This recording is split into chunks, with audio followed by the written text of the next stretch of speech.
afternoon. How you doing? I'm sorry. Fine. Get a chance to read none of this material. Oh, they just put it up. They just put it up. Yep.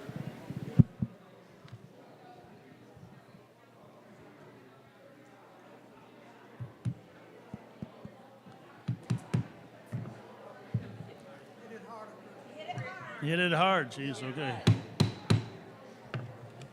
I would like to call the Community Relations Committee of the whole meeting to order at 5:32 p.m. Board members, as I call your name, please reply present for the record.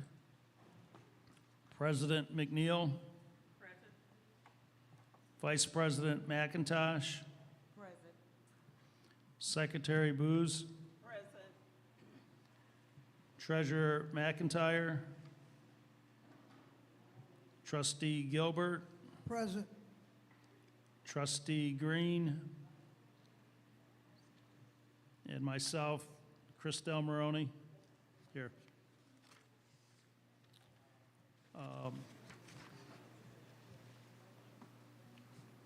Before we get into comments from the public, I would move that we make an agenda change to include very brief comments from our superintendent and myself in regards to this meeting. Second. Support. It's been moved and supported. Any discussion? All those in favor say aye. Aye. All those opposed, nay.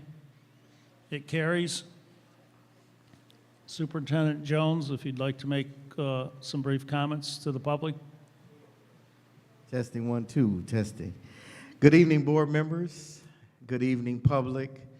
Good evening, Flint Community Schools staff and scholars that we have in the building today.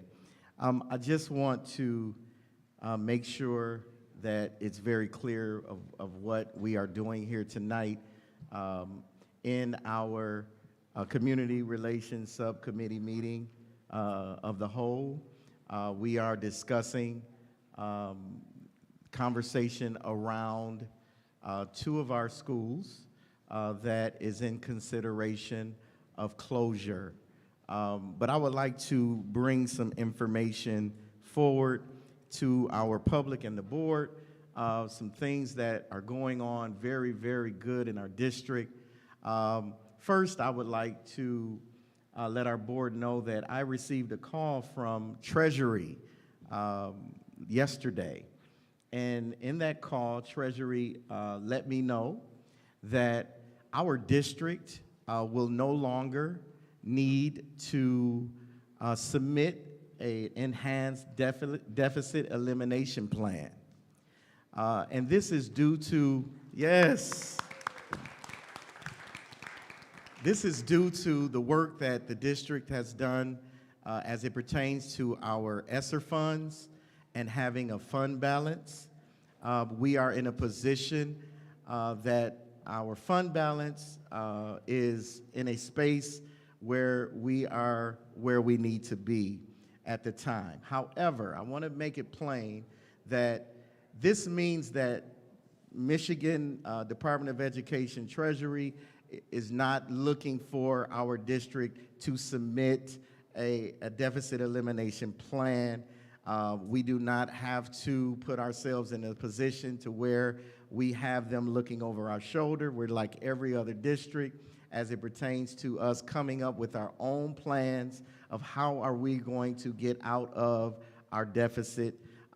This does not mean that Flint doesn't have a deficit. We are operating. I want to say that again. That does not mean that Flint Schools doesn't have a deficit. We're operating. Our operation is in a deficit, meaning that the revenue that we have coming in does not take care of our monthly bills on a regular basis. However, we have a fund balance over here that is securing and helping us as we get through this time. However, we still need board members to eliminate some debt. We still need to ensure that we work on a deficit elimination plan.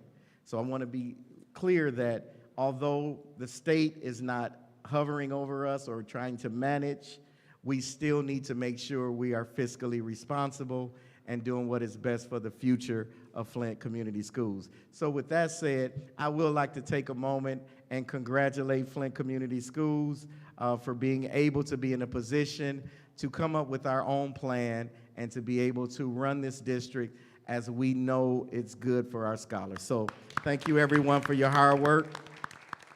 Hats off to our business office for ensuring that our ESSER dollars have been spent properly. That is important. Our ESSER dollars, I was told that by Treasury, that we have been looking over your books. We've been looking over the work that the district has been doing, and hats off to our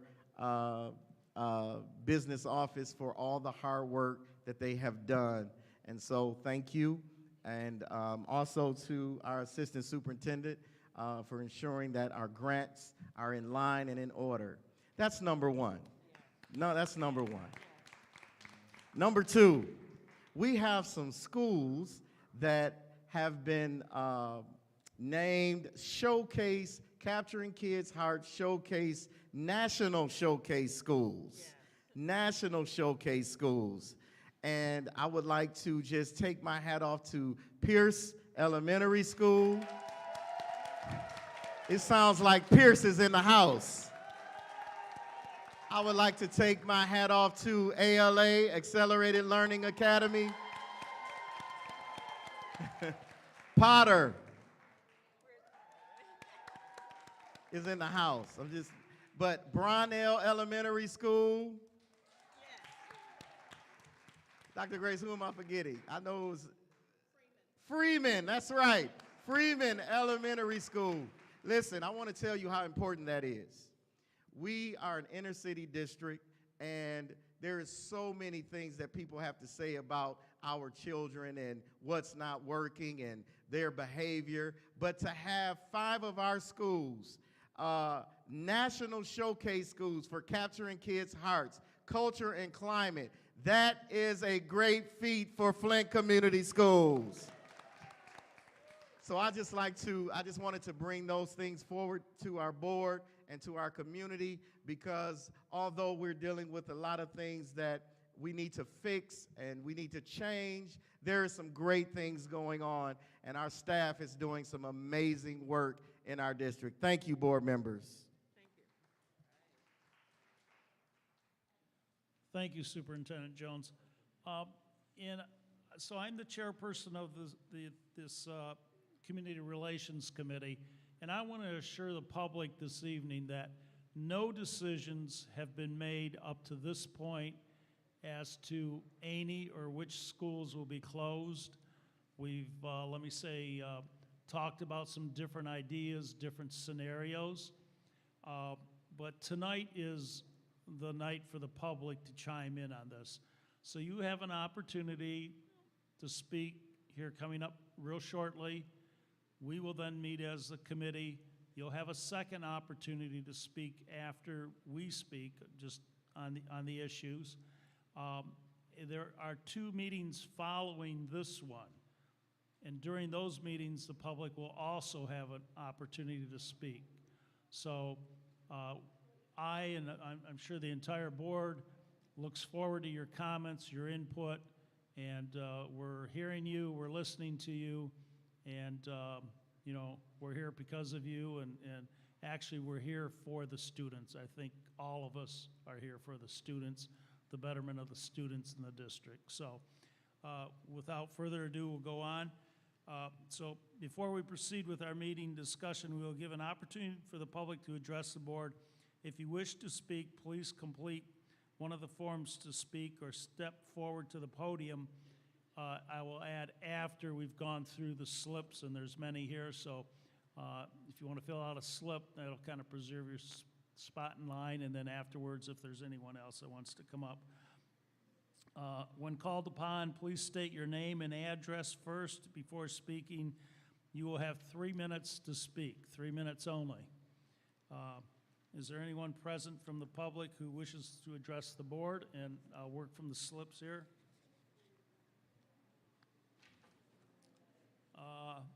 Ashley Talaski.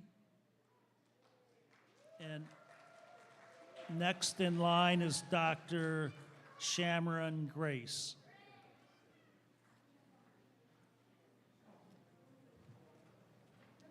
My name is Ashley Talaski. I am a first grade teacher at Pierce. My address is 7488 Wren Drive, Davison, Michigan. To close or not to close, that is the question tonight. After you listen to our hearts' pleas, after you see our faces, after you hear about the amazing things going on in our school, you will be asked to make a decision. Will you close Pierce Elementary? I am here to tell you that what happens in this building tonight is much more than just a vote. Pierce is not just a building that represents a monetary value to the District of Flint. Pierce is a building that contains the hopes, dreams, love, family, and future of many. Your decision tonight will have negative or positive ripples throughout this community and the lives of those who stand before you for years to come. The choice is yours, a choice I feel shouldn't be made until you have walked the halls, sat in the classrooms, spoke with the teachers, watched the students, and witnessed the miracles. Yet here we are. You hold the future of the students and the staff of Pierce Elementary in your hands. I pray tonight your vote represents a decision that is best for the children.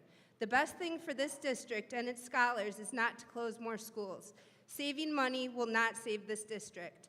This district has little to no hope of recovery until it starts building upon the strong foundation created by the amazing educators and staff who sacrifice day in and day out.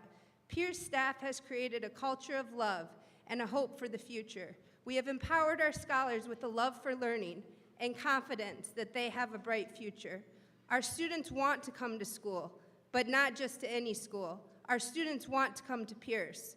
Closing this school will be a devastating blow to the precious little ones in my classroom who have already lost and overcome so much. In a world that continually lets them down, are you willing to be the ones to lift them back up? Are you willing to stand behind them, behind me, behind Pierce, and say, you are more than just money, and we believe in you? Please think long and hard about the implications this decision will have, not just for me, for the future first graders that are scheduled to walk into my classroom in the years to come. What are you willing to take from them? What are you willing to take from me? What are you willing to take from this community? Teaching in Flint the last 4 years has not been easy. Let me say that again, it has not been easy. Through the controversy and continuous changes, I chose to stay because this is where I felt called to be. Tonight's vote will tell me a lot about where this district is headed and what its priorities are. I hope at the end of all of this, I am able to say I am proud to be a teacher at Flint Community Schools. Thank you.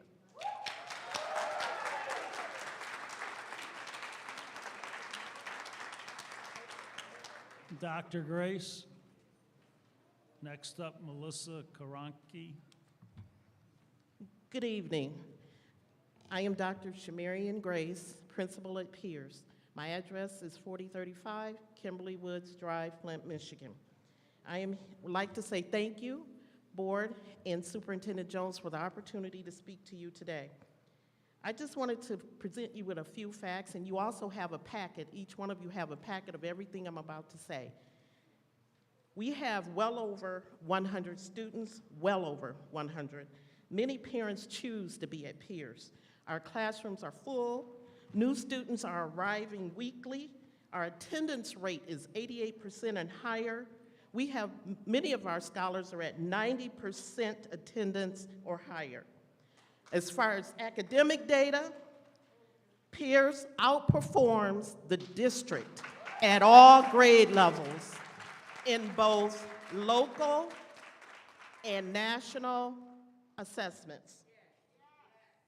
Our behavioral data has been reduced considerably, going from 500 a few years ago to just 73 per year.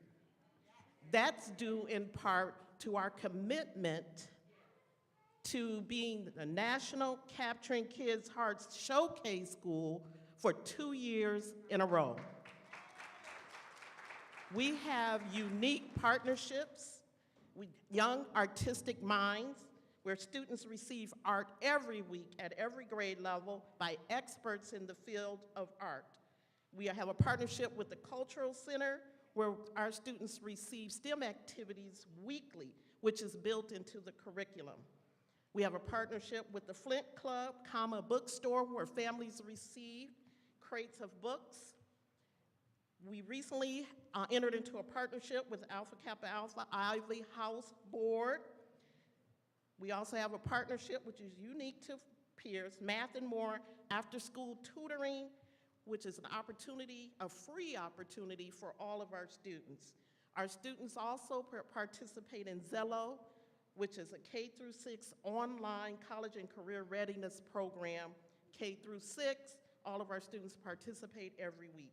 We also have other partnerships, CRIM and Youth Quest.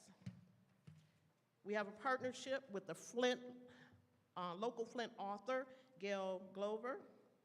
We've had many renovations at Pierce. We have a new sign, new benches. We completed a lead abatement project, and we have air conditioning units. Some of the wonderings from the community and parents that I received, and I'm asking you now, we received the ESSER funds. How can we use these dollars to keep our schools open? What happened to the money that was passed by the millage? What is the plan for the Pierce building if it is closed? And what is the cost savings if Pierce is closed? I'd like to thank my supporters here in the audience. Thank you. With that, I'm done. Thank you.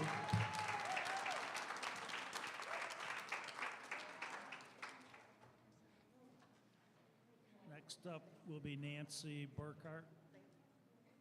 Melissa. Hi, my name is Melissa Karanka. My address is 11564 Shellbark Lane, Grand Blanc. I have been a high school science teacher with Flint Community Schools for 26 years. I have taught in 3 buildings under 13 principals and 10 superintendents. I am so proud to work at Accelerated Learning Academy. We truly have, in all these years, the most caring staff I have ever worked with. Our students are experiencing success and are truly blossoming. Other people are going to be speaking about our school, so I'm not going to brag about it anymore about ALA. The one thing that I've been consistent in all my years here in Flint Community Schools is the idea that we are doing what is absolutely best for our students. I understand that there has to be a balance between financial reality and the stability of our students. But let me try to put you in the mind of one of our students who is being moved. This student has struggled and been unsuccessful in a traditional school like Southwestern. There are so many reasons for this, and very few of them have anything to do with our students' ability. Most of our students who come to ALA have experienced many traumas. Remember that we as adults, and especially our teens, are often our worst critics. Now, you're going to ask the student to walk down a hallway to a different program where we tell them that they can be successful, but that student feels like this is a walk of failure. The student believes their former classmates will judge them, and that this new program is unknown. No matter how supportive ALA is, the student has already made up their mind that this is at the very best embarrassing, and at the very worst, a sign for everyone that this is a lack of their ability. All the PBIS, mindfulness, and capturing kids' hearts training and data that we have had agrees that students can't learn if their brains are in a survival mode. They need a safe space to allow the functions of memory. A hallway in Southwestern will never be a safe space for ALA students to learn. I want to share what's going to happen if ALA moves to Southwestern because I have gone through this before. Schools of Choice was moved to Northwestern. That was my first building move. Every year the program kept shrinking until Schools of Choice closed permanently. At the time, Schools of Choice was the only accredited alternative school in Genesee County. The accreditation committee thought that we were one of the best schools that they'd ever evaluated. Recently, the superintendent of Michigan Schools, Dr. Rice, said that ALA was one of the best alternative schools he had ever been to. I vehemently urge you to find the resources to allow ALA to remain in a separate building. We owe it to our students to really do what is best for them. Stop forcing our students to move around before you irreparably harm a program that is supportive and successful. Thank you for your time.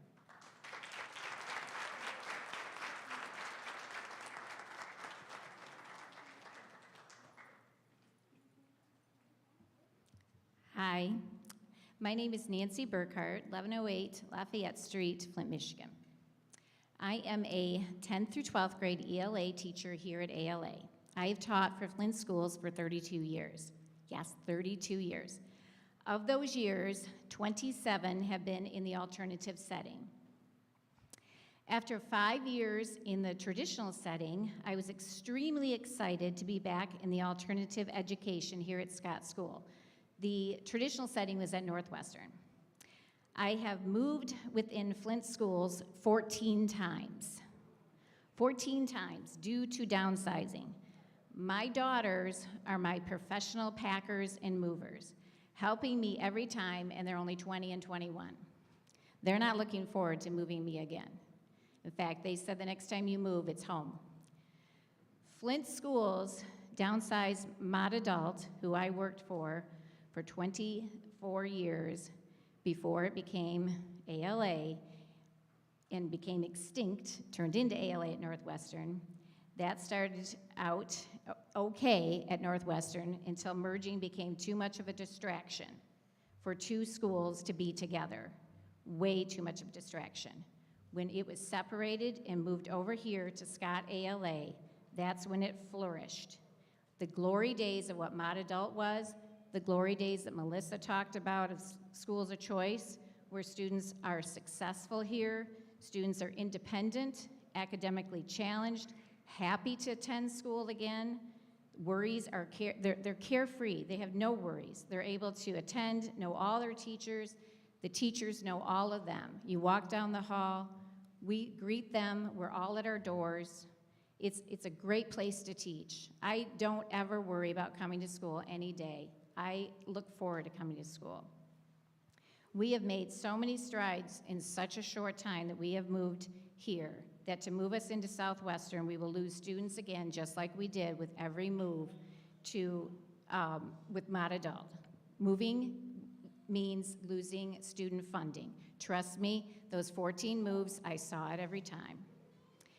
On another note, as a Pierce neighborhood resident, a former Pierce parent, and a former scholar myself at Pierce, what a huge mistake would be to close a thriving school that just won a national award, a school that continues to have high test scores, a wonderful principal who I've gotten to know, highly effective teachers who many taught my daughters, and one that has access to the ever-growing cultural center and is in the heart of the city.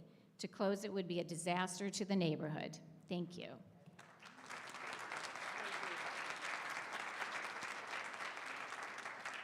Next is Kelly Fields, I believe it is, and then Adrian Niles.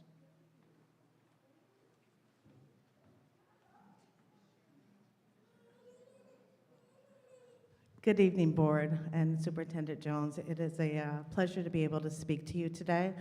I am the principal of Accelerated Learning Academy, and my address is 2460 Thomas Street, Flint, Michigan. I'm here to speak to you tonight on a few points, and there's going to be plenty of people that are going to come forward and talk to you about a lot of things. I'd like for you to consider in this recent conversations around school closings. While I understand our district needs to make decisions regarding closing schools, I strongly believe that students and data should be at the core of our decision-making.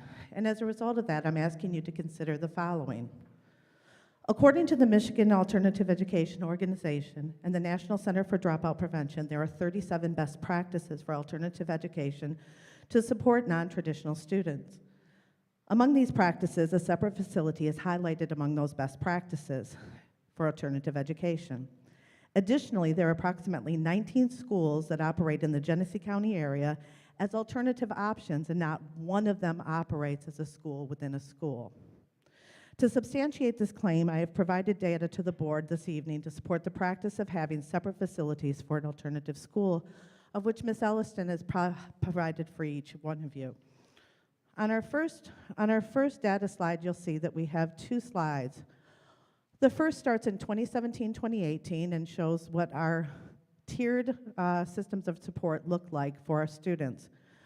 MTSS, we do Tier 1, Tier 2, and Tier 3, and you'll notice that we have an inverted triangle. The majority of our students are Tier 2 and Tier 3 students.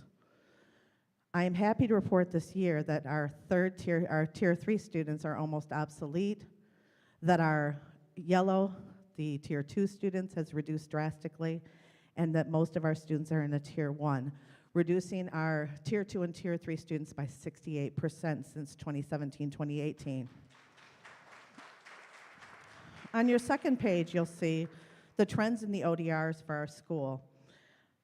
In the 2017-2018, when we were in the building with the same amount of students, approximately the same amount of students, we had 859 referrals. This year, we've only had 302, identifying that there has been 6 weeks where we have been at home. Among the most important, I think, here is that the last time that we were in person with a separate facility, or when we were integrated with another facility, it was 98 fights. We've reduced to 20 just this year. Lastly, I'd like for you to take a look at our graduation. In 2017, when we were a building within a building, we had only 4 graduates. We have increased each year by almost 100% the number of graduates, and this year I'm happy to report that we have 17 on trend to graduate with 3 possible. That is an increase from just 4 in 2017-2018. Thank you for your time.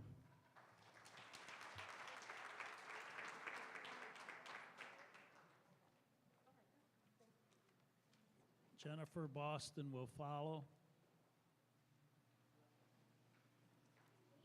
Good afternoon, everyone, to the Superintendent Flynn and the school board members. My name is Adrena Niles. I reside at 914 East 7th Street.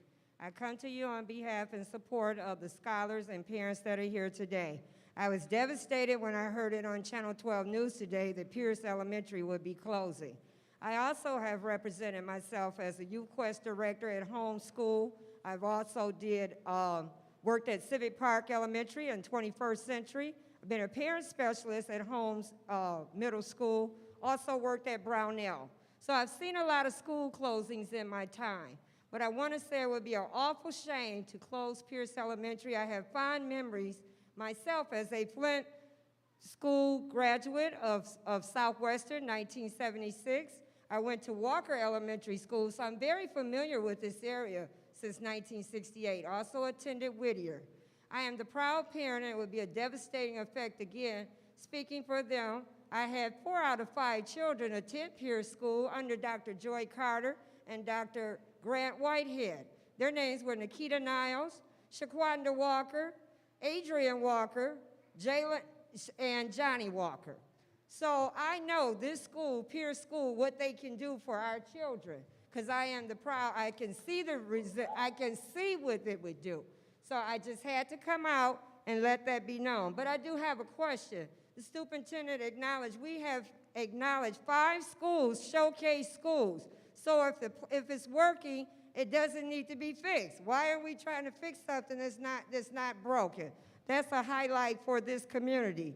Sadly, please don't close this school and allow it to be an eyesore or a blight problem, such as another former board did. And then we have to look at Central and my former alma mater and Whittier as eyesores, but yet we're going to invite people to see our new premier library and Sloan Museum.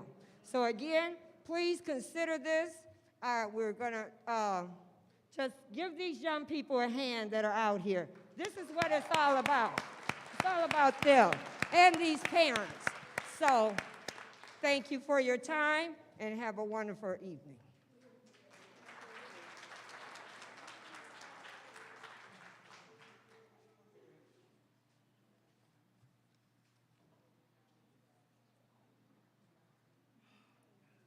Next will be Barb Miller, Places. Hi, my name is Jennifer Boston. My son goes to Pierce Elementary School. He's been going there since he was in pre-K. And my concern is, I don't want to see no more school closed in the city of Flint because yes, I graduated from Flint Central. Yes, that school, yes, I'm class of 2000. Yes, that school is closed. Whittier is closed. My elementary school is closed, which is Stewart Elementary. Yes, my middle school is closed, McKinley. So I feel like I was born and raised in Flint, and I feel like we should not have no more abandoned schools in the city of Flint. Peers is like a second family to me. Consider they help with my son, which is here tonight. Yes, Pierce is got the highest test scores in the city of Flint. It's like family, and I just wish there don't be another school closed. Cause you can't get no education if you cram everybody in one school. And then you got 20, 30 kids in one classroom. You gotta look at it like the teacher's gonna get frustrated because you got, not saying they special ed, but you got kids that need more attention. And if you got 20, 30 kids in the classroom and half of the kids need that extra help, then the teacher gonna be like, well, dang, I need some help. And we don't have nobody like teacher aid to come and help the people that really need that extra help. So I just don't want Pierce to close, because me as a single parent, it's gonna be harder for me to get another support system out here that I have with my child right now, which getting him from school while I'm at work. If I have to move him to another school, that's cutting into my finances. And I have to leave work or cut my hours. And it's already hard times out here right now, the gas and everything else. So I feel like, for the bottom of my heart, I don't want Pierce to close. I want it to still be open, but it's up to God and praying, and it's up to the board to come together as one and make it happen for everybody. Thank you.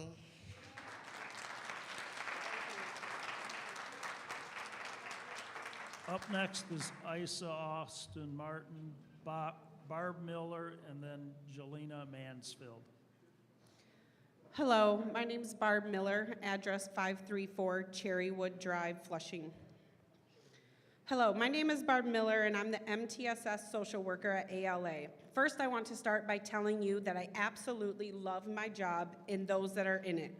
Next, I want to tell you a quick story. In 1962, President Kennedy was visiting the NASA Space Center. He walked up to a man and asked him about his job. The man told him that he was a janitor and his job was to help get the next man to the moon. You are probably asking yourself, why is she telling us this story? I'm telling you because this is the feeling at ALA. ALA, our goal is to get kids to the moon, AKA graduation.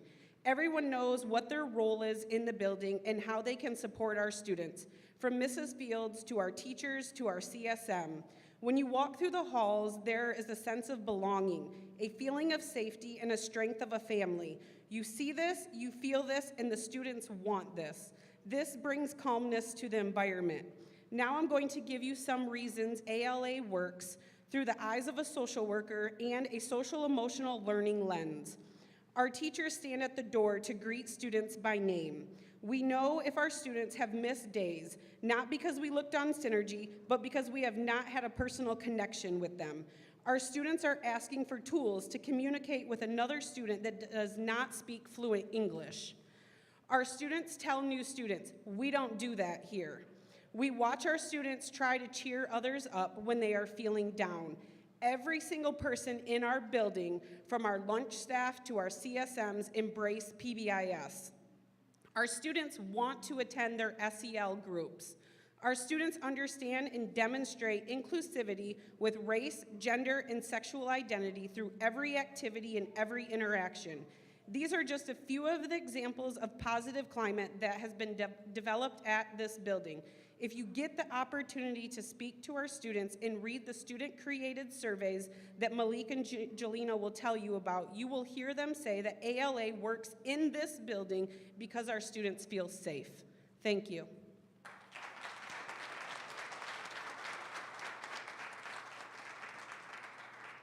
Isis Austin Martin. Hey, how y'all doing? I'm Isis. And first and foremost, I just want to say I love my school, like for real. It's like we really built the family here, and if we move to Southwestern, honestly, I just know everything gonna fall apart for me because like I learned so much just from being here, period. Like, and I know like me being at Southwestern, I'ma feel like I'ma fail. I know I'ma win as long as I'm at ALA, because my peers and my teachers, everybody that's here, they always making sure I'm on it at all times. Like, and at Southwestern, I know for a fact, like, it's not gonna be that. I ain't gonna have my family. Like, it's just, I don't know. I don't want to leave here, honestly, though. I don't want to leave ALA. I don't want to move to Southwestern because, like, it's just too much going on over there, period.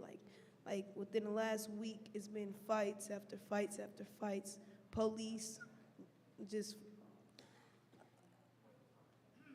I don't know. I just don't want to leave. That's all I got to say.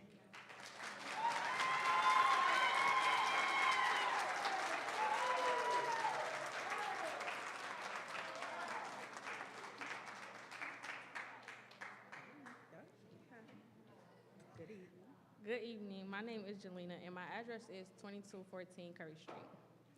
I would like to start off by saying I am very thankful for all my teachers that have helped me get to where I'm at right now. Since I started ALA, it's been nothing but good vibes. All the teachers helped me get back on track. We have one-on-one time here. If we move buildings, I feel like we won't have that. Our teachers are able to sit and explain in more details the assignments we don't understand. We have more privileges here than students at Southwestern. If we move, there will be nothing but problems and fights. The teachers won't be able to teach us the way that they do here. So far, I've learned at ALA to keep pushing and not give up. If I move over there, I feel like I'm going to fall back off track. We don't have no fights or drama here. Everyone is cool with everybody. Y'all saying y'all big on student voices. Every student at ALA feels like if we switch schools, they're going to fall off track. LA students are saying they don't want to switch schools. We are family here. We would like to keep our family together and keep going together. I'm so proud of myself and my teachers. Without them, I don't know where I'll be. Myself and others feel like we wouldn't be safe at Southwestern. Even though it's police there, students still end up getting hurt during fights. How are we supposed to protect each other and stop violence when student is hitting each other with locks? Please don't choose money over our education.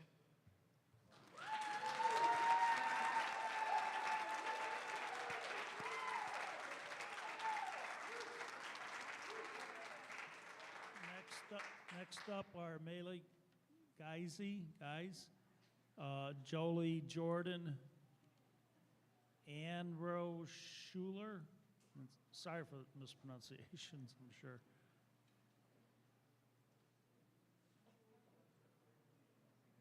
Malik.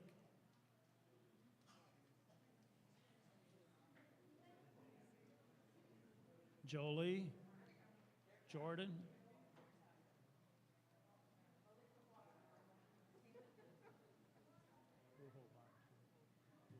My name is Joelle Jordan, and I live at 18, this is kind of short for me, 1805 Windsor Lane, Flint, Michigan. First of all, I'd like to say shout out to these kids for standing up for their school. That's huge.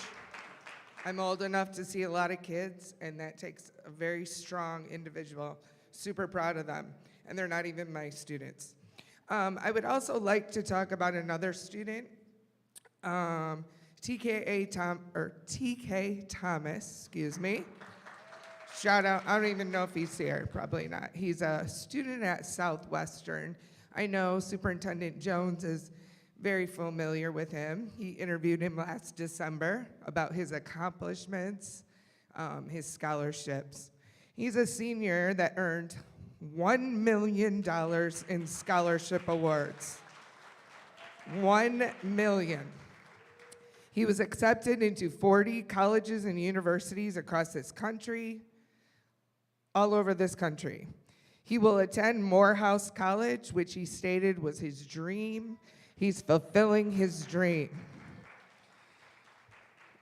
Where did he start his education? He started his education at Pierce Elementary. Many of his teachers are sitting right here. He was a Pierce Scholar, a Pierce Scholar. Now, I'm not taking anything away from his middle school education or his high school education that was vital and amazing, but his foundation started at Pierce. I don't want to see Pierce closed. I'm a teacher there also, and because I feel like we will miss the opportunities to have TKs and to have these lovely girls who talked about their school. And I didn't have a lot to say. I just wanted to say that.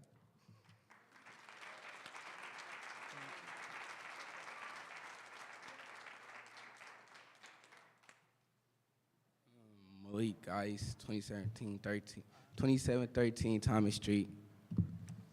Hey, how are you doing? I am Malik Geis, Flint Board of Education student representative for Accelerated Learning Academy. Myself, Jelena, and Pierce came up with a student survey to show y'all how we feel about moving to Southwestern. You could tell that we really do not want to go if you read the surveys. 43% of our students took the survey. Out of those surveys, 2.5% want to go back to Southwestern or do not care. If we read the rest of them, you can hear them say how they have built love for each other and have made this a home. I do not think you should take this away from us. If you all say you care, then you'll actually listen to us. I have attended LAA since Northwestern. Myself and others have improved so much since then. We have become successful because of the bond we have created with our teachers, support staff, even security guards, and each other. I feel like you all should really take the time to look at us. Ask Dr. Rice, the Michigan school superintendent who walked through our schools, or other visitors. You can even compare us to other schools. Thank you for listening, taking your time to listen to us. Please actually listen to us. That's all I got.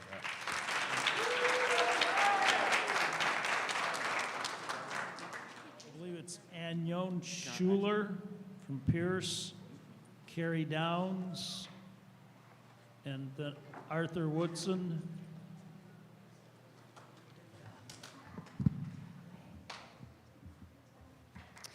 My name is Anna Schuler. My address is 3414 Edgewood Court, Davison, Michigan.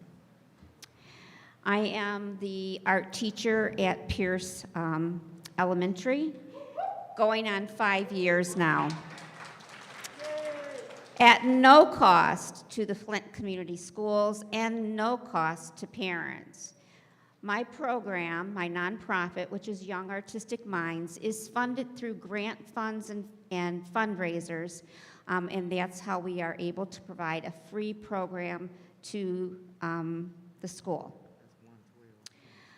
We started our program at Pierce in April of 2018.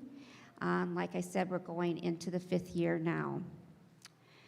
Each week, our students learn about visual artists from around the world, their styles and techniques. They learn about historical periods through works of art. We have, in our classroom, we have an area that is designated as like our map corner. And so each week when they learn about a new place, we point on the map where that place is in the world and where it is in relation to us in Michigan. They do art projects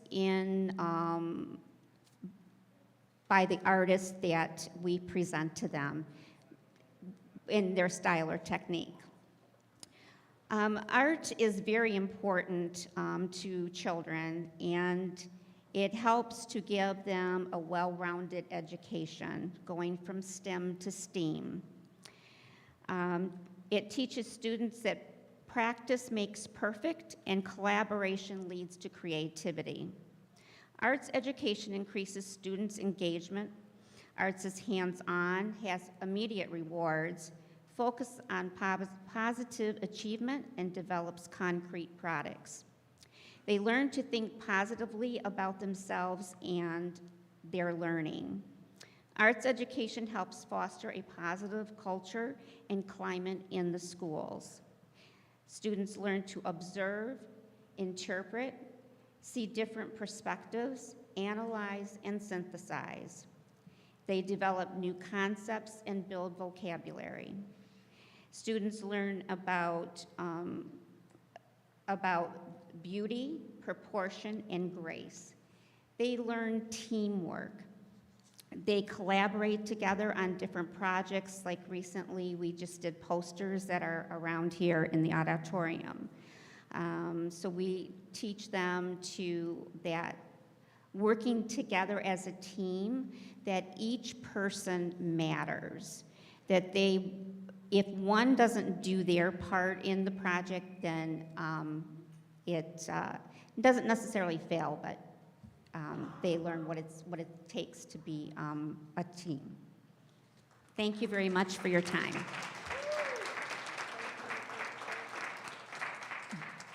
Jan Marie Arbor, Christopher, the principal from Southwestern, I cannot pronounce your last name, Akaniki, Sarah Tucker, Simon Walker.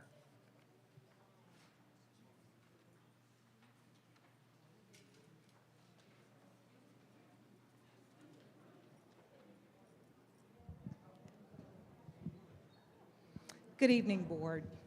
President Jones, thank you for this opportunity to speak before you. My name is Jan Marie Arbor, resident of 1001 Somerset Lane. I attended Flint schools quite a long time ago, graduated Flint schools at a time when Flint schools were known across the country as the greatest schools in the United States of America. Teachers and administrators came from all over the United States to find out what was going on here in Flint, because we were doing everything right. Out of the Flint schools came great scholars, athletes, educators, professionals of every stripe, millionaires, multimillionaires. So much more has come out of Flint, Michigan through the Flint public school system.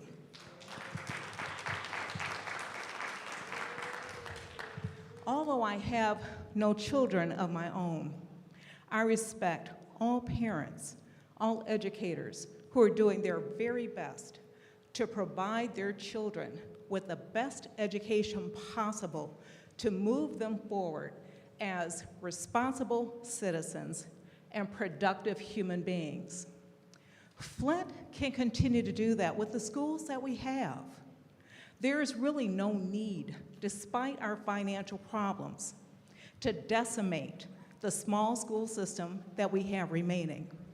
Rather than decimate our school system, perhaps we can find creative ways to overcome our financial difficulties. Perhaps there are opportunities to do cooperative agreements, for instance, with Dordt Federal Credit Union, who has a lovely building right across the street. Perhaps there are other institutions who might want to work with the Flint Public Schools to help to support us to continue to support these children. We need the ALA and we need Pierce School. They're doing a wonderful job. I'm so proud to hear all that our educators, who are so dedicated, obviously, the parents and the children themselves, are gleaning from the education that they're receiving at these schools. So yes, we know, of course, there are many financial hurdles to overcome. I'm just asking that we please consider alternative approaches to find ways to get money and get support.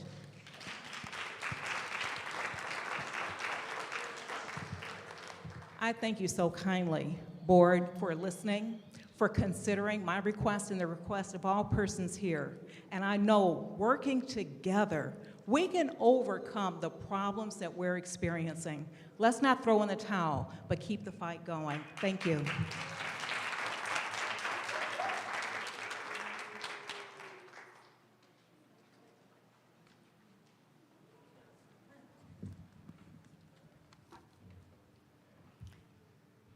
Good evening. I'm Sarah Hunter Tucker, a retired teacher from the Flint Community Schools. I spent almost 40 years of my life working with the boys and girls And this young lady from Stewart School might be one of my students because I started there at Stewart School many years ago.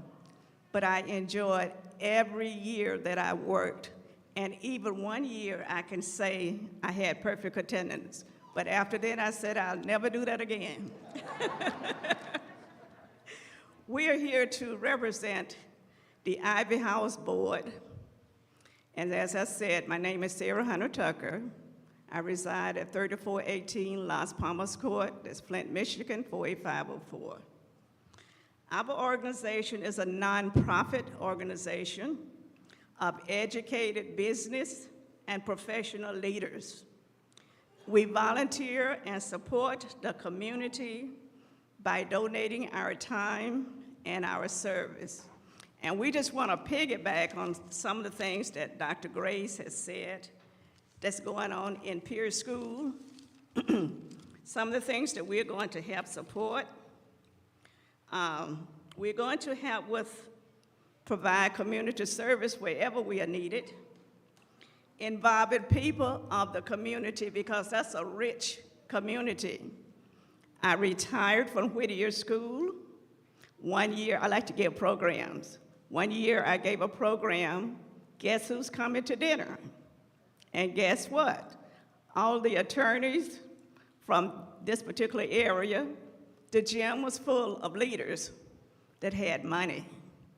Pierce, we need to reach out to some of those people if money is a problem. I know one of the things we're going to focus on is attendance, is enrollment.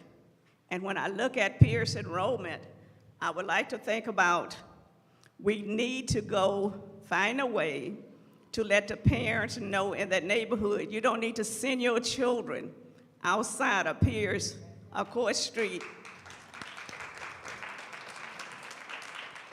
Keep your children there with us because you're going to see us there with Dr. Grace and her staff.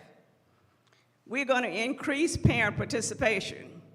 I ended up as a social service field worker, and that was one of my jobs, to work with parents. And we had a very, very good parent group that we met every Wednesday, and we called it Wacky Wednesday. And this is where parents would come in, and we would have resource people to come in and meet with them. We need to recognize the success of this school and those students. Because look at those test scores. I just remember 1 year at Stewart School, our scores was good. The principal was calling. Is my time up? Yes, thank you. I'm just getting started.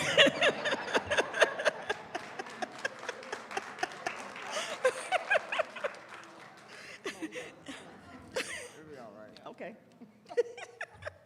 Thank you.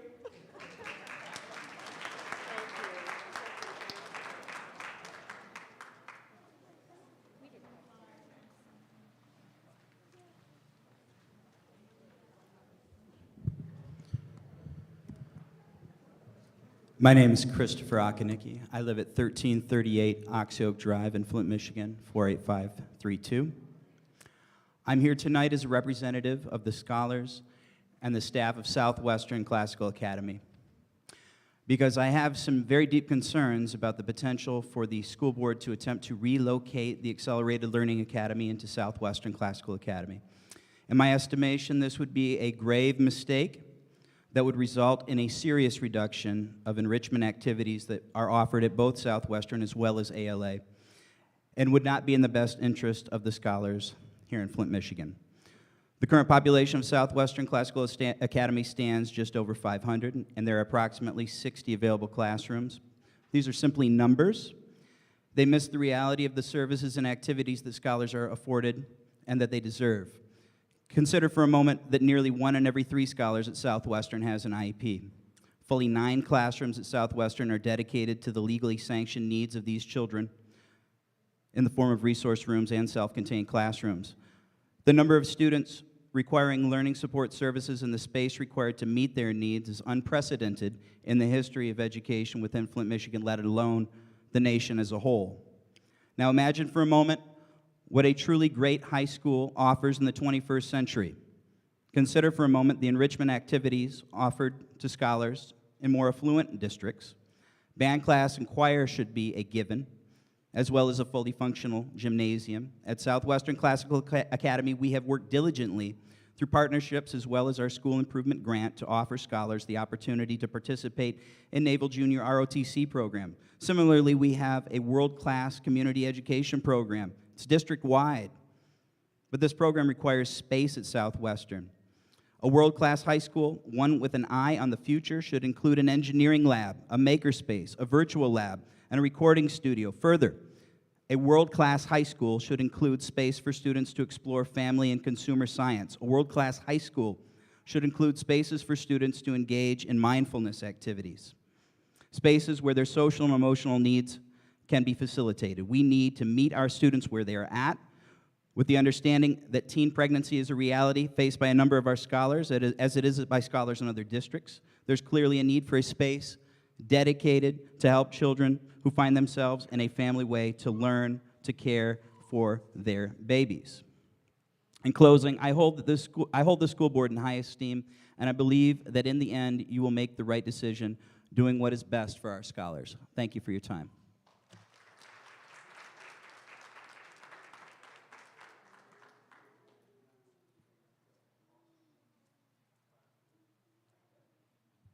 Good evening. My name is Simone Walker. I am the Vice President of our parenting group at Pierce, Parents Advocating for Student Success.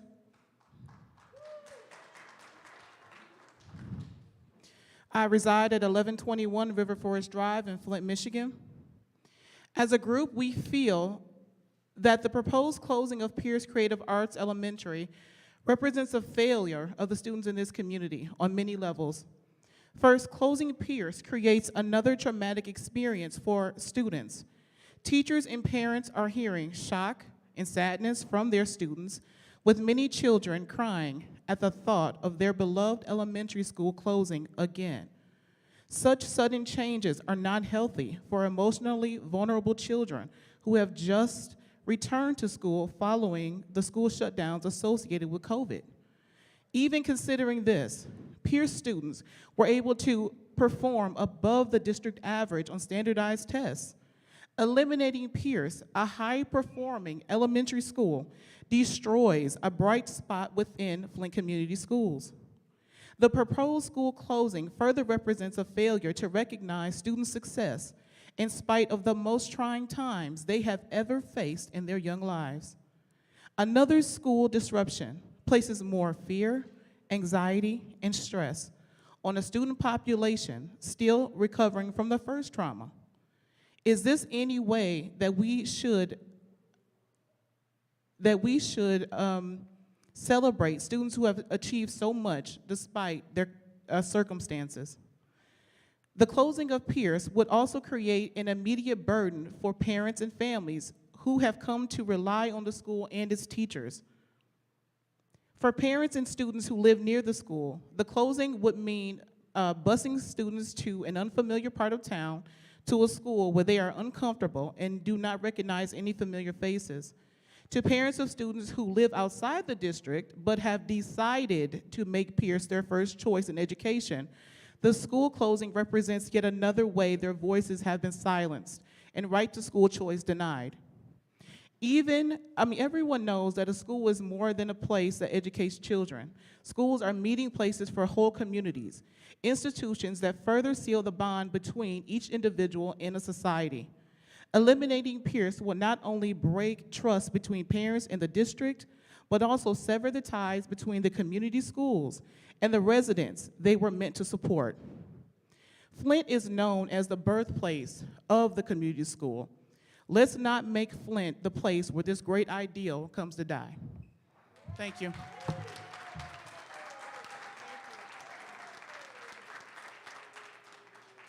Alicia Reed, Alexis Dixon, Joyce M. Harris. Yes.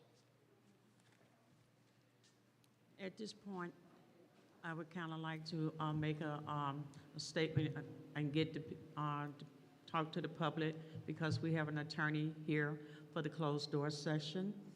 And I would like to thank the community and seek support from the board to adjourn this meeting because there will be no action regarding school closing. No action regarding school closing.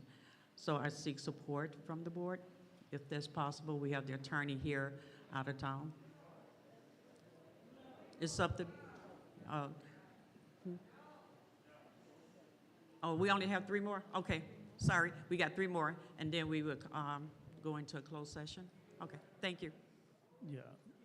Okay, thanks. So, Continue, please. Alicia Reed. Good evening. My name is Alicia Reed. I reside at 2419 Crest Court here in Flint, Michigan. I am a parent that have 2 children to go to Pierce. If you close Pierce, you're breaking up a family. We have become family. My uncle, Terry Furlow, he graduated from Flint Northern, went on to Michigan State. So I was brought up in a family who knows what education is. Closing the school and cramming these kids in other schools, you're making a huge mistake. That's why we have a high percentage of dropouts as we do now, because these children feel that they're crammed in like sardines. They don't want to go to school because they fear for their lives. Staff, they fear for their lives because you have so many kids crammed in one building. You have fights. You have kids bringing weapons to school. You have to understand, it's not about the school, it's about these children. It's about these children. These children need an education. Taking away their school limits them to an education. We want them to be successful. We want them to graduate, go to college, build a career. They can't do that if you're taking it away from them. You're putting teachers out of work, and you're bringing in teachers that have no knowledge of what these kids need. When I was going to school, we had teachers' aides to help in the classroom. We don't have that anymore. We don't have that. Why? Because you're closing the schools. You're eliminating jobs. Think about these children. Let them get an education. Don't deprive them of that. Listen to our children. That's all I got to say.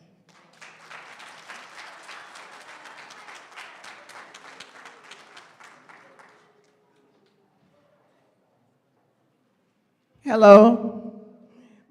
My name is Joyce Harris.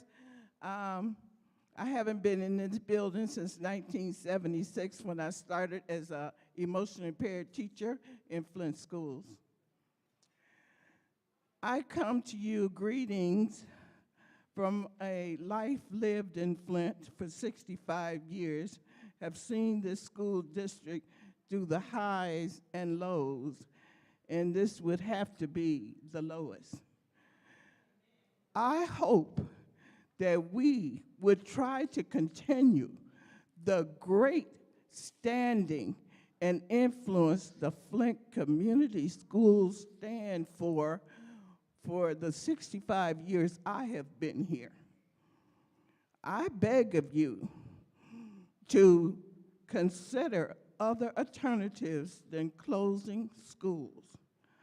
I am from the Civic Park neighborhood, and when they close Civic Park, you should see the devastation that happened in my neighborhood.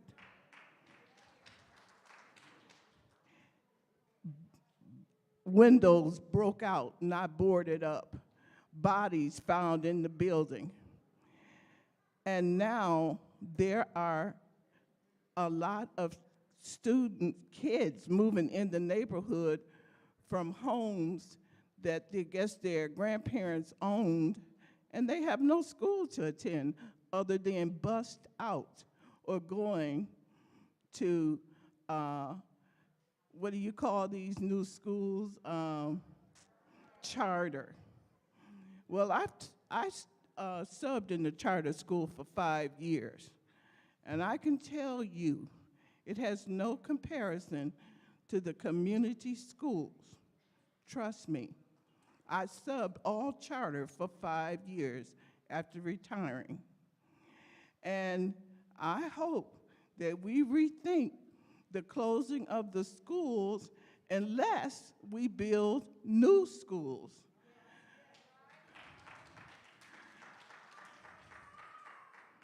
I have lost so many colleagues from asbestos going to cancer, and I believe we acquired it from the buildings, but that's my opinion. I don't want you to forget that I vote, and I know a lot of my colleagues and friends are voting every year. Well, not every year, but we vote for the millage when it comes up. We watch the members that we are electing. And if we can't do something new, show us something new, let's stop destroying Flint. Let's try rebuilding Flint.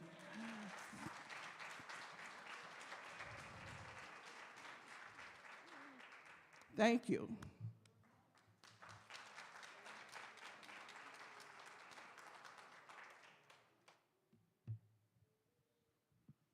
Hello, my name is Alexis Dixon. I am a teacher at ALA. I want to let you guys know, if you move our students, these are honestly like my children. I don't have children. I don't want any children. That's why I'm a teacher. And ALA students are always on the chopping block. ALA students are always the ones moving. So my request is for you, leave my kids where they are. Like that, at the end of the day, leave them where they are. They have learned how to communicate. They've learned to talk out their problems when they have a situation, which is why our referrals are down.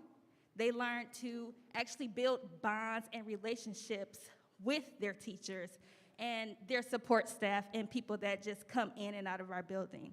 They honestly, we have a program that's after school, and a girl from Southwestern, she enjoyed our girls because of their bond, because they're so open and they're welcome and they have that relationship with one another. And it took a lot of work. It's not easy. And you can't just move kids and expect them to be stable. We want our kids to be stable. We want to create stability, and that's what we created here. Even kids that don't even like each other, they learn how to maneuver around each other, and for us to have a functioning school. They have different opportunities here that they've never had. We even have our students telling their teachers that they love them on a daily basis. So I'm, again, asking, leave my students here, leave my students where they be, and we love it here. Thank you.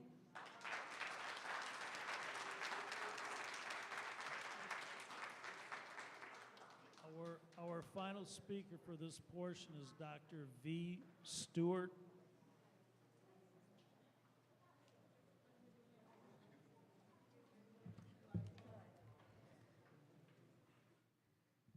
Greetings, Flint family. My name is Dr. V. Stewart. I'm a psychologist in the Flint Community Schools. I have worked for Flint for over 30 years, and it has been a phenomenal experience.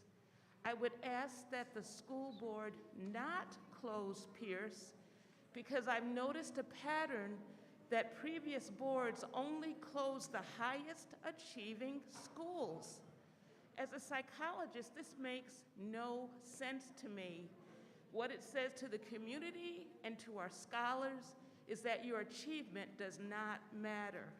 That is not the message we want to send to the community or to our hard-working scholars. They work so very hard. COVID, the 2-year closings, the virtual schools has been devastating to children's achievement. and that they have done so well is just amazing, and a tribute to both the teachers and to our scholars. I also want to point out that if you close this school, you will be adding to community trauma. We have lost so much. So many schools have closed. And I noticed as soon as we close them, other districts, other charter schools move into these buildings that Flint community has paid for through blood, sweat, and tears. So please keep the schools open. We need this because if you take off the highest achievers, the whole district average goes down. You will lose students. There are people waiting to take our phenomenal teachers. There's a teacher shortage. If you close Pierce, there will be people ready to take our students and our teachers. And also, I don't want us to lose hope. We have been through much in this district, and I've seen people be very loyal to us, but the school board has to start listening to the community. The community is desperate for you to show that you have faith in us and that you are willing to do the right thing for our kids.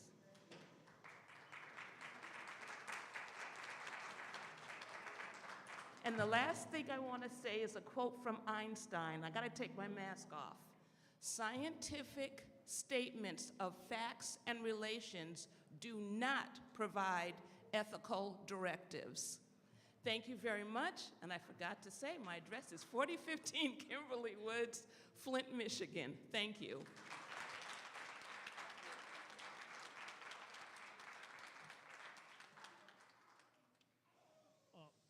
Fellow board members, I need your input on this. I need some help. So we have an agenda, and I do want to get through with this meeting, but at the same time, I know we have an attorney waiting for us who is being paid. So I need to ask the board what the pleasure is. We could recess this meeting until after the closed session with the attorney, if that's the pleasure, or we can put this meeting off until a date and time certain into the future, which I really don't want to do. But, so the chair would be willing to accept a motion to recess this meeting. Mr. Chair, you have to open up the mic. You have to open up the mic. I have to hold up the mic? Yes, my slip is in the box.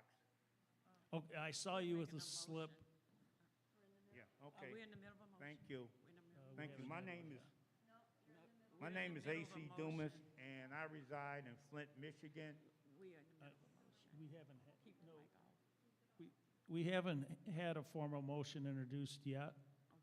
So, and I saw AC with the, Mr. Dumas with the slip in his hand, asked him to bring it up, but, so I'll let him, go ahead, AC. You got Thank 3 you. minutes. I appreciate it.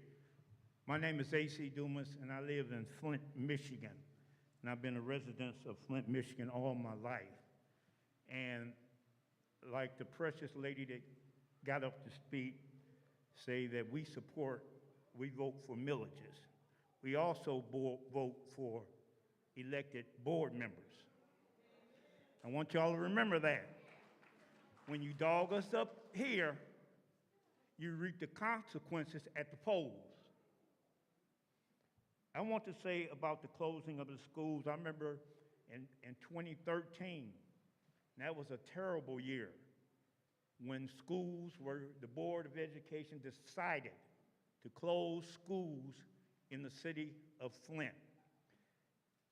Flint was 57% black, and 90% of the schools were closed in black communities.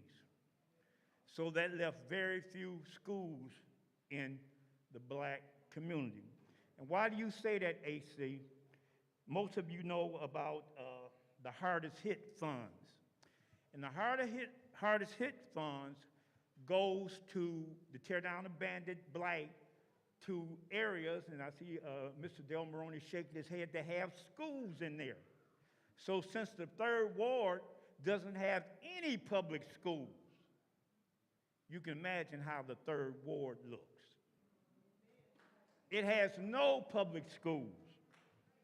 And you know, I applaud Pierce School. I think they're doing an excellent job. You know, I think they're doing a wonderful job. But I'm not naive. I've been in Flint all my life. I had the pleasure of working for Marion Coates Williams. You know who she was?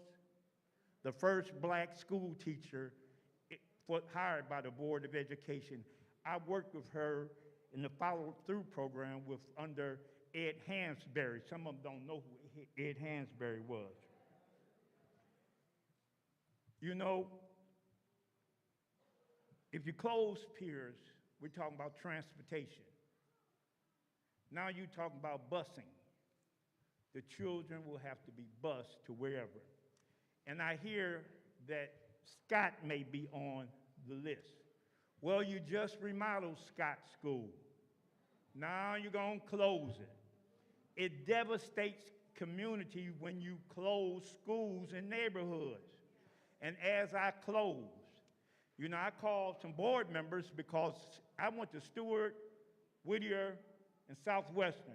I called some board members about people in the Stewart School and the Bandit School, and I got told off by board members for letting them know that the school is closed, and I got told off. One thing I do have, I have a vote. Thank you. Thank you. So, at this point, the chair would accept the motion to recess this meeting until after the closed session. We're immediately going into the committee of the whole meeting. Also, you got to have a motion first, point of order. So move, Mr. Chairman. It's been moved. Is there support? It's been moved and supported to recess this meeting until after the closed session and come immediately back to this meeting. Is there any discussion? What a joke. Seeing no discussion, all those in favor indicate by saying yes. Yes. And I'll poll Board Member Gilbert, Yes. Board Member McIntosh, Board Member Dr. Joyce, Ellis, Yes. Yes. Board Member Laura McIntyre, Yes. Board Member Linda Booz, Yes. and myself, yes.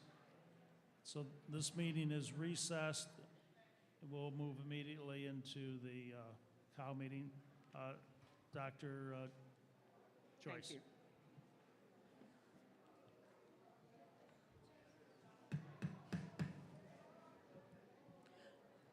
Good evening. I would like to call the Flint Board of Education Committee of the whole meeting to order at 6:50 p.m.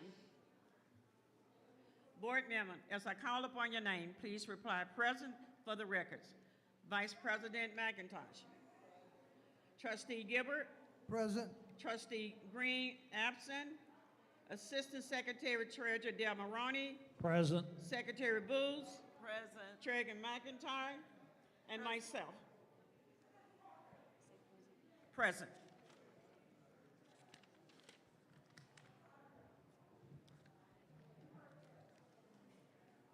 Board member, at this time, I need a motion and a second to go into closed session for the following purpose. Administrative hearing, disciplinary action, Section 8A of OMA, attorney-client privilege, communication, Section 8 of OMA. So moved. Second. It has been properly moved and second that we meet in closed session. Is there any discussion? Seeing no discussion, when I call your name, please say yes or no to go into closed session. Vice President McIntosh. Trustee Gilbert. Yes. Assistant Secretary Treasurer Del Maroney. Yes. Secretary Booz. Yes. Treasurer McIntyre. Yes. Myself, President McNeil, a yes. 6 yes and 0 no's. Board member, we are now in closed session. We will meet in the room right behind us. Public member, we will return here following our closed session.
Olives had a major run. Maraschino cherries, major run. No one had a run like limes. No one.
You okay? Oh, okay.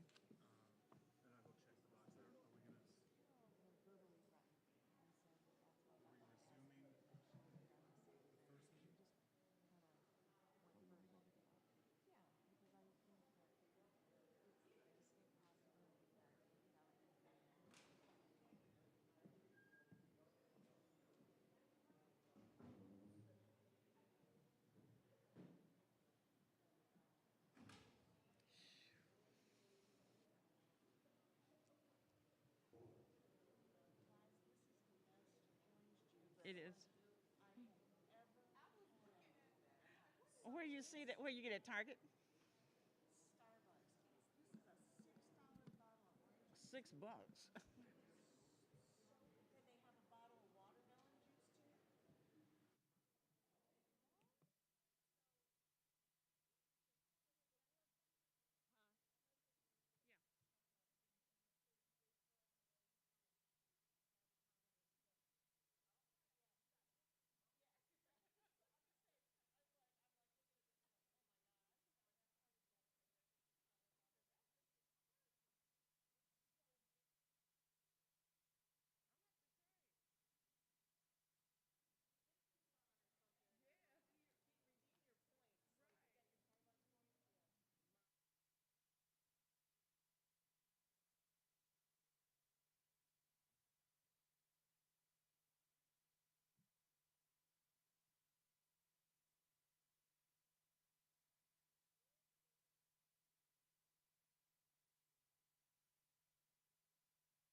she did. Act a fool because you're not having your way. Simple as that. Know your girlfriend. I use who I want to use.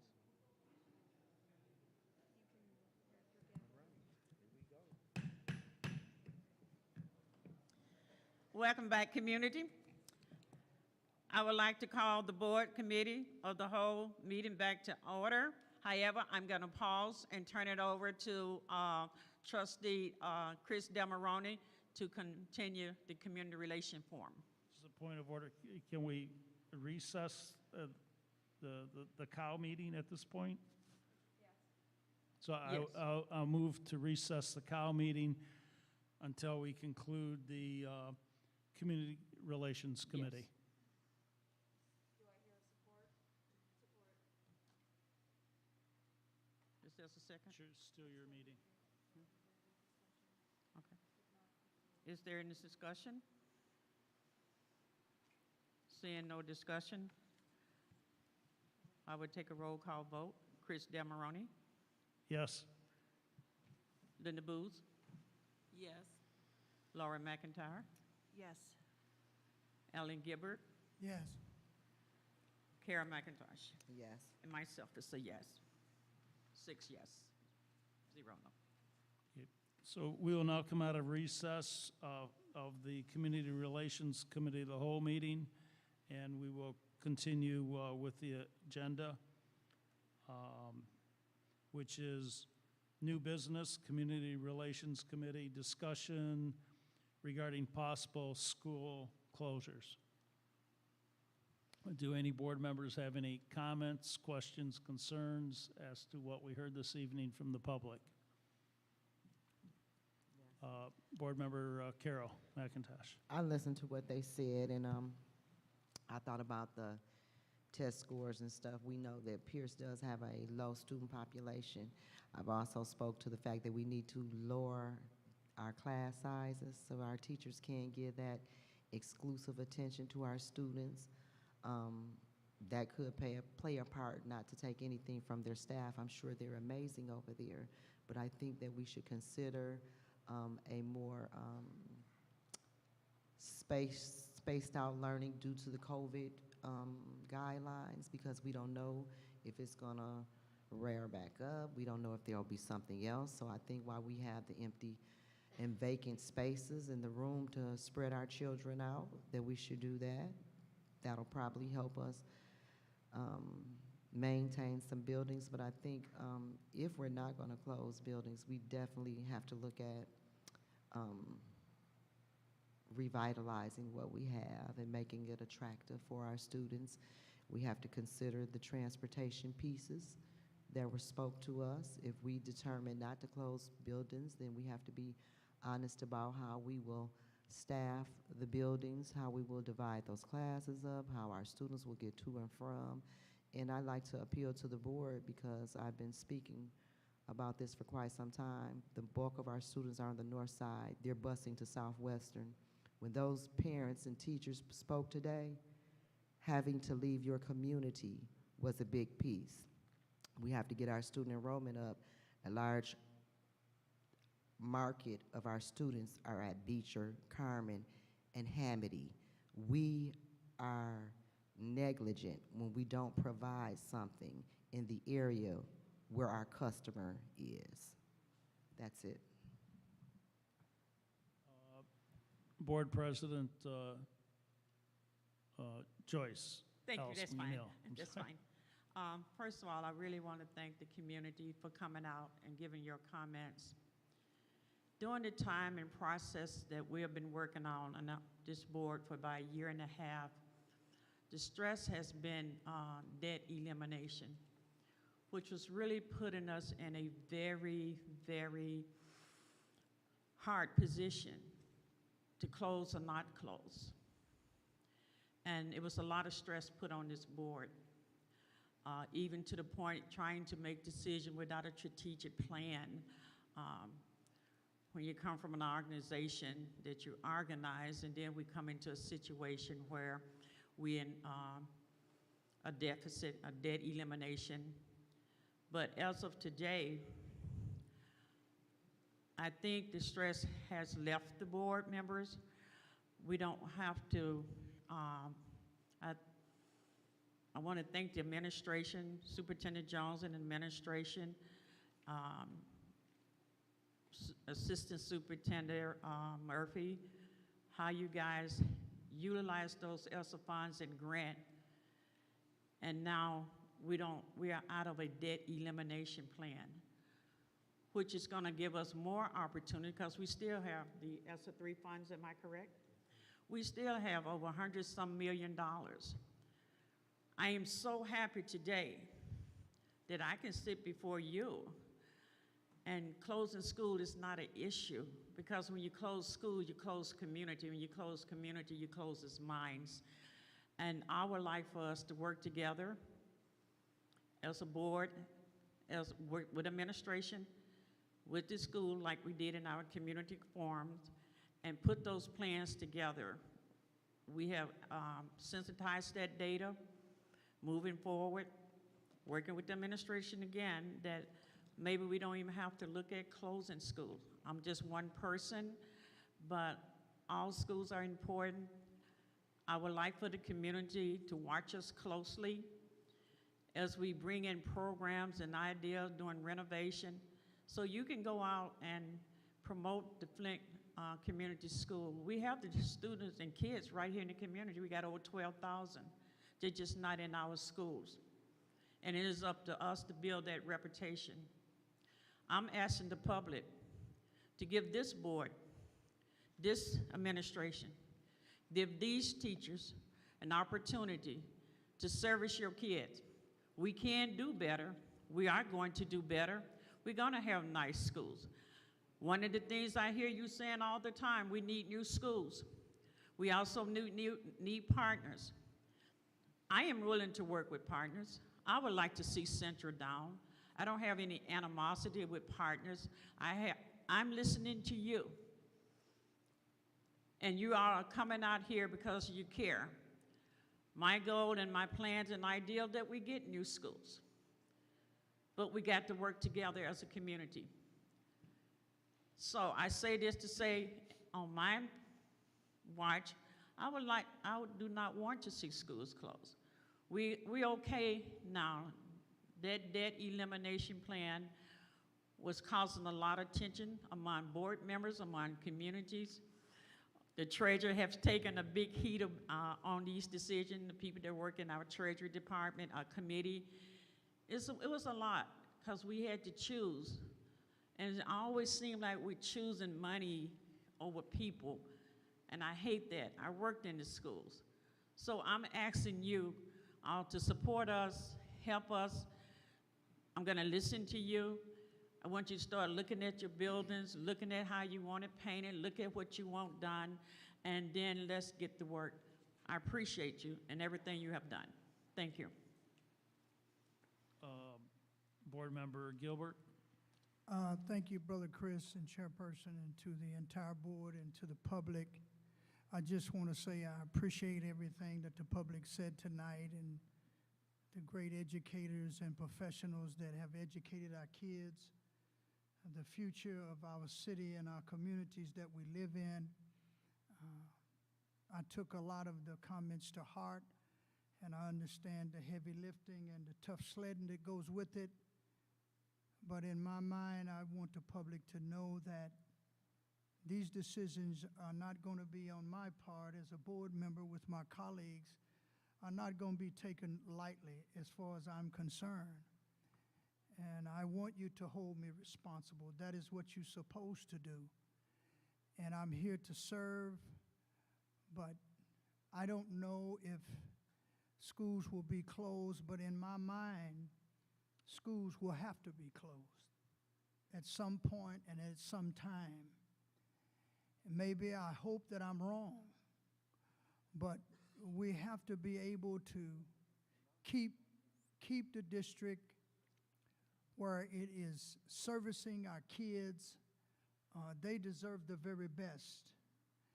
And my late brother who left us in October, he was a retired engineer with 39 years. and his favorite phrase was the best for the best. And so that is what I see, that's what I feel, that's my vision for our children, for our community, and for our district. And I want to say to Ms. Murphy and to Ms. Galloway and Superintendent Jones, President McNeil, I may not always agree with you, but remember this: if you're going to do what is right for all, then I will support it. If you're going to give special treatment to people because you like them or you dislike them or whatever it may be, and this is just me talking, this is not the board, this is Gilbert talking, I think it's time for us to be transparent. I do feel, as President McNeil said, we have to be able to do it, but we got to do it together. And we're not always going to see the same thing, but we ought to want to get at the same place. And I think that's where our biggest problem is. We have a history in our city that's been all negative. Well, I think it can be better. It can be uplifting, and it can do it for our young people. My mother will turn 90 years old in a week and a half. And I don't know how long she's got, and I don't know how long I've got. But I do know this, is that I'm not playing no games with nobody. I mean what I say, and I say what I mean. And the only enemy that we have in this city is that we're not willing to take on the tough task of making the tough decisions for those that will be left behind us to carry on and build a foundation and be able to build a better life. I want a better life for those young people, grandchildren, and all of this young man that got $1 million worth of scholarship. That's what it's all about. It ain't about Brother Gilbert. As long as General Motors and the Social Security send my check, I'm not worried. And I just got to say it because I did my part. But this ain't about me. It's about these children. It's about these professional educators. It's about the superintendent, Ms. Murphy, and all of those that are coming behind us. Because my day, the sun's about to set on me. So I've got to make the last few days I have count. And I'm going to do all that I can for the children of this city, for their families, and for those that will be here long after I'm gone. This is not for me, it's for you, and it's for them. Thank you very much. Board Member McIntyre. So I think that this meeting was convened under a couple of misapprehensions. I think, once again, I'm disappointed and dismayed with the media, with their premature release of an announcement that it was not factual, and it just seemed to me to try to whip up hysteria and cause dissent in our community. I really wish that they would be better stewards of our community and report the things that are truly meaningful and positive, and even when they're not positive, the things that we need to look square in the eye and address so that we can be better as a community. That being said, this whole discussion of closing schools, I would like to remind the public that that was a mandate from the state. It was a requirement of the state under the Financial Emergency Manager Law, which has done our communities in the state of Michigan so wrong for so many years. The EDEP, the Emergency Deficit Elimination Plan, was one of the stages of the Financial Emergency Manager Law that we were subjected to by the state of Michigan. And just to kind of remind you that that imposes a non-democratically elected set of principles that we have to follow and adhere to. And I've strenuously, and other members in the community have strenuously and vociferously protested this draconian, antiquated law that has been forced on the state of Michigan over and over and over. In fact, one could argue that the financial emergency manager law was one of the issues that caused and created the Flint public water crisis. When you have disingenuous political actors and interests making or trying to force us into decisions based on spurious accounts of, fiscal management and fiscal stability, we know what that is. We had, and forgive me, I'm just blanking on the board or the institution that came in here and said that the financial emergency manager law is evidence of and is an example of institutional and environmental racism. It's only applied to those communities that are disproportionately underserved in a variety of ways, and it's not done to the wealthier communities. It's not done to the affluent communities. It's not done to Rick Snyder's community. When I first got on the board, and I was first elected treasurer when I first got on the board, I was inundated with the emergency deficit elimination plan. And I don't know if you remember the board meetings this time last year, when we had options that were presented to us from the state and from the state treasury that said you have to select from A, B, C, and D. And those options, here's your options. Close 1 school, close 2 schools, close 3 schools, close 4 schools. And I don't know if anyone remembers, you can go back to the meeting minutes, A, B, C, and D. And I am on record saying I choose E. None of the above. We're being asked to do something untenable. This is not democratic. We're being forced. We're being extorted as a district. I believe that the goal is to eventually shut down our district or have it absorbed under GSD. That's an argument I have made even before I've been on the board doing my research. And last night, I got a phone call that says we have been released from the EDEP.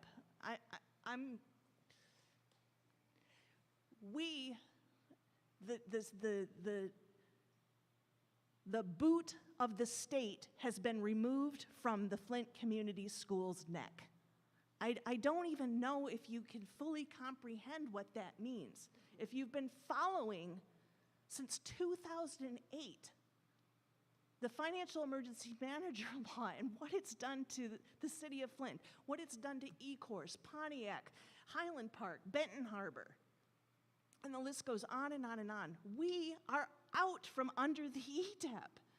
So what that means is that, and I sure wish that Channel 12 had taken up this ball and run with it, is that this is a new game. This is a new playing field. We have other options now. We are not forced by the state to pick options A, B, C, and D. And that was the closing of Pierce, the possible closing of ALA. That was you have to, because we say so, close schools. And you don't have any choice about it. Otherwise, we're going to take your school district away from you. So today is a night and day from yesterday. Yes. It's going to get more and more apparent, especially if we have transparency in the media and we have the truth that comes out. Please, for the love of God, report that. Report what's been going on with that. And that being said, as a community, we can come together and make these hard decisions. We can decide, are we going to close schools? Do we have to close schools? Would we like to close schools? And I've been listening intently. I was listening back in the day when the Eisenhower teachers and parents and the Nethercutt teachers and parents, and it's been decades.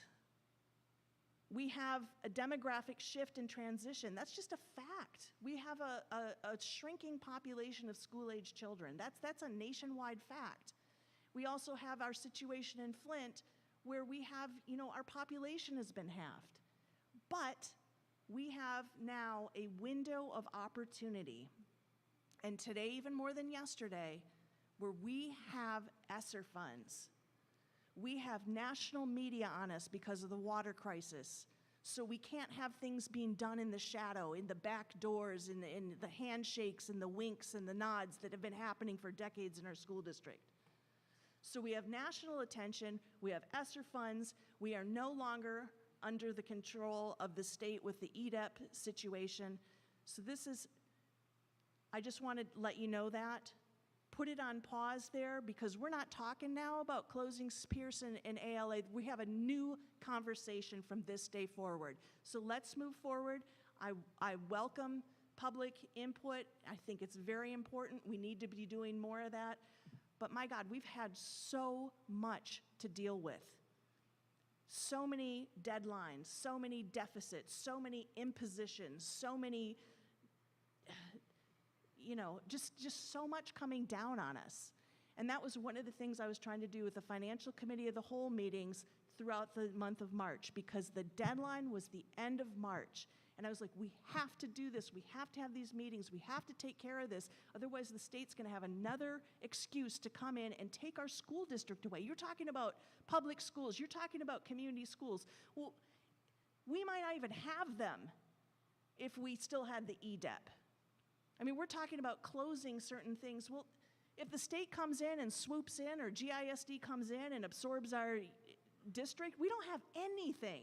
So we have to stick together. As Flintstones, as Flint alum, as people who live in Flint, as people whose children are going to these schools, we have to stick together and make the tough decisions moving forward. Thank you. Any other board members? Any other board members? I would just like to comment. So there's yesterday and today, apparently, and it's a fact, and so things change sometimes that quickly. I knew, though, if a decision was to be made about closing a school or schools, that we needed the input from the public. And I appreciate those from the public who came out this evening. I would encourage you to attend board meetings regularly, if for no other reason to know what's going on in your district. You don't necessarily need to have children. You don't need to have children attending school. In that, there might be young, older adults by now. But I certainly did learn something from the public tonight, and things that we need to consider as a board in the event that we need to close schools. One of them is, one of the speakers said, so what's the plan for Pierce? What are we going to do with it? Just board it up, tear it down? I mean, they didn't say that, but we need to have a plan. So the plan cannot only be about closing schools, but then once you close it, what do? Do you sell it? Do you somehow, get the city of Flint in a partnership with them, maybe use it as a community center or whatever. There was also the consideration of what COVID has done, and we know that definitely disrupted our students where they were at home, but there's also a disruption when they have to move to another school. And I don't know if there's an exact way to measure that, but it certainly needs to be a consideration. The cost of busing students needs to be considered. There was mention by one of the speakers as to my question becomes now the number of students at Pierce from outside the district. I do not know that number. I think it's important to know that. So I believe there's many considerations we need to take into account. those are some that I learned this evening in listening to the public. And so I really appreciate that. In regards to closing schools, sometimes it needs to be done just because of the dramatic loss in population. We need to go back not that many years, and you may recall we had 4 high schools in Flint, and we did not need 4 high schools. But there were people arguing, residents, parents, you know, I heard the term because I wasn't on the board. I've been only since the end of September, first part of October. But when I was attending the board meetings, the parents would say, you know, I'm an Indian, my father was an Indian, my grandfather was an Indian, and you need to keep Flint Central open so my son can be an Indian, a Flint Central Indian. But that comes with a great cost. And what that cost does, it eats away at the funds that are available that could be used for programming within the classroom. It can be used for field trips. You know, that's what I argued, because I knew nobody in Grand Blanc that was waking up in the morning and saying, you know what our problem is here in Grand Blanc? We need to have 4 high schools like the city of Flint. And when you have more buildings, more space available than that which you can fill, it's a drain on not just the district, but it's a drain on the students as to what's available to them. But I think this evening, yesterday, we've been given some great news from the state in that, let me say, we have some breathing room. And I think we need to look to the administration and say, you know, is proper spacing going on right now in our classrooms? And I'm not saying it's not going on, but, you know, if we need more space, it means we need more classrooms, and there may never be a need to close more schools. But so I think this evening, at least for me, I've learned some things from the public. I appreciate you coming out. I would encourage you to continue to come out, just because there are issues that come up all the time. And the public input, for me, is appreciated. And I'm hearing you, and I'm listening to you. So I don't, any other comments from board members, superintendent? No? Okay. But we'll move on with this meeting then. There's an additional opportunity for comments from the public. No, I'm sorry, this is what? Oh, these are their names? Okay. All right, so I've just been given some slips. Our first speaker will be Allison Montgomery Littlejohn. Okay. Lyles Bailey. Huh?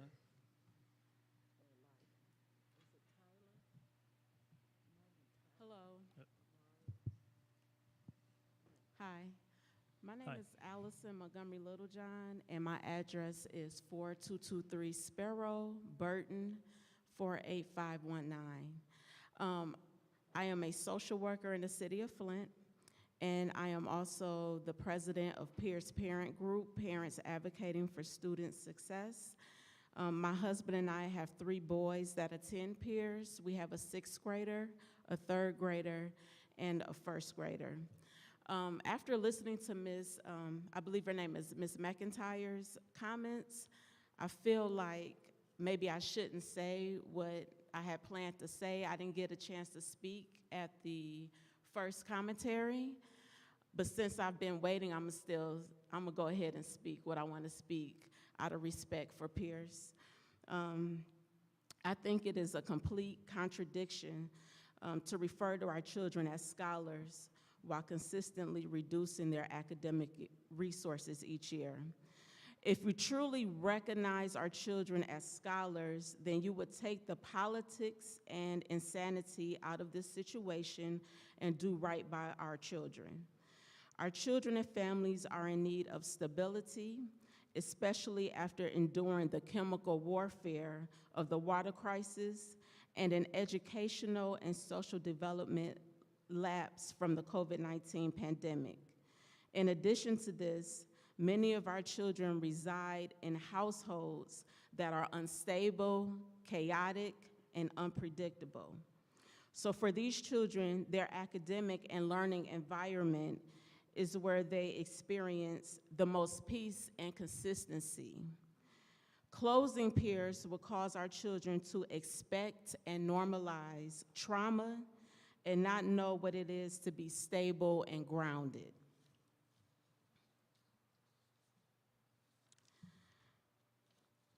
You know, as it was said earlier, under the leadership of Dr. Grace at Pierce, we have experienced high test scores, high attendance, lower behaviors, an increase of partnership and grants that our children and families benefit from. So I think that closing Pierce would be a contribution to the educational genocide of our children and community. I really appreciate some of you that spoke and held the board accountable as board members for increasing the enrollment in Flint. And if you don't mind me saying this respectfully, I just want to remind everyone in here, including myself, that a fish stinks from the head down. A fish stinks from the head down. And in this situation, Flint Community Schools Board of Education is the head. Please look within yourself to increase enrollment, revitalize our current school buildings and our curriculum, and do right by our children, families, and staff. Thank you.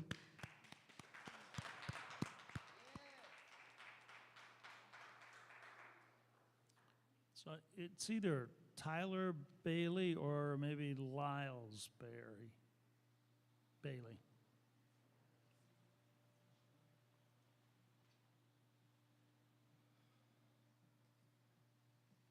It's Tyler Bailey. I'm at 1518 East Court Street in Flint.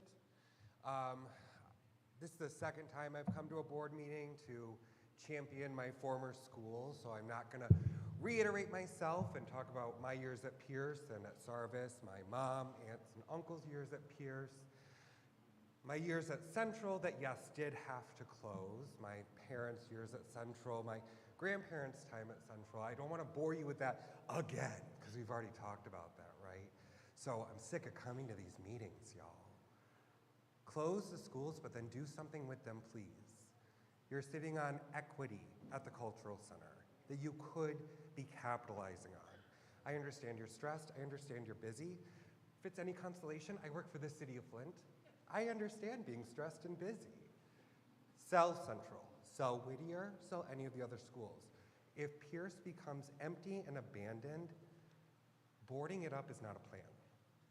Leaving it there is not a plan. The plan is gang initiations, because they're gonna drive right down Franklin and set it on fire, just like they did every other school on that street when you go north. I get you can't just put a for sale sign in front of the building, but it's been years. Do something. I can refer you to several commercial real estate agents. Don't close Pierce. Do something with the vacant buildings. They're an eyesore. The only reason Central and Whittier haven't been burned down yet is their proximity to the Cultural Center and downtown. I drive by it every day on my way home from work. There's people on the roof. There's people going into the buildings. I don't understand how this problem persists. And we're looking many, many gift horses in the mouth and not doing anything about it. So thank you.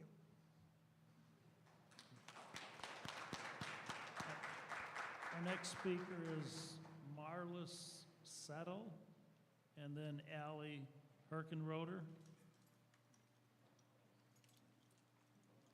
My name is Marla Settle. I live at 19201 Blackberry Creek, Burton, Michigan, 48519. I have 2 scholars that attend Flint schools. They attend Brownell STEM Academy. My heart hurts because I'm in the heart of the city. And our little black boys and little black girls can't read.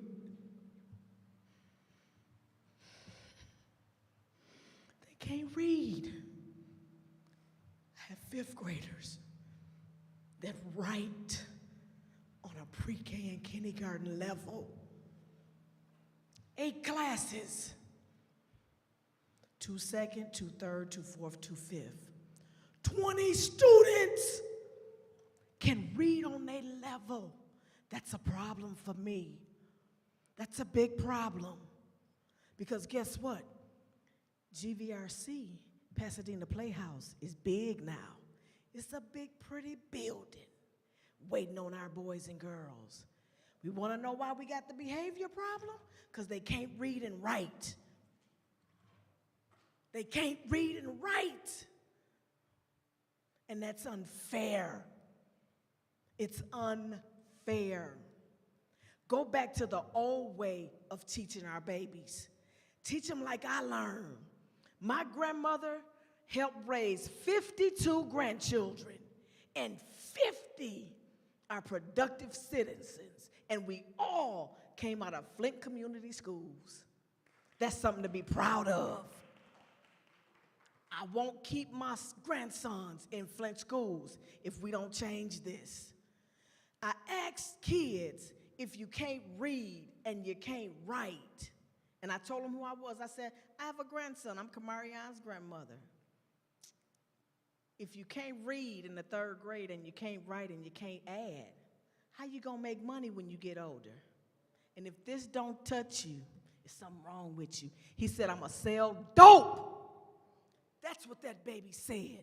And I had to walk out that room because tears filled my eyes, because Pasadena Playhouse is big and it's waiting on them. But I refuse to have their blood dripping off my hands. I'm gonna do everything I can to help them read. But I can't do it by myself. It takes a village. We need smaller classrooms. We need more parapros that's not making $10 an hour. We need more behavior specialists that ain't outsourced. If I gotta have a degree, you gotta pay me more than $14 an hour. If I gotta have a degree to do this, you gotta pay me what I'm worth. If I don't have to have a degree, I'll make McDonald's wages. But if I gotta have a degree, I want what I'm worth. Do our kids right.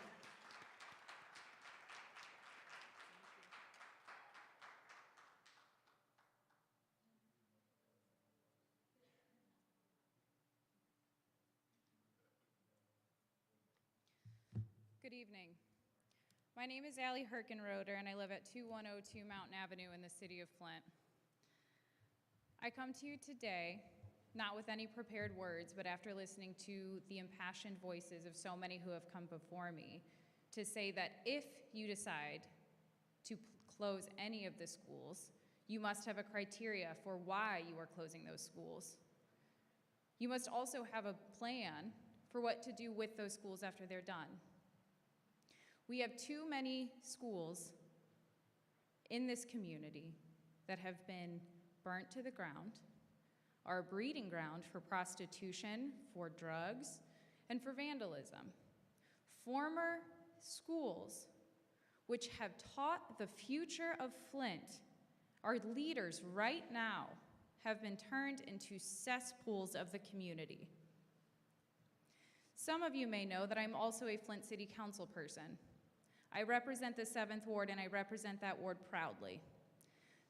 I get calls on a daily basis about the blight that has infested our community as a result of Central High School and Whittier Middle School.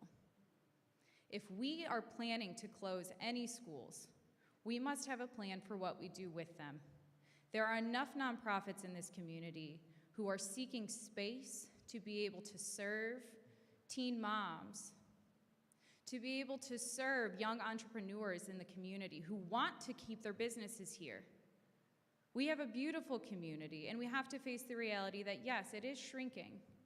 So what do we have to do to make sure that it keeps growing?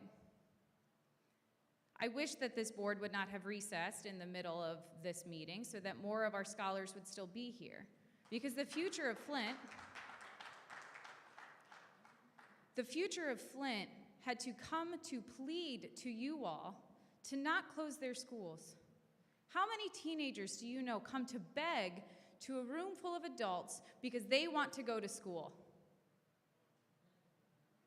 By closing any school and not having a plan for it, you are fundamentally disrupting the future of Flint. The future leaders of our community, the people who will be sitting in your seats one day and who will be sitting in mine. We must do right by our community, and we must have a plan whenever we decide to close a school, if we decide to close a school. We have to do right by ourselves, by our community, not just for us, but for the future of Flint. Thank you.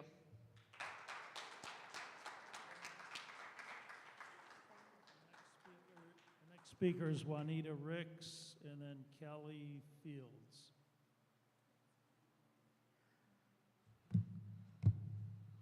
Hello, Flint Community School Board members. Please consider my statement if the board revisits closing Accelerated Learning Academy at a later date.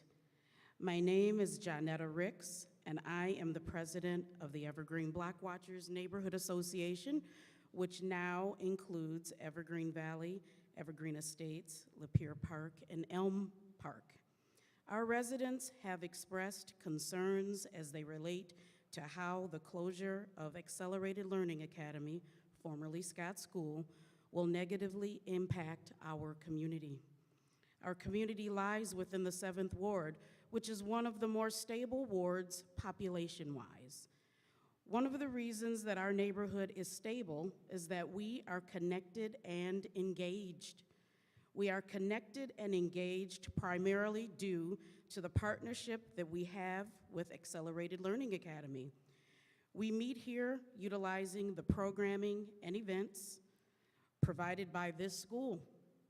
Our community would like to continue that connection and partnership with Accelerated Learning Academy.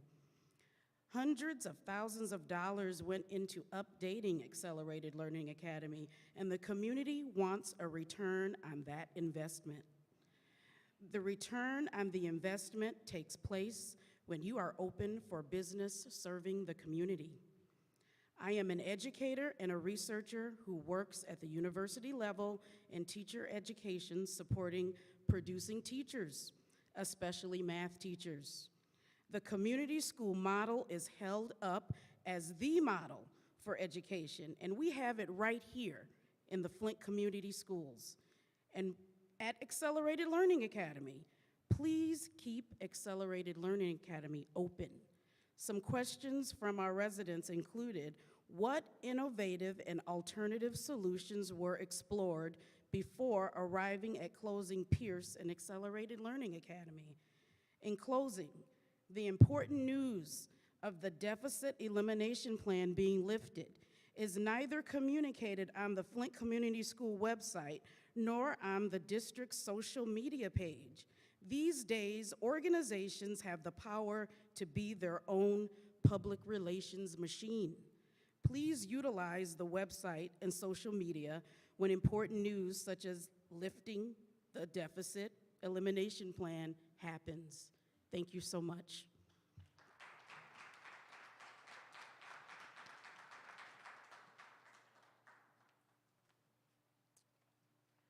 Good evening again, Board, and thank you for allowing me to come before you and just have a couple of more minutes to speak.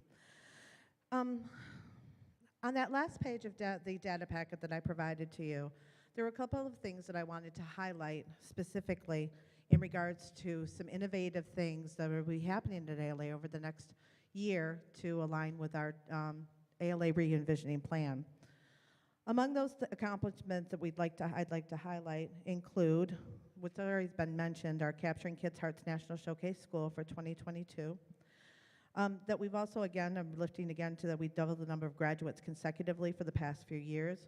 that we have included, and we have a new esports program that's been started, and we have several students that are participating. We have been solidifying plans with, to offer dual enrichment enrollment programs with SVSU, U of M Flint, Mott, and various other partners. We're also creating policy to increase engagement through elective offerings on personal curriculum, GenNet, and vocational opportunities and internships. Robust partnerships exist with both CRIM and YouthQuest by offering unique opportunities for the non-traditional students. 60 students have been identified already to transfer to ALA for the 2023 school year, which would include to keep us with the same numbers that we've had for the past few years. I've not lost any students as far as numbers are concerned. We have consistently stayed somewhere between 166 and above, and as a result of that, I need for you to consider where those students come from. I don't get a neighborhood. Mine are referred to me. They come to me with baggage, they come to me with problems, they come to me with a lot of conflict, and it's been the exclusive opportunity of this school to be able to help our students and rally around them and provide for them better opportunities, of which we'll see 20 of them possibly walking across our stage in the next couple of weeks. We also have had the state superintendent walkthrough, which included positive feedback, as well as celebrated the success of ALA, and by his words, we're one of the best alternative schools in the state. Configuring ALA's calendar next year, we're going to be aligning it to our alternative waiver to include a 4-day week with the flexible interventions, internships, personalized curriculums, deep opportunities, which would be very, very difficult for us to maintain on a separate campus. In addition to that, we have a 3-trimester schedule, which would be very, very challenging to have our different testing schedules, in addition to our monthly celebrations, which may not include students from Southwestern if we were on the same campus. Lastly, I'm just going to speak to you from a personal point of view. This is the longest that I have been without losing any students. By loss, I mean death. The last time that I had students die, I had 3 children that were killed in a triple homicide in October of 2019. And I don't know, I can't prove that us having a safer place for my young people to land, I don't know if it is connected, but I sure like to think that the love that we are giving and the safety that we are providing is giving our students an opportunity to live and not end up in a juvenile, the JVRCs or in the streets of Flint. Thank you for your time. Thank you.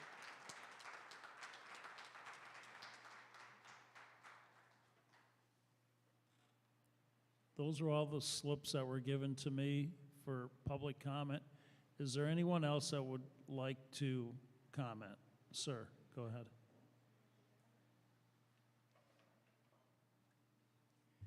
Good evening, Mr. Jones, Madam President, Madam Treasurer. I appreciate your comments. Could you state your name? My name is John Speechko, formerly of 2402 Calumet Street, a half block away from Pierce Elementary, where I attended a long time ago. First of all, I want to tell you how encouraged I am that the board had an opportunity to speak this evening about the fact that the deficit elimination plan is over. And I have tweeted that already, and it is on the Flint media site with your tag. So let's at least relish the moment that we have that we're past that. You have done some wonderful things, and the acknowledgement of the fact that students are leaving Flint and going to Hamady, Davison, and other adjoining districts is significant. And call me an optimist, but the Flint Public Schools, when I went to them, were amazing, and they still can be. But it's only going to be going big for our kids that's going to make a difference. And you know, what I have found when I was superintendent is that you can't cut your way out of a deficit. You have to build your way out of a deficit. How do we get those kids back? How do we get those kids? Hamady has doubled its size in the last 6 years, partially because they put in a turf field, for goodness sakes. So we have to look at what the values are. How do we improve the literacy issues? How do we improve our attendance rates? How do we get kids to want to be in school again? And the way that I would prefer to have that is that kids are excited to come to class. They're excited to be in school because they're going to learn in a fun way. I currently am with a company called Creative Learning Systems, and we have what we call Smart Labs. And I can tell you that children from preschool to 12th grade run to class to get to their Smart Lab. And they don't want to leave. They have to leave because the bell rings. They want to come on weekends. They want afternoon opportunities.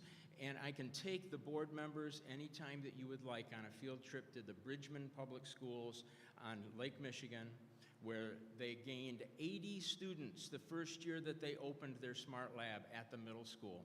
It's actually a 5th grade through 8th grade program. This is a program that gives the kids an opportunity to see every career opportunity in front of them. And when you see preschoolers doing engineering projects, doing coding, building bridges, and flying drones, where do you think those preschool kids are going to be by the time they get to middle school and then high school? When a child tells you in kindergarten that I want to be a scientist, you've got them, and you're not going to lose them.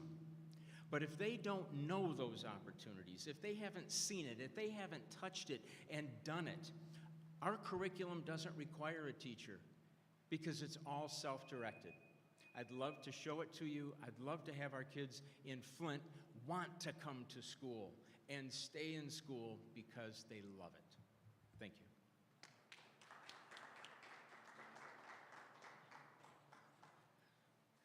Hello, everybody. My name is Josiah Morgan. I go to ALA. So I just want to give here and talk about, I heard that like a couple of weeks ago that y'all supposed to be closing our school.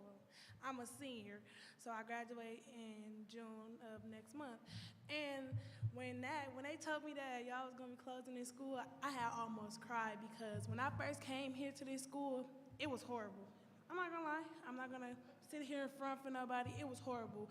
It was fighting, everything you can imagine. People skipping class, and over the last 3 years of me being here, I didn't skip the 4 grades. I'm a little nervous right now, but I didn't came to everything, like the school meetings. I didn't been to all my classes. I done did everything I could. This year, it done helped me so much out. Like, it helped me for my last 3 years. It helped me so much. All my teachers is wonderful and amazing. They try their best to help me out. Like, this school, it means everything to me. Like, last year, when homecoming got to coming around, my mom couldn't help me do homecoming.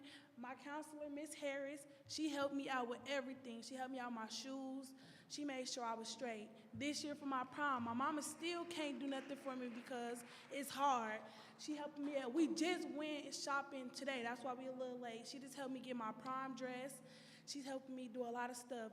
With her, I can come. She done helped me get up into Genesis Career Institute where I'm going to hair school, something I want to do when I graduate. Let me see, Mr. Gillespie, I don't think he's here today, but he done helped me get up into MOD 2022 of September. Let me see, Ms. Dixon right there. She helped me most of the stuff on the computer. And when I got here, I'm not even gonna lie to y'all, I couldn't read that good, nothing. Her giving us books and stuff to read, and her like staying on us, coming to class, calling our parents, making sure we was okay. I love it. Like, all my teachers, I love them. Miss Cavett back there, she helped me when she was here. I got kicked out my first year here. You know, that taught me a lesson. I stopped playing around, running in the hallways and cussing and fighting on people, all that. Like, when I got here, I was a completely different person. I didn't care about coming to school. I didn't care about coming to class. I didn't even want to go here when I first got to this school. But when I got here, like, it changed so much stuff. My grades went up. I got more opportunities. Like, I got to see more stuff. I got to go on more field trips than my other schools. I got to do more stuff than what I usually got to do before I came here. If I didn't come here, I don't know where I'd be. I probably wouldn't go to school because I used to get bullied. I used to get talked about. People used to just pick with me for no reason. And with me going here, none of that happened in 3 years. So, yeah.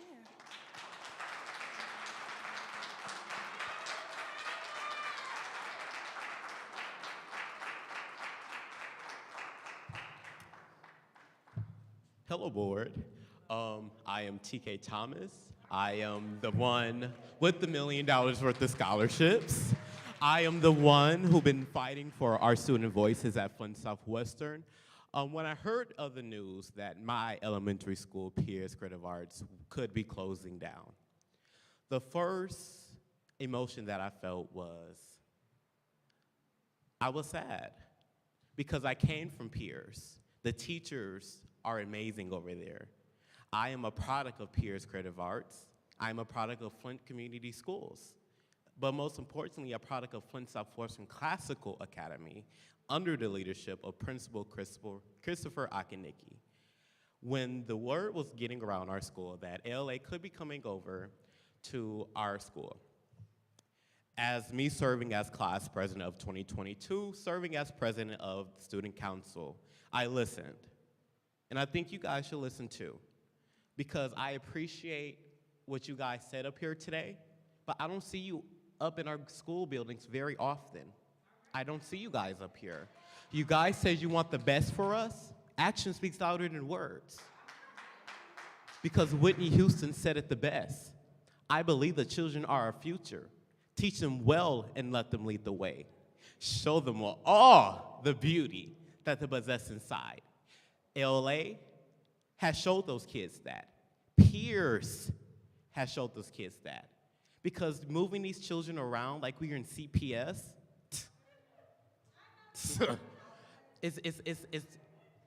it's heartbroken. Because if we keep moving these kids around, we're gonna lose kids even more. If we're trying to build these schools up to be the best that it can, and trying to gain our children back from Hamby, from Carmen, from Grand Blanc, why try to make a move that is gonna cost us more students to leave? I am proud to share with the students my success that I had got from Flint Community Schools that I wouldn't get from any other school district. Honestly, LA has potential in their building that has great students. Peers, those young children, their voices means a lot. Those smiles means a lot. And I'm asking for the board to be a part of our lives. Come to our programs, our activities, our basketball games, our football games, our pep rallies. Come, because I don't see you guys there. I don't. You guys say you want the best. I don't see it. You reading off the bullet points. I don't see it. I see Superintendent Kevin Jones, and Assistant Superintendent Kiana Murphy. I see them more in the building than our own board. You guys make the decisions. You guys make the decisions. So remember, if you want the best for our students at Flint Community Schools, actually be a part of our lives. Thank you.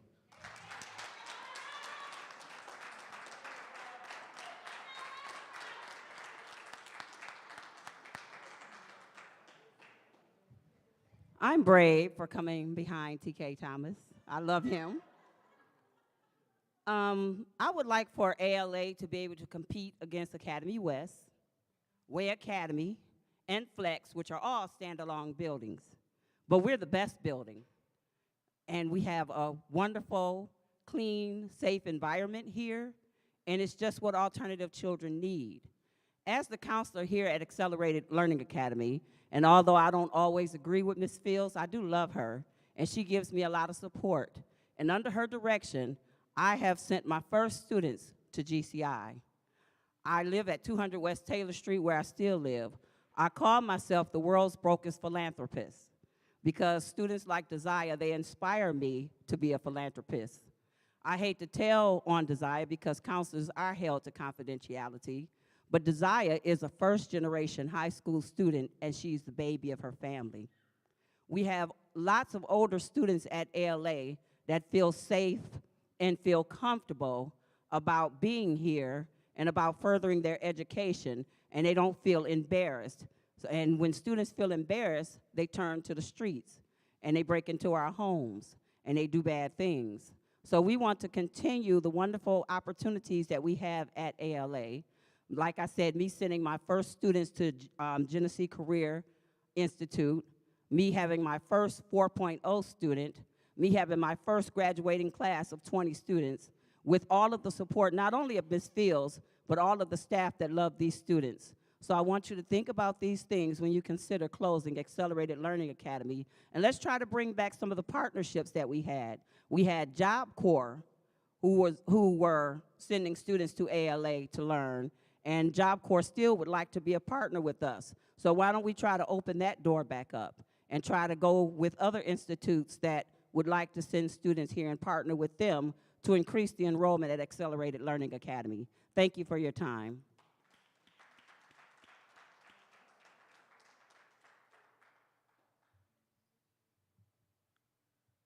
Good evening. I sit there, and I didn't intend to speak. Could you state your name, please? Name is Fred Bashir. Chris, you know who I am. The rest of them don't know. Can you hear me? It's Fred Bashir. I lived in this neighborhood since 1967. I've seen the good of this school, I've seen the bad of this school, and I see a potential for us to be great again. And I didn't get that from Trump. This is something that I truly feel within my heart. But I like to say something. I want to commend you, board members. I want to sit where you're sitting, starting in 2008. And for health reasons and family reasons, I had to give it up. But I'm still here. And I talked to Chris at a meeting with the district, and he had invited me out, but sometimes my health don't allow me to come out as often as I should. But I want to say to you, board members, you got a tough job. You got a tough job. When you have the problem, doesn't start with you. You're trying to correct a problem that started in the home, and I haven't heard much of that this evening. And I like to say to parents, I wish they would come out, as the young gentleman said, come out to the schools, but we need to have some home meetings, because that's where the problem really is. You cannot send a child to the school. The school has not birthed a child yet and will not. But when you are parents and you don't instill into your children what is needed, you're not going to get a great results. It's only so much that the school can do, whether it be in elementary, middle, high school, college, or whatever. You got to send a good product in, and you got to maintain that product and teach it. Now, not to come through Scott School right here, Flint Central. I graduated from Flint Northern in 1958. I'm the oldest person in the room, probably. But my children went to this school. All 6 of them. One's an attorney. They're ones that lead corporations. There's nurses. There's school cosmetologists, and so forth and so on. Not bragging, we've been blessed. We can be blessed if it starts in the home. We need home meetings. Maybe that's something that I can start or get a group to start to talk to people in the homes, like they come out and talk to you when they think it's a crisis that you've done something to their children. But if a child have all heard swearing and cursing and go watch Big Bird and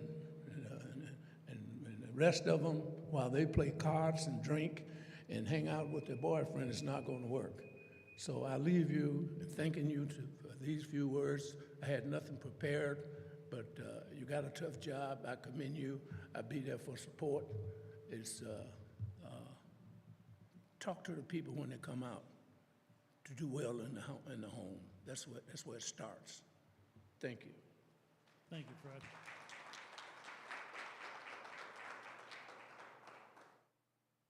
Hello. My name is Mary McGee. I live at 9150 Suncrest Drive, Flint, Michigan. I wasn't going to get up and speak at first. Then I said, you know what? Like what Mr. Bashir just said, it starts at home. I'm a mother of 5, a proud single mother of 5. I have 3 daughters and 2 sons. I have a daughter that is a teacher here in Flint Community Schools. I have a social worker. I have one that she also works at MTA. I have a son that's graduating this year. I am a product of Flint Community Schools in 1994. I went to schools of choice, just like this school. I also worked for Flint Community Schools. Bus driver, security guard. What you do today affects their tomorrow. Me being a parent, what I do today affects my children's tomorrow. They have consequences and repercussions at home, what some might not always do. I'm going to hold them accountable for each and everything they do, because I have standards for my children. And I don't just slap them on the wrist and say it's okay and give them fruit snacks and let them go home and play. You're going to work for it, just like I had to. So often, we don't allow the children to work for it. We just say, it's okay, little Tommy. You got a behavioral problem, so it's all right, baby. It's not okay. Because when they get in the real world, nobody cares about ADHD. Nobody cares about ADD. Nobody cares about autism. They care about what you're giving them right now. I just ask and implore you to come out and you build a relationship. Don't just sit there. Build the relationship that you want us parents to have with our children. Because I'm one that I lay hands. Don't call me if you don't want me to lay them. I'm going to come and I'm going to hold them accountable for what they do, because I want upstanding citizens. I don't want them to be in that pipeline. Thank you.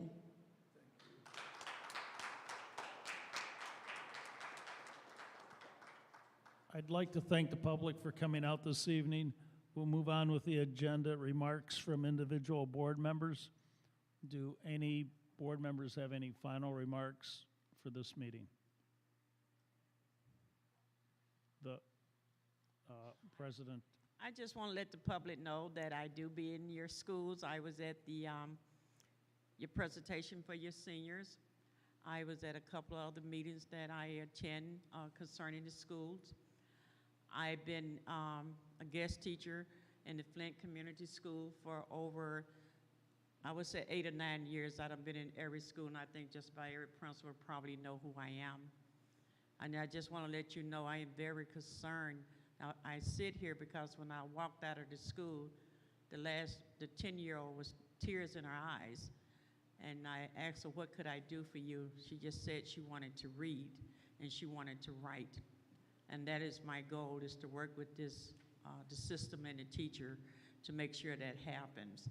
But I am at the schools, I do visit the schools, and I learn a lot, because one of the things I learned when I listened to the 12th grade presentation, everything that we have to evaluate the superintendent on in the back of our policy, those 12th graders hit every one of those marks. Who am I? Where am I going? How am I going to get that? It was an excellent presentation that they did, and I encourage the board, we do need to do better. I enjoyed it, and it was kind of heartening when they said nobody ever comes to our meetings and stuff. So I'm taking that step to do that. First year I got on the board was a learning process. And it was a very learning process. I had to learn, everything on my own, but I do know how to get in and out of the school system. So I want to let you know that as a board member, and before a board member, I always visit the school. Thank you. Any other board members? The chair will accept the motion not to take any action on closing any schools tonight at this meeting or at the COW, and in light of what we've learned in regards to the EDEP. Yeah, if someone wants to. If not, we'll just move on with the agenda.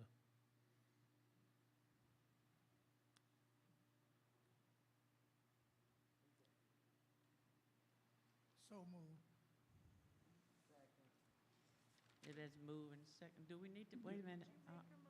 Wait a minute. Are you making a I motion? was requesting one. So it's been moved and supported to not take any action tonight in regards to closing any schools in light of what information we've received from the state of Michigan in regards to the EDEP. And I think it maybe, we could move it to finance and talk about numbers and things like that. So is there any discussion on the motion? Seeing no discussion, we'll move for roll call. What are you motioning? Well, part of this meeting, I think it was anticipated that we might be closing some schools this evening, and, I just received the information about the state of Michigan's action in the sense of removing us from underneath the EDEP. So, that's a game changer. So I don't think there's any need right now to close any schools this evening. So that's what I don't want to see that happening. And I think we need to reevaluate, reassess where we're at as a district in regards to our finances. And I think we could do that through a finance committee meeting. I'm just confused because it's not on the agenda to close schools, period. So you're taking an action on something that wasn't, I'm just confused. I'm just confused It about wasn't what an you're. action item, Chris. There wasn't an action item, so. No. And that Right. wasn't even, it was like a red herring that was put out there that we were gonna be doing something that's just not a thing. So I don't understand what you're making a Point of motion order, for. Mr. Chairman. There's been a motion made. It's been properly second. And we're under discussion. and so we in this is my- discussion. This is my discussion. Okay, just so you Trustee know where Gilbert. we are. So I'm in discussion, so I'm Okay. discussing. Okay, thank you. Go ahead, board member. So I'm just trying to get clarity on, I don't know what the point of the I don't understand what the motion is. Like what we're gonna do with it, because so we're just gonna move it forward to the cow for further discussion of a Point of revision of information. the scenarios? Point of information. Go ahead, board member. The motion, Excuse me, hold on. She has point a of point inform, information. the motion is to do nothing, right? So we have an Yes. opportunity to do some due diligence as a board and as an administration. So the Exactly. motion is to do nothing. Okay. Point of information is to do nothing tonight. Right. Thank you, Pastor Gilbert, for clearing that up. So Okay, we weren't doing anything tonight, okay. So, finish, you can finish. No, I'm set. I just didn't want to, I believe many members of the public and thought that we were going to be closing schools tonight. And I want to assure the public that we're not closing schools tonight in light of what information that we received from the state of Michigan, that we're no longer under the EDEP, and that because we're now no longer under EDEP, none of us knew that, until maybe yesterday, today, that we look at where's our district at right now, financially. Point of information. I understand the intent, but the way that it's phrased is that we're not taking a motion now because of information that we just currently received yesterday, and we weren't taking any actions, period. I mean, this is a misconception. I think that there's a lot of confusion being fomented in the community. We weren't taking any action. So that we don't have to have a a motion that we're not going to, because this is a moot point. And it's not because we got information yesterday. We weren't taking information even before we got that, or we were taking action even before we got that information. So whoever leaked that out there, however that information got out there,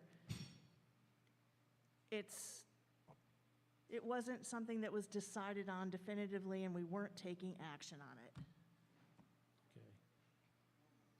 Okay. Well, I understand your point, and I appreciate it. I guess it's maybe more of a motion to assure the public as to where we're at. So they're not leaving this evening thinking, well, are they going to close or not? Then be clear about what you're stating, because you're saying that we're not taking any action because of information we received yesterday, and that's inaccurate. Okay. Would you like to make a friendly amendment?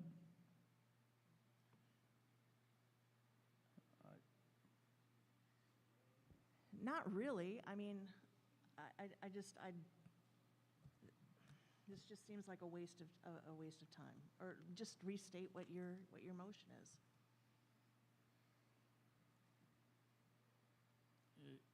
Is there more discussion? No more discussions. Okay, see no further discussion, we'll move for a vote. All those in favor of taking no action tonight, or, Monica, could you reread what you have? Is that your motion is that there will be no action tonight regarding closing schools? That's a good motion. Okay. Yeah. Is that what you? Yes. Sounds good. Thank you. Okay. So we'll do the roll call. Pastor Gilbert? Yes. Or those in favor say yes, those opposed no. Pastor Gilbert? Yes. Yes. Yes. Dr. Alice? Laura McIntyre? Yes. Linda Bliss? And myself, yes. So it carries 6-0. Are there any announcements? Hearing none, move for adjournment.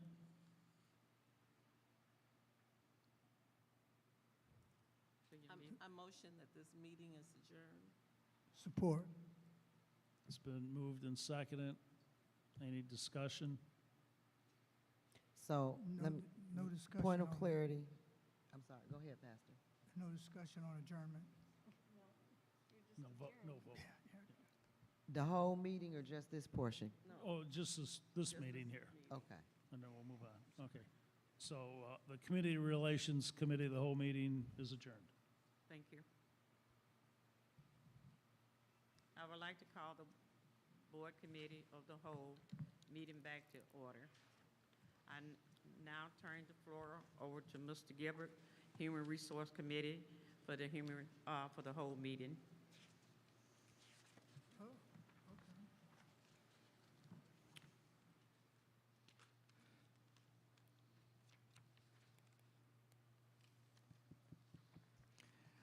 Thank you, Madam President. I would like to call the Human Resources Committee of the Whole meeting to order. I will now call upon Superintendent Jones to present action to the board. Good evening. I seek a motion and a second from the board to move Resolution 1.7, non-renewal and discharge from employment to the special meeting tonight. I repeat, tonight for adoption.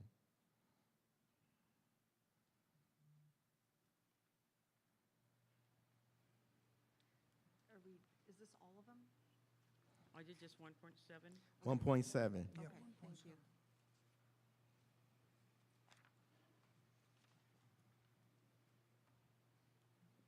So moved. Heard the motion.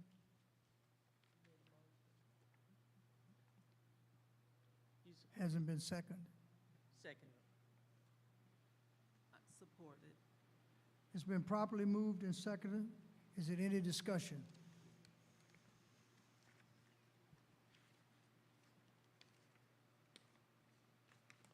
Any discussion?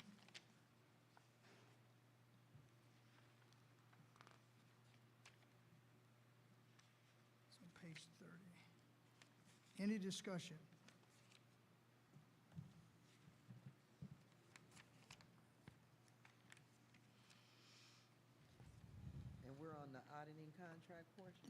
I'm sorry. 1.7. We're on 11.7. Okay, thank One you. point, yeah. 11.7. And that is other residential increase auditing service contract for Plant Marine. And we are, Ms. Carol? Go ahead. and we are adding on to the services that we already received from them for the future, because it looks like some of this may have been from prior. Oh, somebody said 11.7. Is that what I said? I'm sorry. Thank you, Ms. Murphy. I'm sorry, I did that. That was my fault.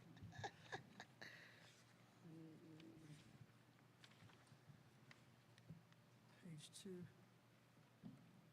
I ain't got 1.8.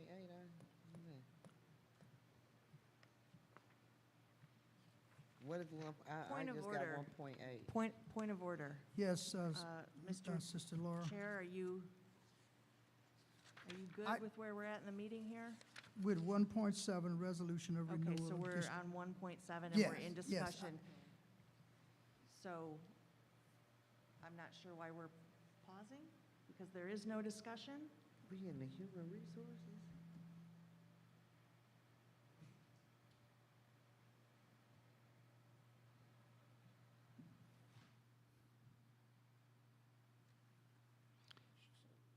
Seeing no further discussion, the motion to move resolution 1.7, non-renew and discharge from employment, to the special meeting tonight for adoption will be conducted by a roll call vote.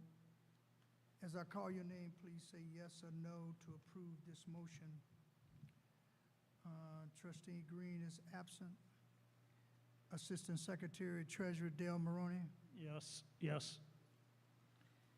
Secretary Booz. Yes. Treasurer McIntyre. Yes? President McNeil. Yes. Vice President McIntosh. Yes. And myself is yes. You have 6 yes. Motion passes, no votes.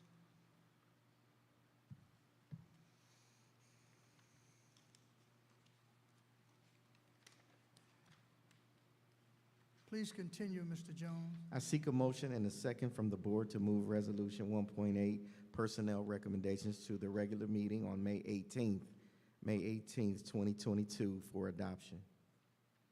Support. It has been, Oh, am I making a motion? I'm looking for a motion. Okay. I'm making a motion to move 1.7 resolution of non-renewal and discharge of, point of order. I'm sorry? 1 point, yeah. Oh, I'm sorry. I motion to move 1.8 personnel recommendations. It's been properly moved and Supported. Support. seconded. Is there any further discussion? Yes. On the pupil accounting and student records coordinator at the administration building, is there an opening? Yes, in this- ma'am. Yes, ma'am. We lost somebody in that area? It's been vacant for quite some time. We just recently found someone to fill the position.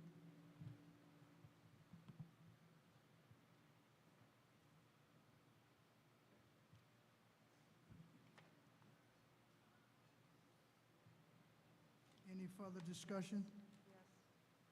Sister Laura?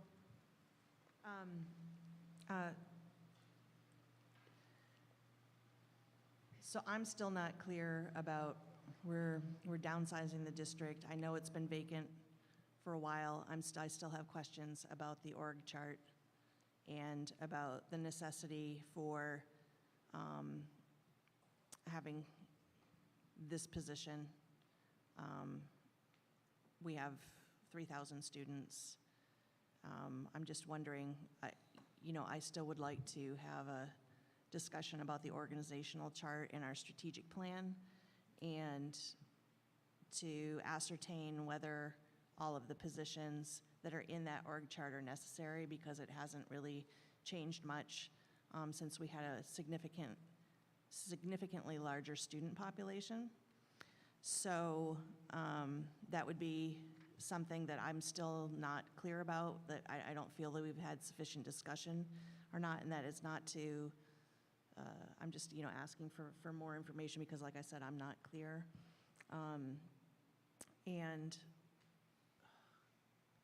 wow, it's been a long day. I had something I was going to say, and it just slipped my mind, so that was the question that I had about that. Point of information. If we're gonna talk about the strategic plan and right-sizing the district, we probably would have needed to do that during the period for that, if we were gonna reorganize, because now we're locked into contracts.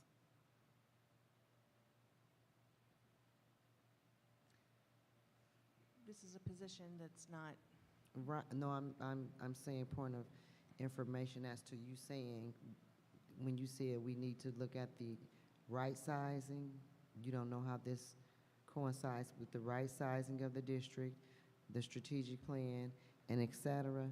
We would have had to start that work during the non-renewal period. If you're gonna look at the organizational chart and remove some people and right size, because once the contracts roll over, we don't have the authority to downsize if we've approved those contracts or they've rolled over. right, but right now we're discussing whether we're going to hire somebody for this position, and we can say no. So I requested talking about the org chart and the strategic plan. We've had a lot of things come up. We still haven't gotten around to it. We were with the previous human resources person, we were supposed to have a workshop.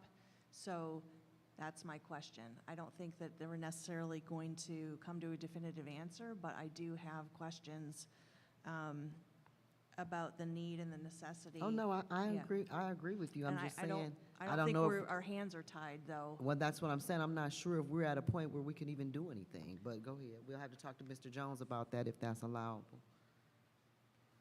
Madam President, What I think I'm understanding you saying is that job analysis or chart that goes with it'll be our 2022 budget, and that's where you will see, that's the data, because right now, we have always been working with, until that next budget, we've been working with the previous chart that was in the budget, and that's what we was working on until they finalize that one for the 2022, is that's what you're saying? You want to see the 2020, the new chart that would be ready? I don't know when that'll be. If I may,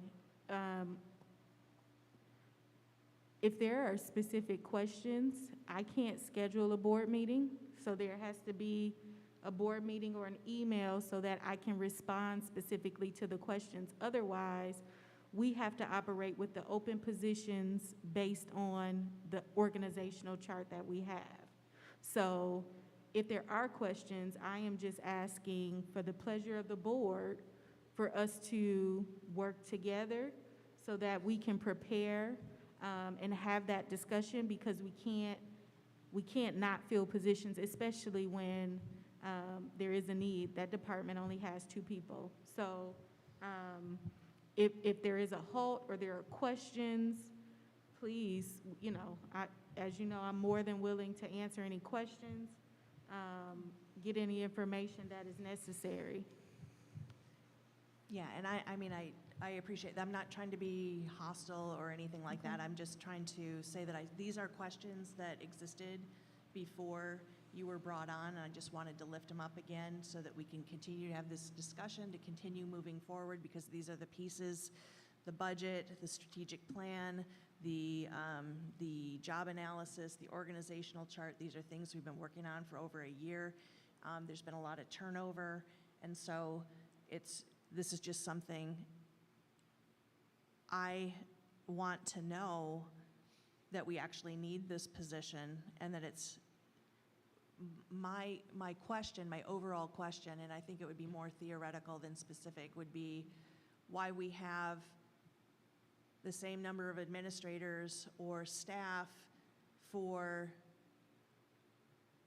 you won't, about having 8,000 students, and now we have 3,000 students, and we still have the same type of overhead. And I'm just wondering. So I can't speak specifically to that. I would like to look at the data to make sure that we have the same amount, right? But what I can say is that right now, the amount of work that's happening specifically in this department is between a director and a staff person. So anytime somebody comes to visit, they have to spend hours either enrolling someone, looking for records, and it's just not feasible to keep it open for the amount of time that it is. But if we're going to have the discussion, let's schedule the meeting, let's do it at the HR subcommittee. Let's do it so that we can clarify what the questions are, what the concerns are, so that when we get to the personnel recommendations, it isn't like a hold after we've already offered these people the positions. Point of information, that's why we as a board got together and voted to give Ms. Sharice a HR contract. Remember, that was for her to help us right-size our district and to get some things in place. On board Ms. Galloway, because we were struggling with that, and that was where we were in the work when she was interrupted. And that work was supposed to be done in a timely manner. When you're gonna, evaluations, non-renewals, right-sizing of the district. See, in order to right-size the district, you have to be able to, once you decide we don't need this person, or this person, then you have to let them know you're not gonna renew their contract. And when you miss that opportunity, you kind of missed an opportunity to right-size. That's why I was begging my board to let's get together and do that work. So we kind of late, we can have the discussion, but you kind of late, because they kind of locked into, a lot of people are locked into their contracts now, because we missed the deadline. So I understand that this is related, but it is still a different issue, and so there's a couple of things going on with that. So I appreciate what you're saying. We've offered this person, the job is open. We've been begging people to apply for jobs, to come work for the district. We've offered this person the position. So I think that it's the recommendation that that's what we should be doing, but I would just like to say, can we keep, I guess, moving forward with, especially with, you being new, to like what's been going on over the past year. I guess that's all. Okay. So, and I don't mean to muddy the waters at all, so. Thank you. Brother Chris? Just real quick, how long has this position been open for? I'd have to look at it specifically, yeah. I can speak to that. This position has been open for almost a year and a half. I want to say, to answer you, if I can say something else to answer him, we would not be bringing you these positions if we were not hemorrhaging. This position is not just about folks in a district. This is anyone who graduated from Flint schools that need their transcript. Ever. We have a big, huge room that we have to go find this information. And if we can't find it, we have to go search it. Pupil accounting still is also has to do with our compliance with the state of Michigan. And so this has been vacant, this has been an issue, and we've had a lot of complaints from our community about this work right here. So we've been having different departments helping in this area for a year and a half, and we're still not caught up. This is a position that we need in our district. Thank you. Yes, I would like to comment also in this discussion section, is that as I looked through this, as I looked over it earlier, I saw Miss Letitia Wolf as a changing of assignment. And Miss Wolf, she works within the district. She is already an employee of the district, and I would just like to say it's a plus, so far as I'm concerned, because I've really enjoyed the time that she has come before us with financial information. She's been extremely thorough, and she helped the old man understand some things that I couldn't get my arms around. And so I certainly appreciate Ms. Letitia Wolf, or Dr. Letitia Wolf. And so I just wanted to make that part of the record, that she is also an employee already of the district. That's all. Sister McIntosh? That's great. And I also want to ask now, because we were supposed to get in contact with Ms. Zakowski about an opening that we had. Are we not doing that? You gave me the big eyes when I said that, because I'm speaking out of turn. So, you want me to answer? Okay. So, Point of information. sorry. Exactly what did you say? Well, I'm trying to find out, because we were asking, we were gonna ask Ms. Carrie Zakowski about a position. Are we supposed to mention names? No. I can help and Yes, tell you what that's- she's trying, yeah, what okay. she's saying. Thank you. Okay, so we have a position open. We have a position, director of, a CFO. All right, we do not have our CFO. It is posted, and anyone that would like to have an opportunity to interview for that position, they can fill out the information. We have let Absolutely. everyone know that. Absolutely. Okay, but currently, Ms. Letitia Wolf is not only doing her regular daily job as a controller. We're asking that you allow her to be interim as we are interviewing, setting up interviews for the position of CFO. So we have to have someone in that seat working with Treasury and working with the district to ensure the finances is complete. All right, so all we're doing right now, well, we're basically adding more work to her. And so adding more work to her, taking on 2 and 3 jobs, we're asking for her to become the interim director of finance. That's what we're asking for. And not the CFO? That's what I'm trying to get clarity. It's the same thing. It's the same thing, okay. She's the interim CFO until we find a new CFO for the district. Because We have to do interviews. right, and we were on a contingency with that same thing with another position we had, and we'll talk. We still have to do interviews and determine. We already hired the person, so we ain't gotta still do no interview. So you want, we'll talk about that? Right. Okay, all right. All minds clear? Seeing no further discussion, the motion to move Resolution 1.8 Personnel Recommendations to the regular board meeting for adoption will be conducted by a roll call vote. As I call your name, please say yes or no to approve the motion. Trustee Green is absent. Assistant Secretary Treasurer Dale Marone. Yes. Secretary Booth. Yes. Treasurer McIntyre. Yes. President McNeil. Yes. Vice President McIntosh.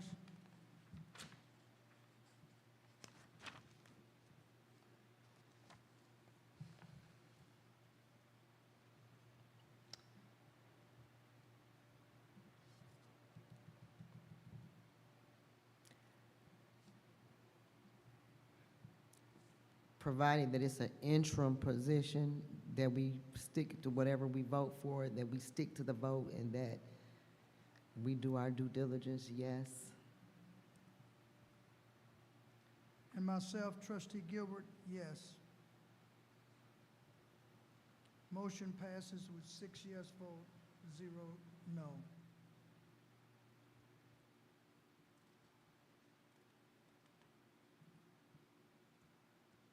Please continue, Mr. Jones. I seek a motion and a second from the board to move Resolution 1.9, authorization to extend staffing services contract agreements to the regular meeting on May 18th, 2022 for adoption. Support. It's been properly moved.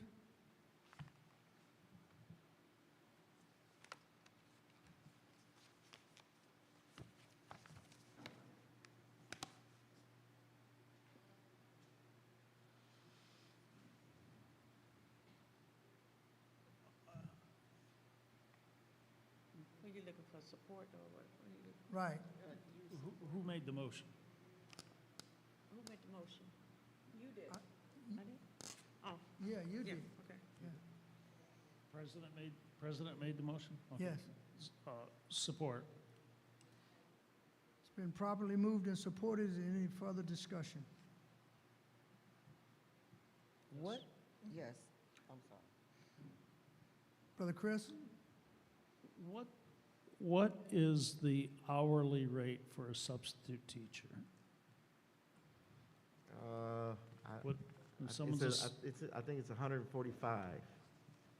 Okay, so I'm seeing something here, substitute teacher, $30 an hour? Is that what I'm seeing on page 21? I'm just wondering how we get 150. A daily rate? What he's saying is a daily rate. That's Daily what he's rate. saying. And what is this saying, average hourly pay rate, $30, on page 21, the last line? I don't have it. Substitute teacher, average hourly pay rate, $30, hourly bill rate, $49.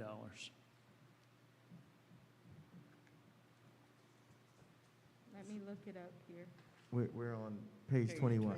So you're talking about the hourly and not the daily, Average Well, hourly. average I don't hourly know. rate. Well, maybe I should ask this. If one raises their hand, wants to be a substitute teacher, what does the You have a district daily pay? rate of Da- 145. 145. You have an hourly rate of $30. So, and then also too, if teachers take on a different position, they have a rate as well. So rates it's different depending on the union or depending on what contract we're under.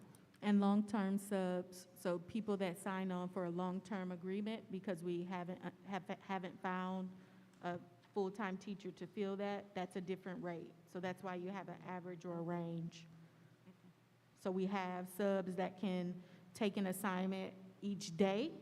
You have subs that can take a long-term sub-assignment, and then you have what we call building floaters. So those, depending on those, because of the commitment, there are different rates. So that's why there's a range. And you can't have a sub for 2 hours. Right. Okay. So if we're making an offer to an individual to be a substitute teacher, what do you tell them? We're going to pay you X amount of dollars per hour, or we're going to pay you X amount of dollars per day? So the substitute teachers are through a contract. They're through EduStaffed. So the district doesn't have substitutes. We hire them through EduStaff. So technically, EduStaff is their employer, and we actually, if they accept the position or if they want to come and be a sub, EduStaff handles that particularly. So we make an agreement for what those position rates are, and then that's between them and EduStaff. Okay, but I mean, ultimately, we're paying the money. To EduStaff. Right. We're paying a fee to EduStaff. We're paying a fee to EduStaff. EduStaff is employing substitute teachers. Okay. It's like a temp service. Is that The- correct? What's before you is our LSS social workers. We're going to continue using these folks. Our nurses, We're gonna so all of continue those using these contracted folks. vendors that you all had and agreed to before, there are people in those positions. We have to have approval to move forward next year to continue to do business with those vendors. Let me try my question this way. So we have the agreement with EduStat. If I want to be a substitute teacher for the district, which I can't be because I'm on the board, but if I wanted to be, I would go to EduStaff. EduStat, okay? and EduStat is gonna hire only one substitute teacher the entire year, as an example, because I want to make it easy for me. How much does the district expect to pay EduStat? It depends on the position that that sub takes. Particular. Elementary school teacher coming in, you're gonna do the whole year, be there every day in the classroom? Well, we wouldn't be able to answer if you had, we will never have one sub. Oh, true. Right, so we pay a fee based on what the amount of folks that we need. So so what's before you is not just substitutes. Oh, right. That's not the only thing before you. You have catalysts before you, you have social workers, you have nurses. So that's one piece. That's not the entirety of what's before you.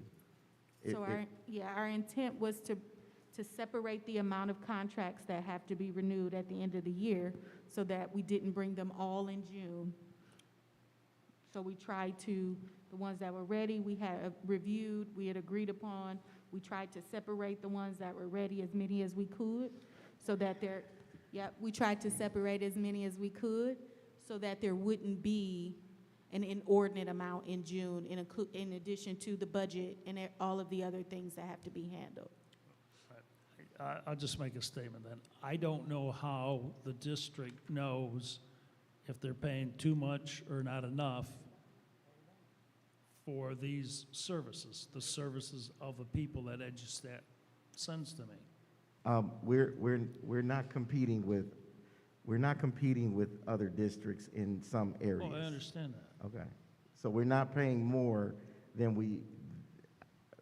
we're not at the top of a scale for a substitute or for a social worker.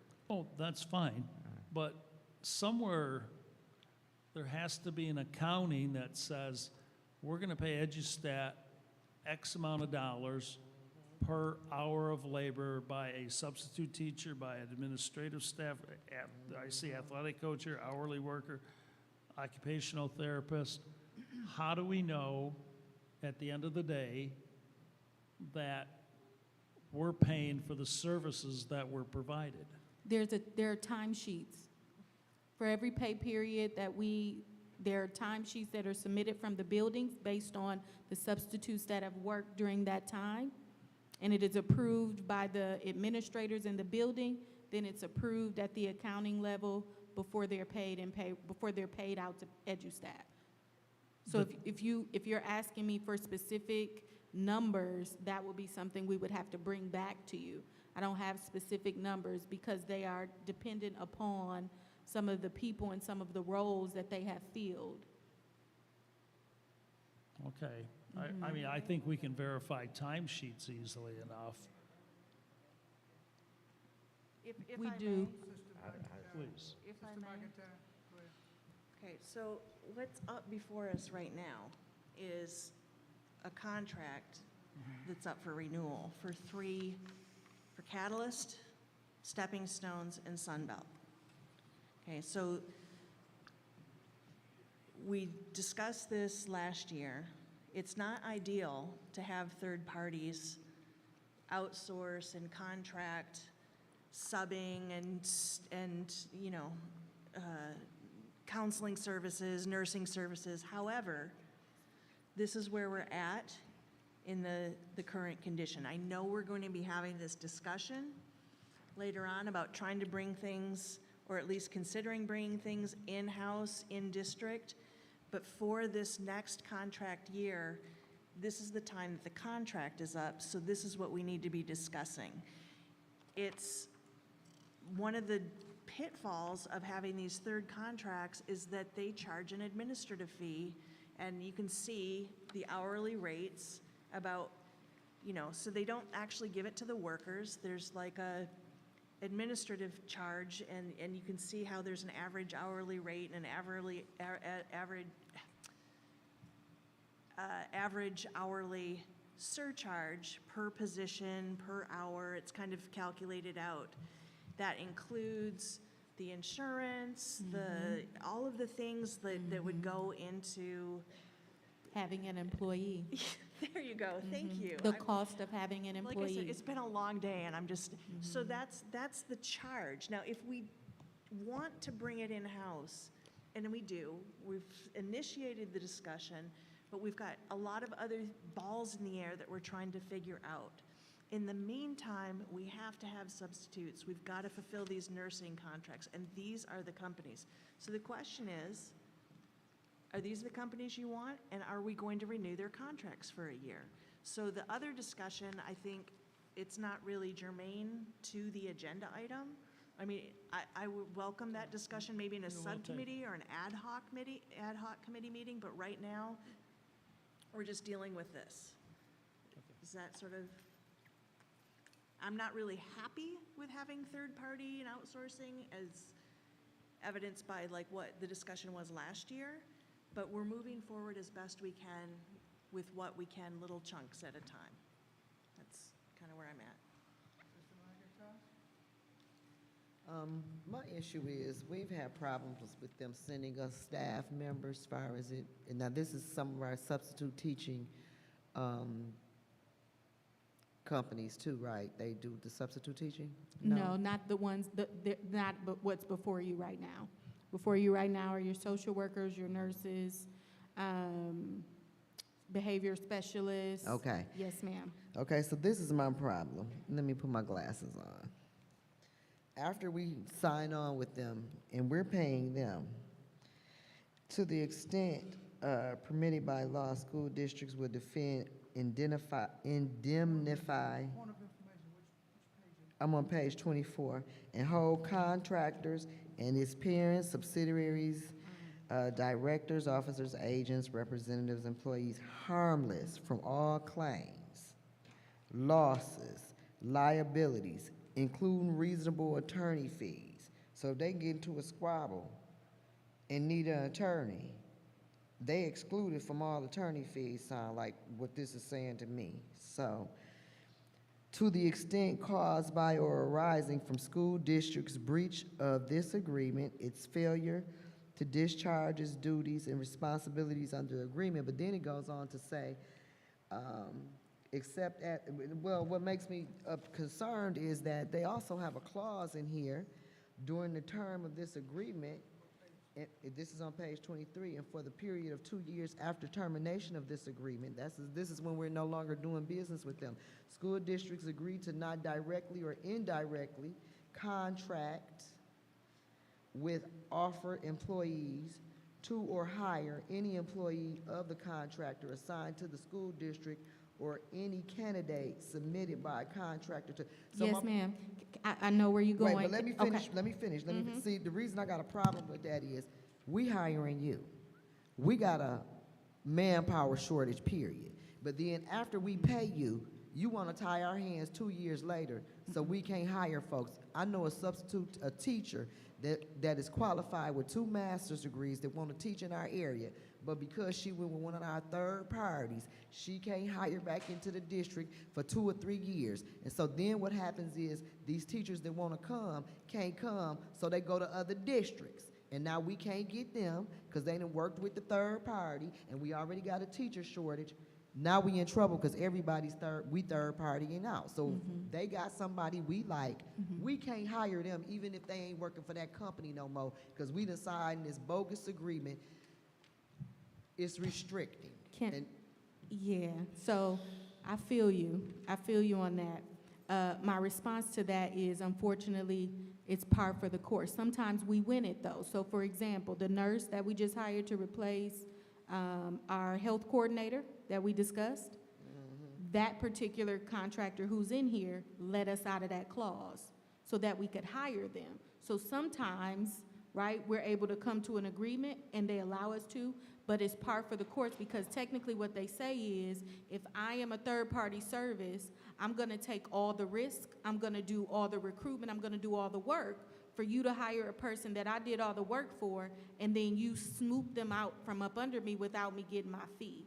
So I get what you're saying. 2 years later, even after they done got their fee, even after the contract over, for 2 years, we can't, Now, what that got It's to do with them? customary. Yeah, Well, and so my- typically what we have to do is if we find somebody that we want to hire and they want to work for us directly, if they won't allow us out of that clause, they give us a fee. They say, hey, if you want out of this clause, you have to pay this amount to us. Okay, this And is what I'm that's what it's going to proposing. be This for what I- all contracted This what agreements. This what I'm proposing.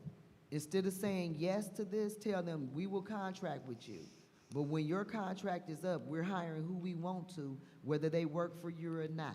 Now, if we do that, we have to be okay with them saying, no, thank you, and all the people that currently work for you. Well, if we they say got no, 'em. thank you, then you come back to the drawing board. That don't mean you can't, but it don't hurt you to ask them, because why you gonna pay them some extra to let that person work for us? Why are we gonna keep making agreements where they got a vacuum in our pocket and a foot on our neck?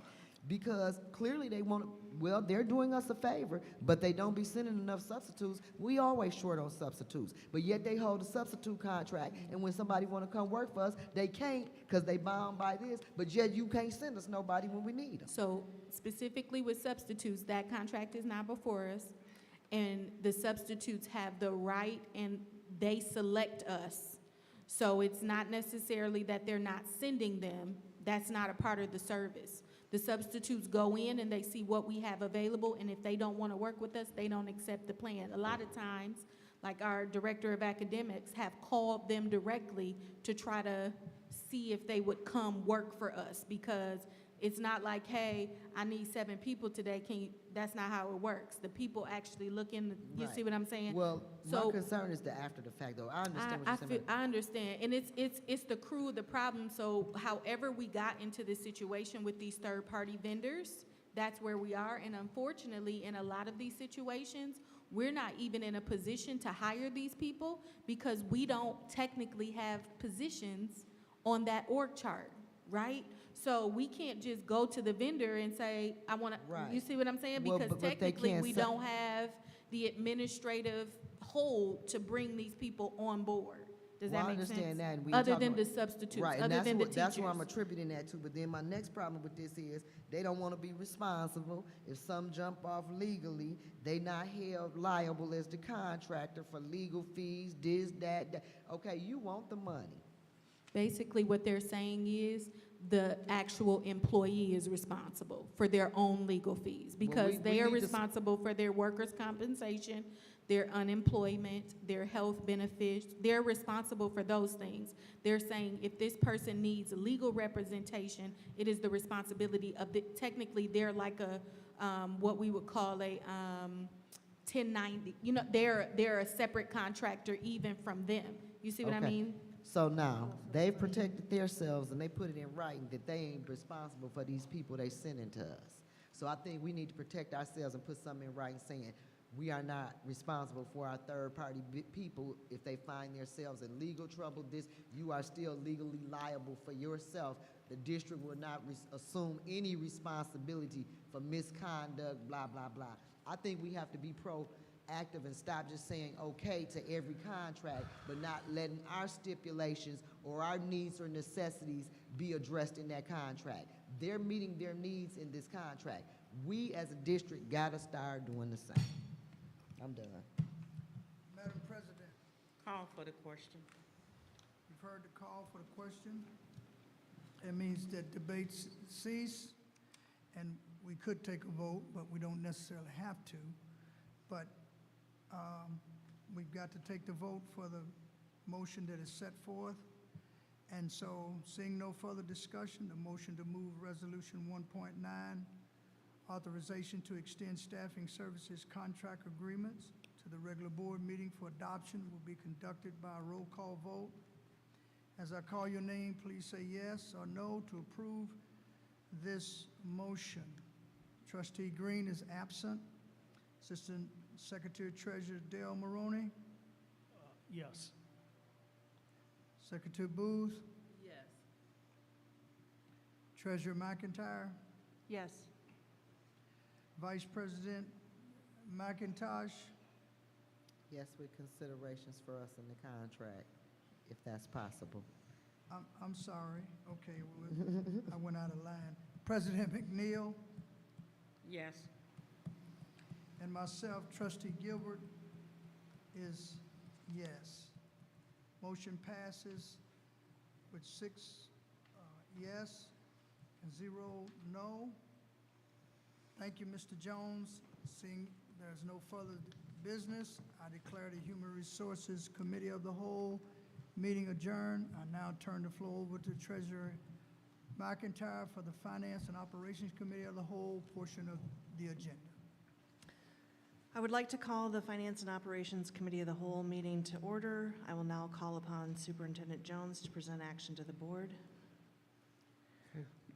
Good evening. Again, I seek a motion and a second from the board to move Resolution 11.7, authorization to increase FY22 audit services contract Plant Moran to the regular meeting on May 18th, 2022 for adoption.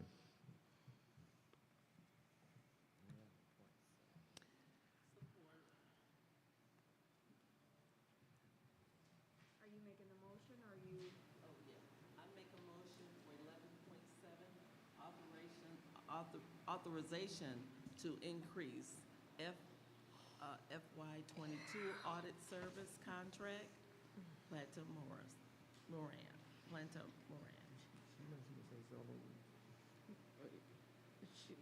Can she just say so moved to that? She did, but we had to have the motion We had to first. have the motion. Now Oh, we have okay. to say so moved. Okay. We all getting sleepy. Yeah. Okay.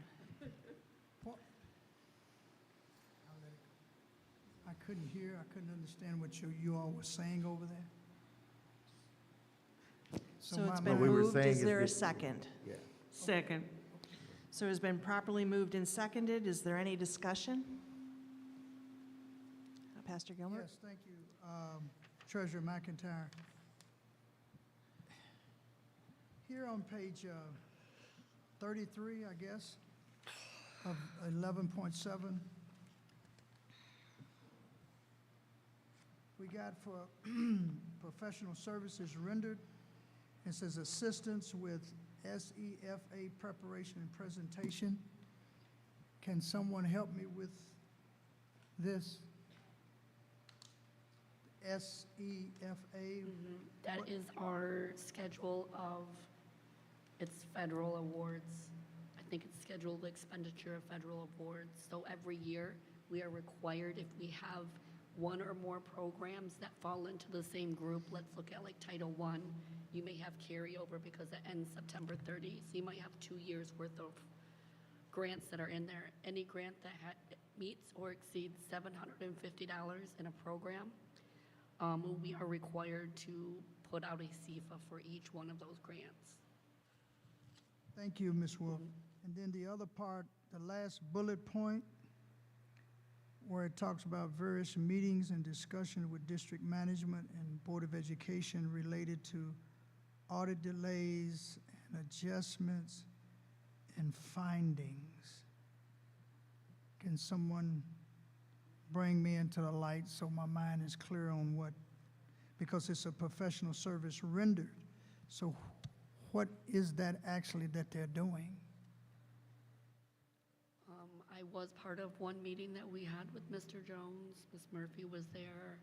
They did have to come back at one point because we didn't quorum on one of the meetings. So I do know that they did have to travel twice to actually do the presentation. So I'm assuming, just based on some of this, maybe that's part of what they were looking at. But as far as several meetings, I wouldn't.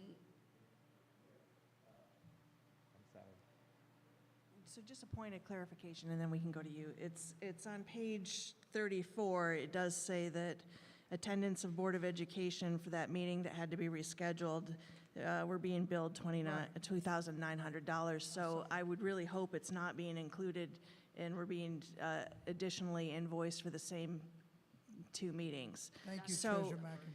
So for point of information, again, we are presented with invoices, the likes of which I've never seen in my professional career, so sparsely filled out, that we have requested again and again and again. I've lost count at this point.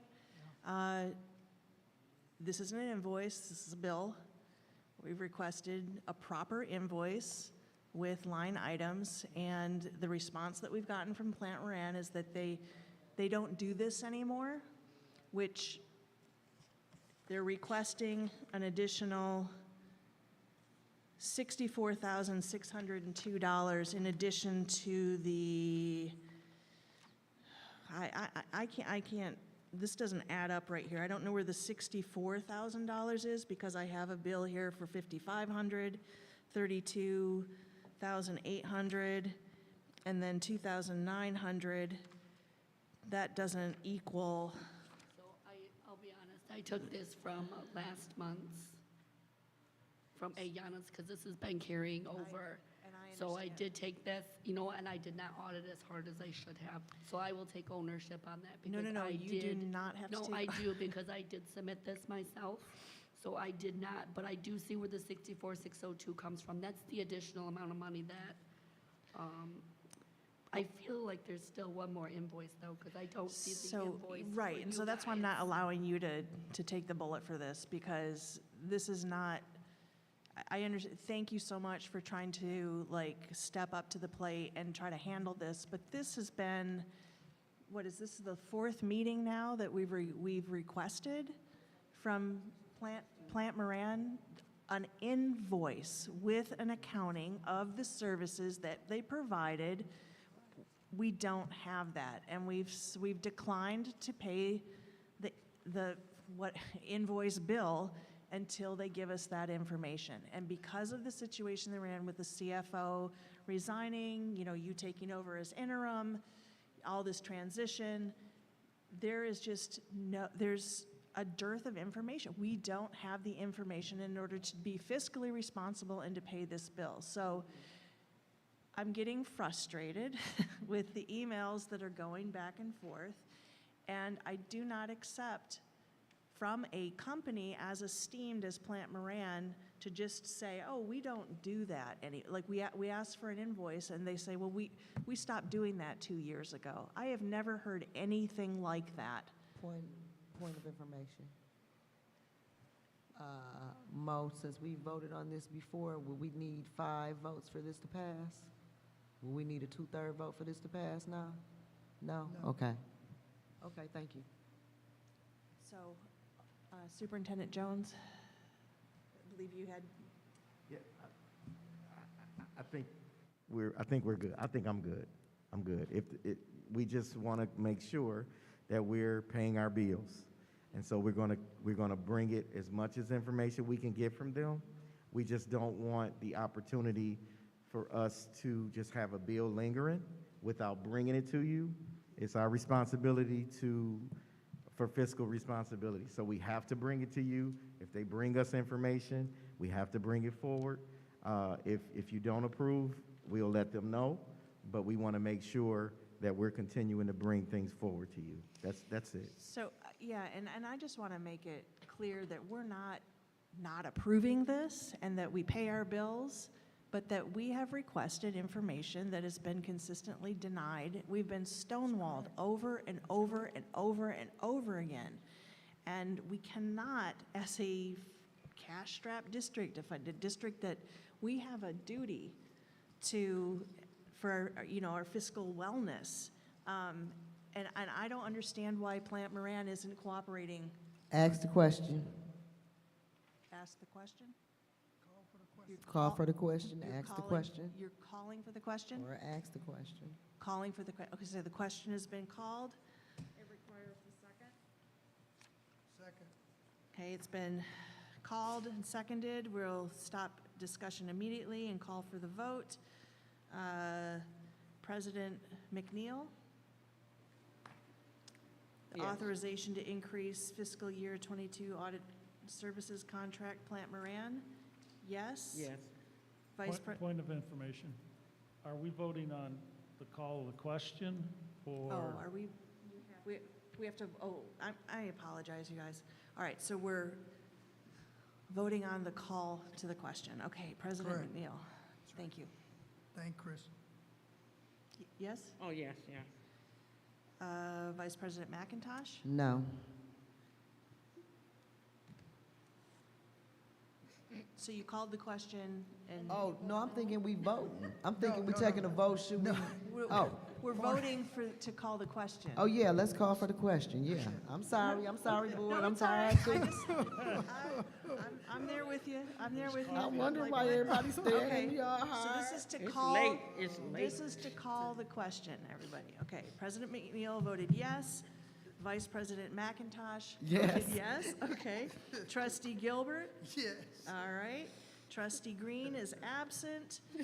Assistant Secretary Treasurer Del Maroney. Yes. Secretary Booz? Yes. Myself, Treasurer McIntyre, yes. So the question has been called 6-0. Now we are voting on the motion to move Resolution 11.7, authorization to increase fiscal year 22 audit services contract, Plant Moran, to the regular meeting for adoption, and will be conducted by a roll call vote. As I call your name, please say yes or no to approve this motion. Okay, President McNeil? No. I put the wrong. Point of order, what'd you say, President? Said no. Okay, thank you. Okay, no. Vice President McIntosh? No. Trustee Gilbert? No. Trustee Green is absent. Assistant Secretary Treasurer Del Maroney? No. Secretary Booz? No. And myself, Treasurer McIntyre, no. Motion fails by a vote of 6-0. Please continue, Mr. Jones. Before I continue, I want to, until you get, I want to be clear so we're not just constantly bringing the same thing. Until you get what you asked for, are we stating that we are not going to accept a motion to pay this bill? That's it. I just want to be clear. To be clear, Monica, did we already make a resolution or pass some kind of a motion? Okay, I thought we'd made something. We voted on this. It's just been tabled. Okay, so I thought we did. No, we tabled She's it. right. Sister Monica's right. So I make a motion. Can I make a motion? Okay. I make a motion that we have a meeting with our acting CFO, myself, the treasurer, and with the Plant Moran, a representative from Plant Moran, and any board member who would like to participate. If we have to make it an open meeting, then that's what we'll have to. I was gonna make an amendment to your motion that it be in an open meeting and the whole board asks them together. They should be able to explain their bill. They keep resubmitting it. They should be able to come before the full board and the administration and explain to us why we owe them this kind of money. So, A point of order, she can't discuss. I understand, yes. You So gotta finish your I'm making the motion that we have Plant Moran come before the board to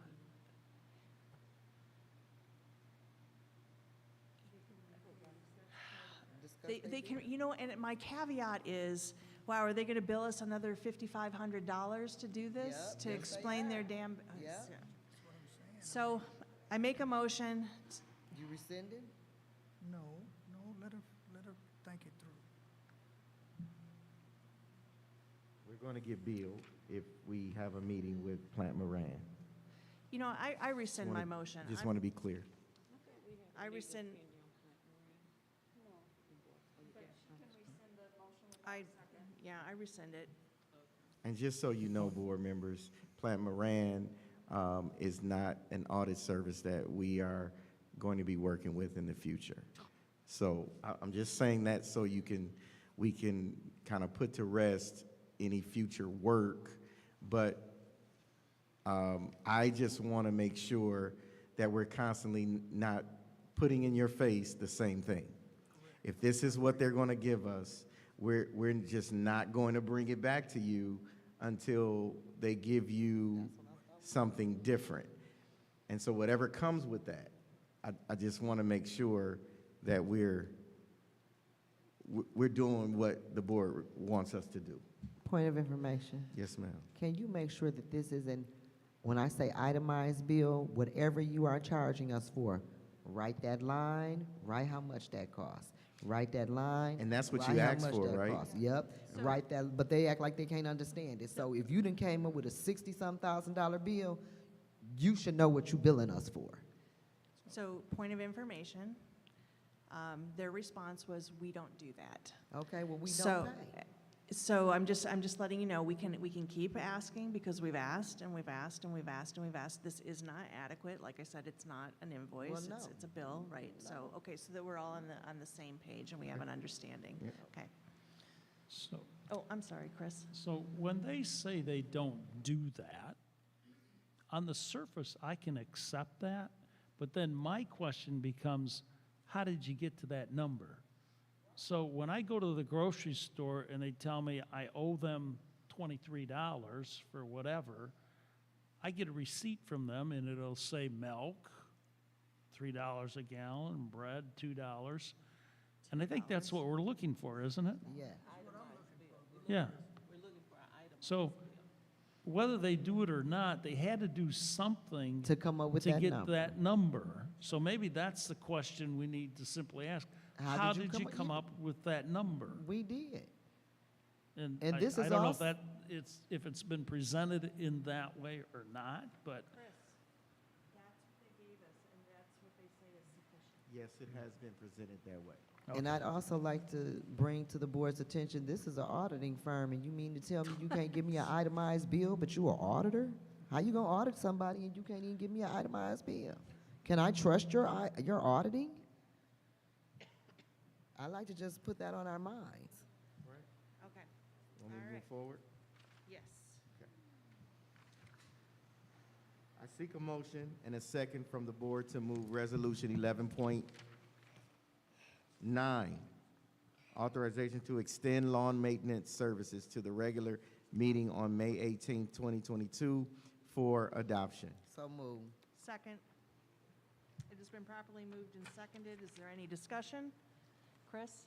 have they started the lawn maintenance yet? No, Okay, because I was going to say, I've driven by some schools. absolutely not. There's some grass there. Yeah. Pastor Gilbert, do you have your hand up? Oh, okay. Chris, Okay. Any further discussion? Okay, seeing no further discussion, the motion to move Resolution 11.9, authorization to extend lawn maintenance services to the regular board meeting for adoption, will be conducted by a roll call vote. As I call your name, please say yes or no to approve this motion. President McNeil? Yes. Vice President McIntosh? Yes. Trustee Gilbert? yes. Trustee Green is absent. Assistant Secretary Treasurer Del Maroney? Yes. Secretary Booz? Yes. Myself, Treasurer McIntyre, yes. Motion passes by a vote of 6-0. Please continue, Mr. Jones. I seek a motion and a second from the board to move Resolution 11.11, custodial and maintenance services to the regular meeting on May 18th, 2022 for adoption. Did you say Did we 11? skip 11.10? You said 11.11? It's 11.10 on mine. I'm sleepy. I'm Yes. sorry. I seek a motion and a second from the board to move Resolution 11.10, authorization to perform boiler work to the regular meeting on May 18th, 2022 for adoption. Sorry, board. That's okay. You healing, you tired. Second. So- Come on down. Is anyone making a motion? So moved. Is there a second? Second. Support. It has been properly moved and seconded. Is there any discussion? Yes, because I don't know him. I don't know if we know him, but are we gonna get any kind of warranty, guarantees with this work? Get one, 1 year warranty on all the work in parts and labor for this project. For $153,000 a year is not long enough. Let me say that to the board. We did RFP this out as well twice, because the first time we only got one response. I put it back out for another month and got 2 additional responses. Okay, what happened with Johnson Controls? Because didn't they used to They have were them? like $297,000. Okay, forgive them. Okay, go Tish, get it, girl. Yeah, they did bid on it. Yeah. Okay. Thank you. Is there any further discussion? Any further discussion? Okay, seeing no further discussion on the motion to move Resolution 11.10, authorization to perform boiler work to the regular board meeting for adoption will be conducted by a roll call vote. As I call your name, please say yes or no to approve this motion. President McNeil? Yes. Vice President McIntosh? Yes, can we see about an extended warranty though? But yes. Trustee Gilbert? Yes. Trustee Green is absent. Assistant Secretary Treasurer Del Maroni? Yes. Secretary Booz? Yes. And myself, Laura McIntyre, yes. Motion passes by a vote of 6-0. Please continue, Mr. Jones. All right. I seek a motion and a second from the board to move Resolution 11.11, custodial and maintenance services, to the regular meeting on May 18th, 2022 for adoption. Support. Motion. I make a motion. I make a motion to move 11.11 custodial maintenance service. Support. Second. Okay, Okay, it's been okay. properly moved and seconded. Is there any discussion? Is this is to be RFP'd out? That's what this is, because is this to be determined, that T? Yeah. Yeah. Okay, so what is that about? So it did go out for RFP.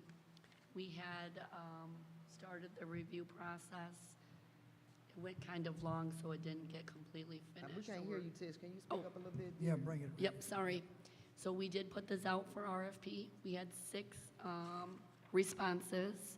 That was a GDI, CSM, NYXC, Blue Chip, LGC, and RNA. Page We 46. started the review process. We had a couple board members in the review process with us. It just needs to be finalized for that final review. And we'll have the recommendation to you guys prior to Thursday when these reports are due. Okay, so if we move this forward. I'm We're just sorry, am I trying out to of move place? it Is forward during this process. It's still Okay. under review. The So if we RFP move has it went out. forward, when it comes before the full board, you'll have details and meat and potatoes for this Yep. item. So you can next ask week. why this person was the lowest or the highest. And so you're gonna give us that information. I like the fact that you Absolutely. listed everybody that applied. I appreciate that, Tish. Yeah. That is awesome. Yep, Thank you. We'll have all of the details on that for you. Yes, ma'am. Is there any further discussion? Okay, seeing no further discussion on the motion to move Resolution 11.11, custodial and maintenance services to the regular board meeting for adoption will be conducted by a roll call vote. As I call your name, please say yes or no to approve this motion. President McNeil? Vice President McIntosh? Trustee Gilbert? Yes. Trustee Green is absent. Assistant Secretary Treasurer Del Maroni? Yes. Secretary Booz? Yes. And myself, Treasurer McIntyre, yes. Motion passes by a vote of 6-0. Please continue, Mr. Jones. I seek a motion and a second from the board to move Resolution 11.12, food service management services, to the regular meeting on May 18th, 2022 for adoption. So move. Is there a second? Is there? Support. It's been properly moved and seconded. Is there any discussion? Yes. Chris? So in this, where it says the Flint Board of Education authorizes superintendent on behalf of the Flint Board of Education to engage with a food service management company to be determined by May 18th. So by May 18th, we will have a name of one vendor? This was RFP'd as well. Yes, we have to, what we have to do is we have to do the review process that we did start. Can you take your mask off, Yes, sir? ma'am. We had the review process that did start. We had a couple board members present, a student, and also 3 principals present. But we did not finish that, but we want to get this done. So next week, what we were going to try to do, and we checked with the state, this is a federal government program.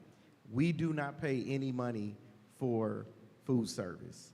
We are reimbursed by the federal government. So I want to make that clear as well.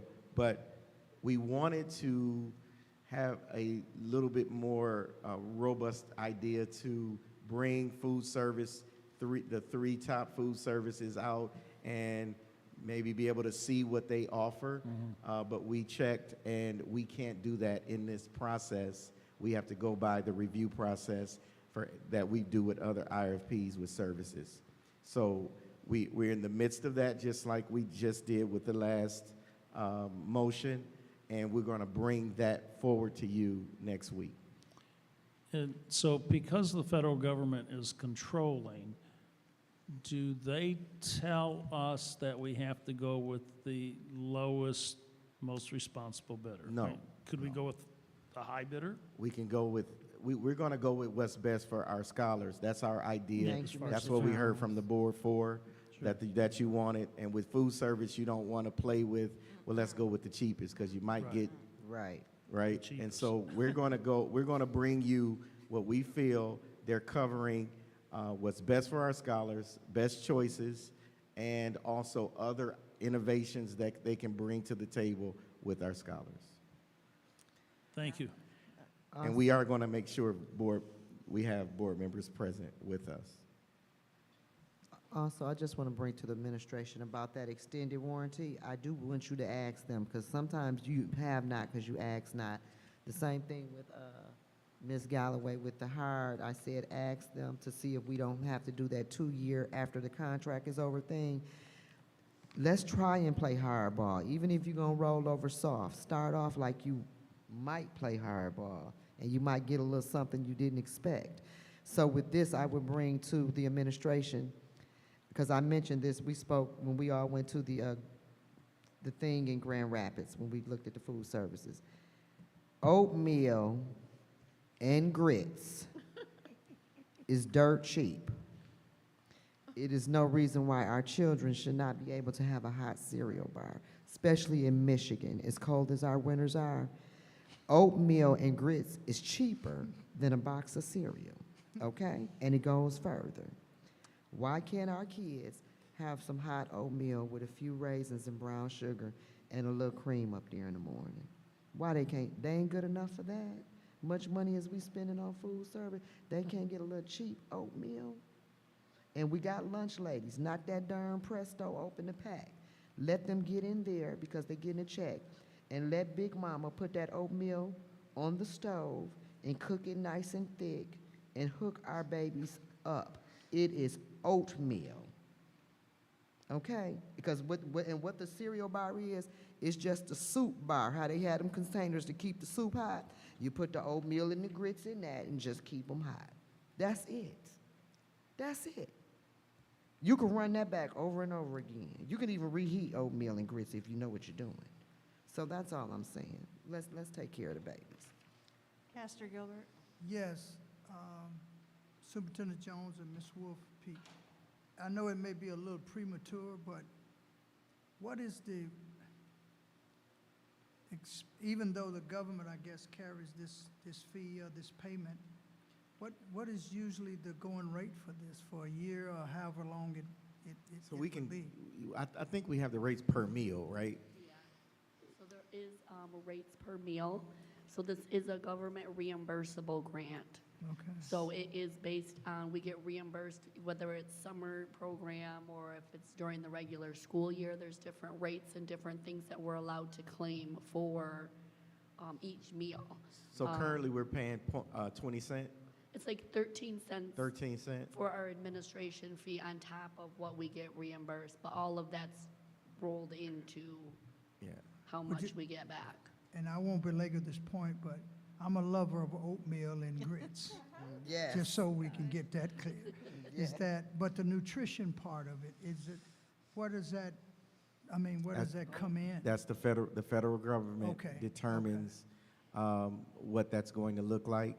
And there's choices that each one of these companies are making from that.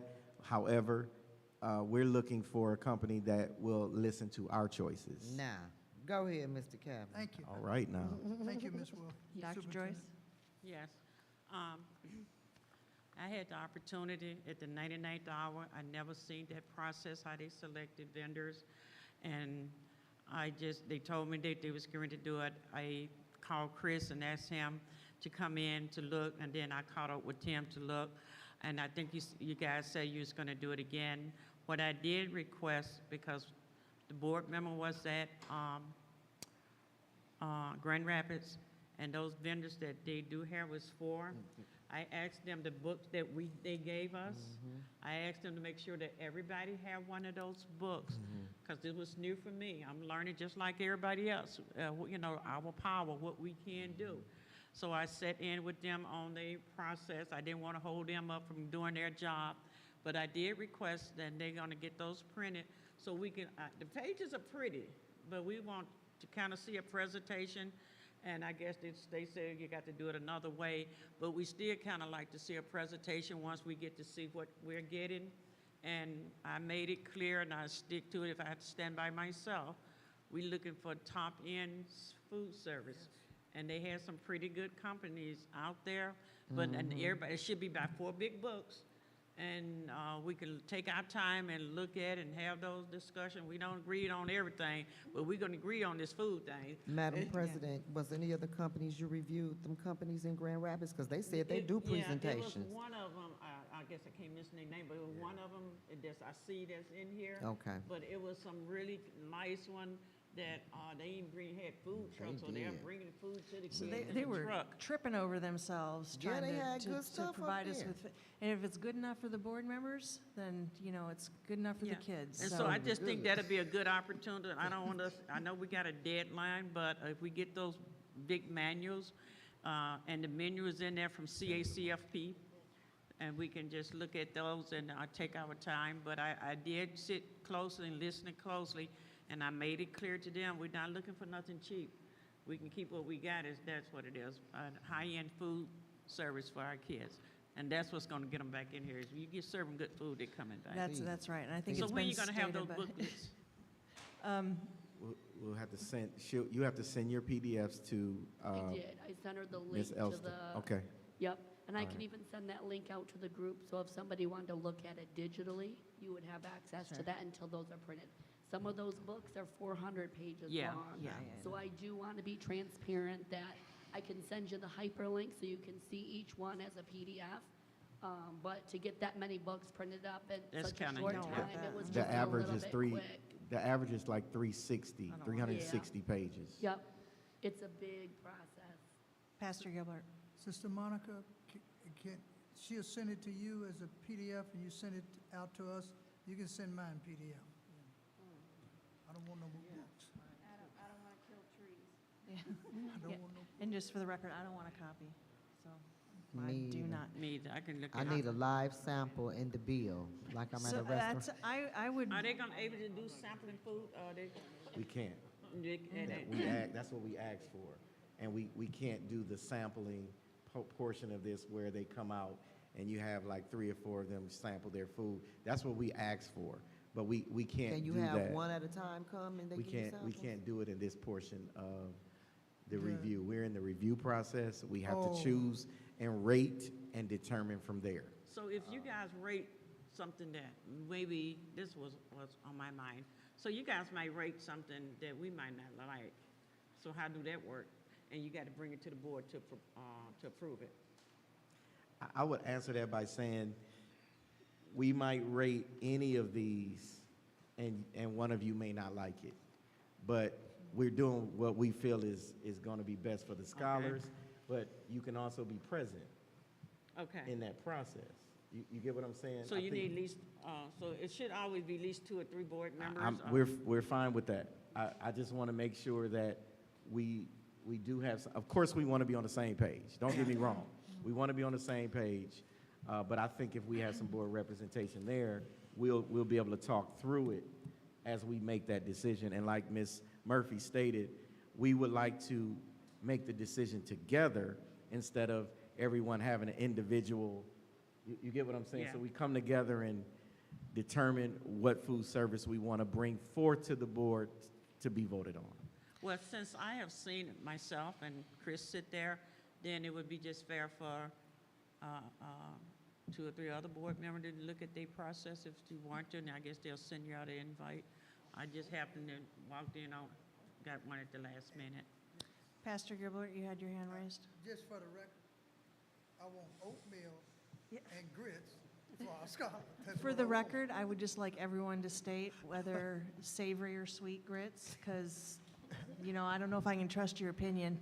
If on the You put wrong 'em side. plain and Savory or spice sweet 'em up ribs? yourself. Yeah, grits. I like What- I like a mix between because I smoke ribs, so Okay. I like a mix between grits. He done with the Grits. ribs. Oh, I'm Get no ribs. So from he's oh, talking I'm about a, oatmeal I'm and sugar and Oh, no, no. I thought she see that's how tired I am. I thought she said ribs. Grits, 'cause you can tell Sweet. somebody's character. Okay, so I'm just What- to tell you, sugar belongs on grits. Yes, it do. I'm just gonna tell you. Unless you got shrimp with them, then you don't put no sugar I'm on just it. gonna tell you. I'm and gonna then- get calls on that. All right, all right.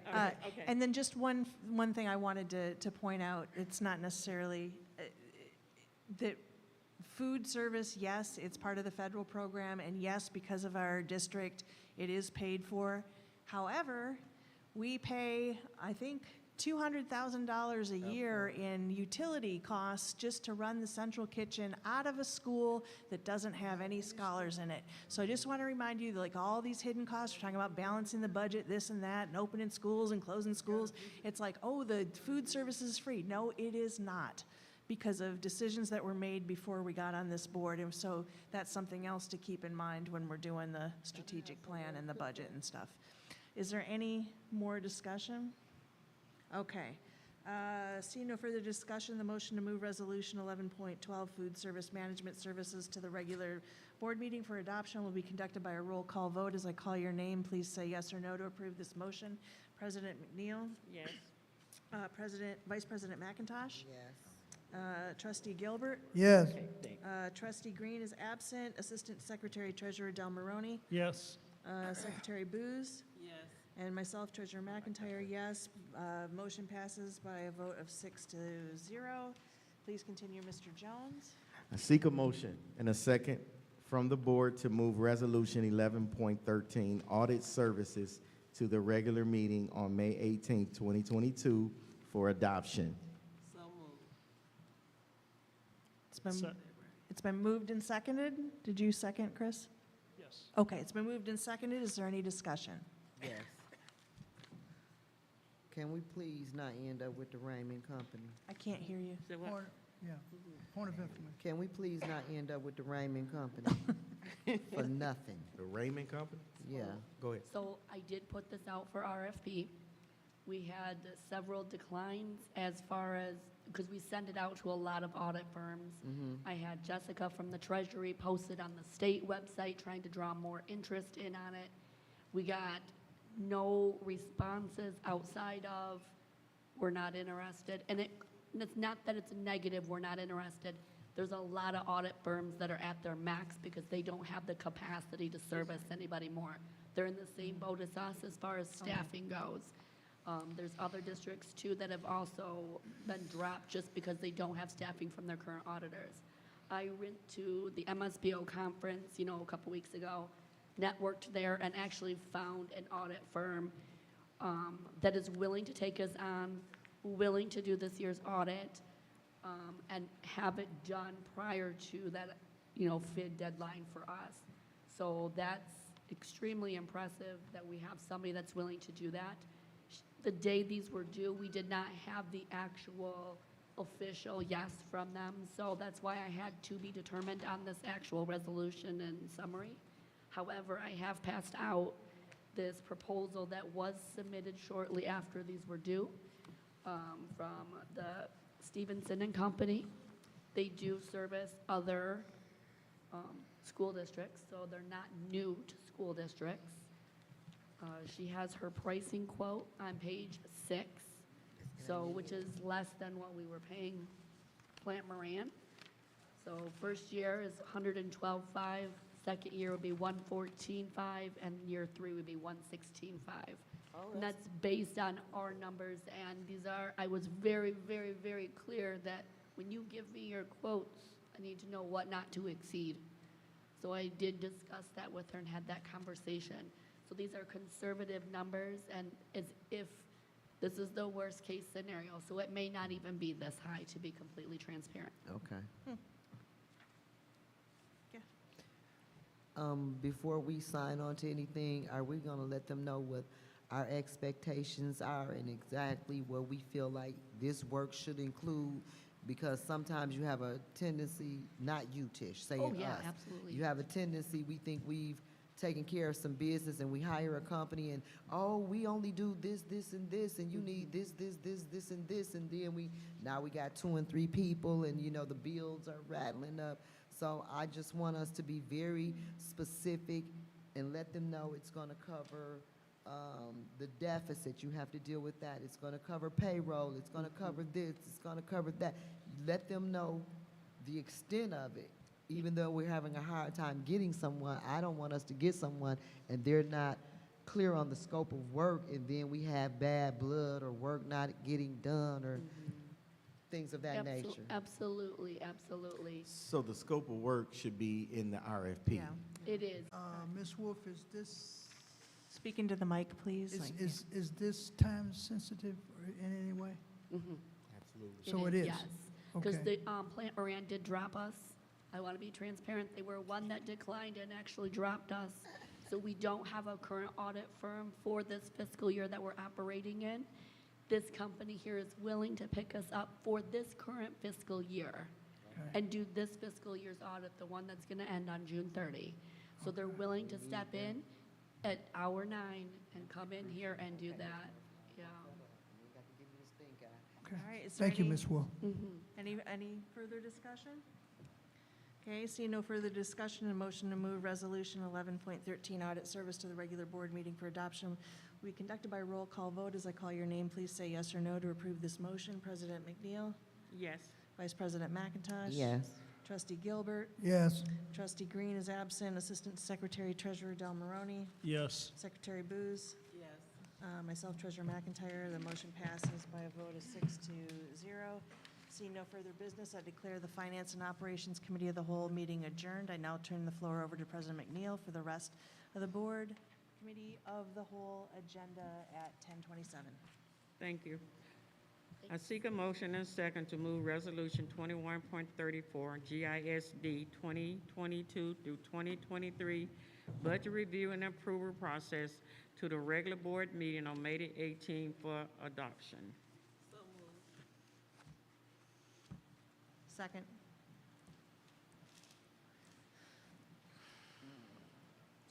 It has been properly moved in second. Is there any discussions? Yes, Trustee Del Maroney. I'm looking for, I'm looking at page 51, and we got all the whereases, and then I'm looking for a therefore let it be resolved or something. Is that somewhere in here? I don't understand your question. Could you speak louder? Yeah, oh, I'm sorry. So on page 51, that's where we're at, right? We've got all the whereases. Yes. Right?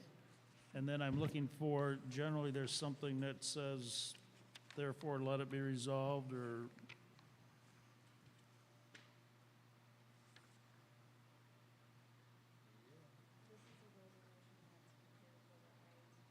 Oh. For them to do that? I'm gonna call upon Treasurer McIntyre and Superintendent Jones to respond to a question from the board about the GISD budget as they attended the hearing on April the 27th. We don't put this together, GISD does, so, I guess this their process. Okay. And I can't answer that question, but I am. It was voted on by, so it's already passed, it's already approved. It was voted on by the consortium representation from all of the districts involved. So it was voted on and approved already. all right, thank you. Any more questions?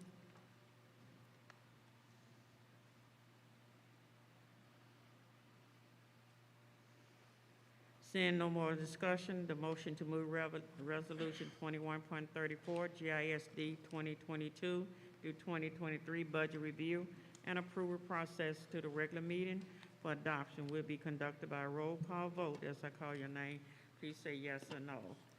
Vice President McIntosh. What's the question? I'm sorry. I'm sorry. To move Resolution 21.34. So moved, yeah, okay, yes. Trustee Gilbert. Yes. Assistant Secretary Treasurer Del Maroney. Yes. Secretary Booz. Yes. Treasurer McIntyre. Yes. Myself, McNeil, yes. 6 yes. I seek a motion and a second to move Resolution 21.35, Flint Board of Education schedule a regular board meeting for 2022 to 2023 to the regular board meeting on May the 18th for adoption. So moved, or, yeah, okay. Support. Jeez. It has been properly moved and second. Is there any discussions?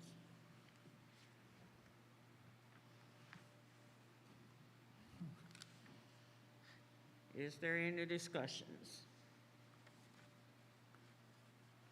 Seeing no more discussion, the motion to move Resolution 21.35, Flint Board of Education schedule a regular board meeting for 2022 through 2023 to the regular meeting for adoption will be conducted by a roll call vote. As I call your name, please say yes or no. Vice President McIntosh. Yes. Trustee Gilbert. Yes. Assistant Secretary, Treasurer Del Moroni. Yes. Secretary Booth. Yes. Treasurer McIntyre. Yes. Myself, McNeil, yes. 6 yes. I seek a motion and a second to move Resolution 21.36, authorization to purchase FY23 MASB membership, training, and board book premier service to the regular board meeting on May the 18th for adoption. So moved. Second. It has been properly moved in second. Is there any discussions? Yes. Yes, Chris. Yeah, on that board book, I don't understand the purpose of it. I can't get into the schedules and that, so I don't know if I'm doing something wrong or what the purpose of that is, because, you know, we can get the schedule in other ways, so.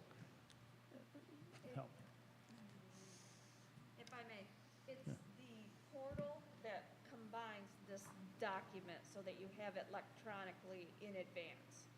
So it's really going to require you to, you can do it from your phone. I'll provide training to you. So we can come in and I'll show you how to do it if you want to do it from your phone. But with devices, it's a lot easier. You can access it. It's a web-based program. Okay. All right. Madam President, to the executive secretary, Sister Monica, doesn't it kind of work better if you're on a computer or either iPad or something that's, yeah, it just seems to work better. That's just what I found, Chris, you know. I never can get into it. Even through, on the computer, No, on the phone. on your phone? Oh, okay, I've never tried it on the phone. I never have. I've done it that way, but it is it has its challenges. Oh, okay. Any more discussion? Seeing no more discussion, the motion to move Resolution 21.36, authorization to purchase FY23 MASB membership, trainings, and board book premier service to the regular meeting for adoption will be conducted by a roll call vote. As I call your name, please say yes or no. Vice President McIntosh? Yes. Trustee Gilbert? Yes. Trustee Green? Assistant Secretary Treasurer Del Moroni? Yes. Secretary Booth? Yes. Treasurer McIntyre? Yes. Myself, Joyce McNeil, 6 yes, 0.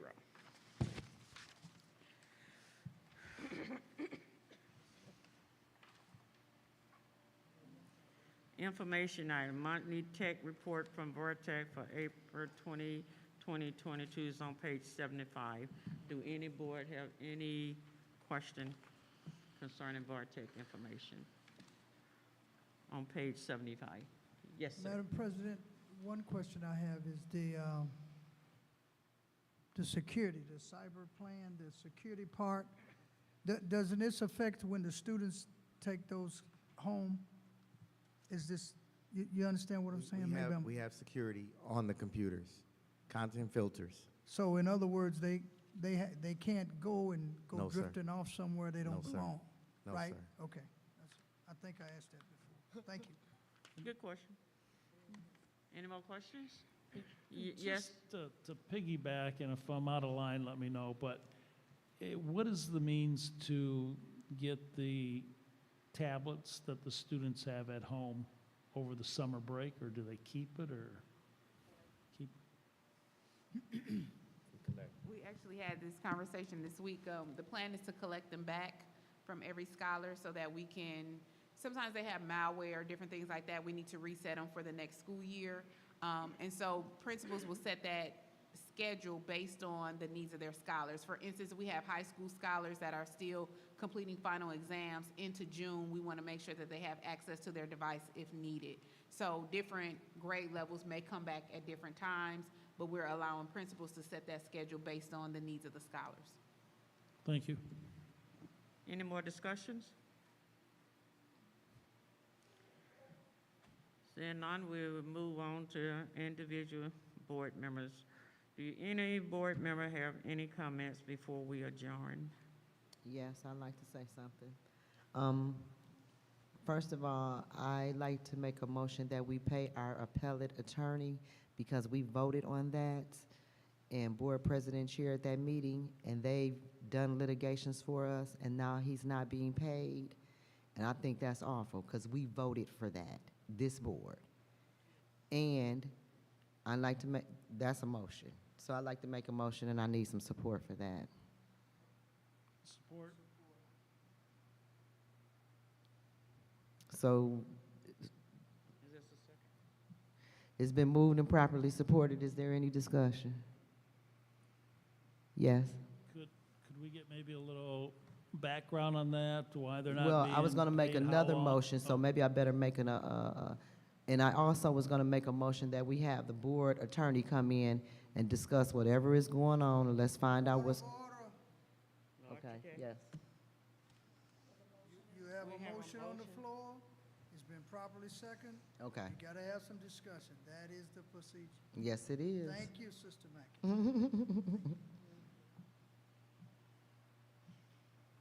Is there any discussion? Chris asked a question.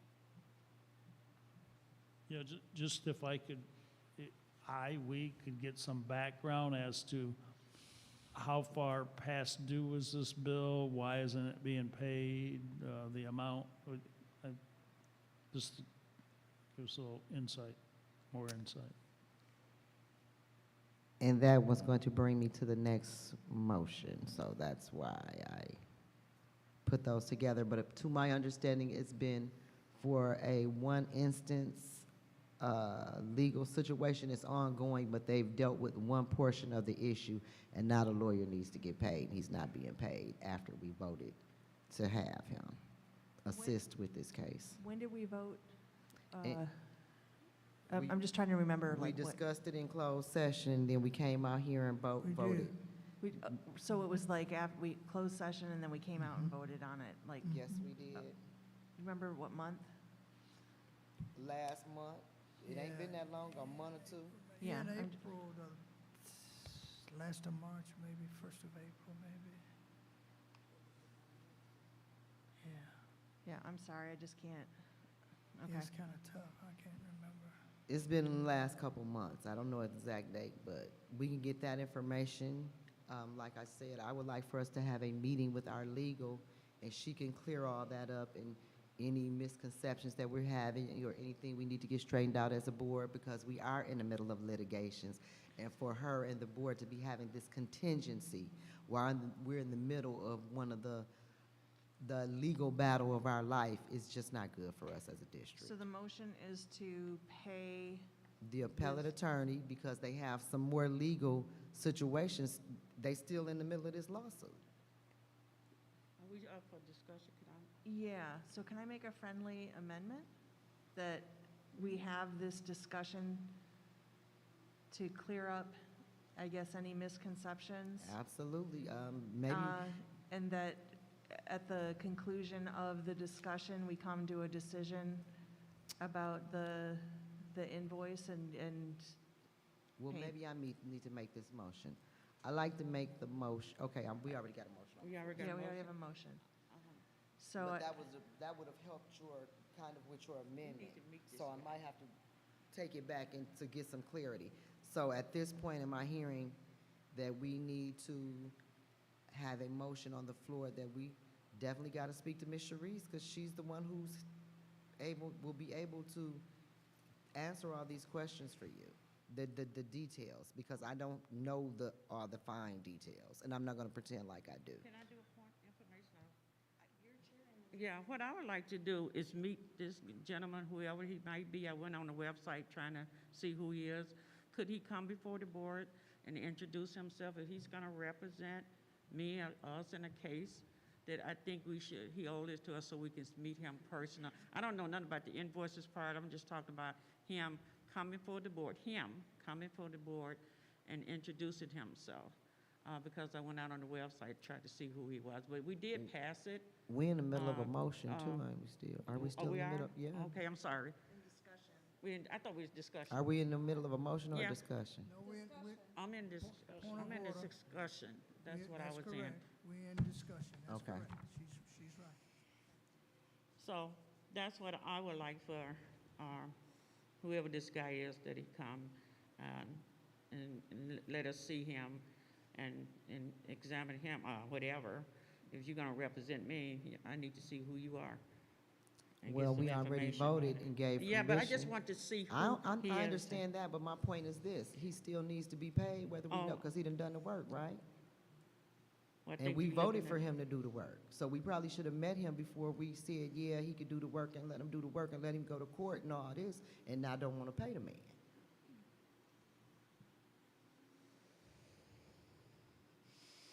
Is my point, I'm trying to get this attorney that we voted for paid.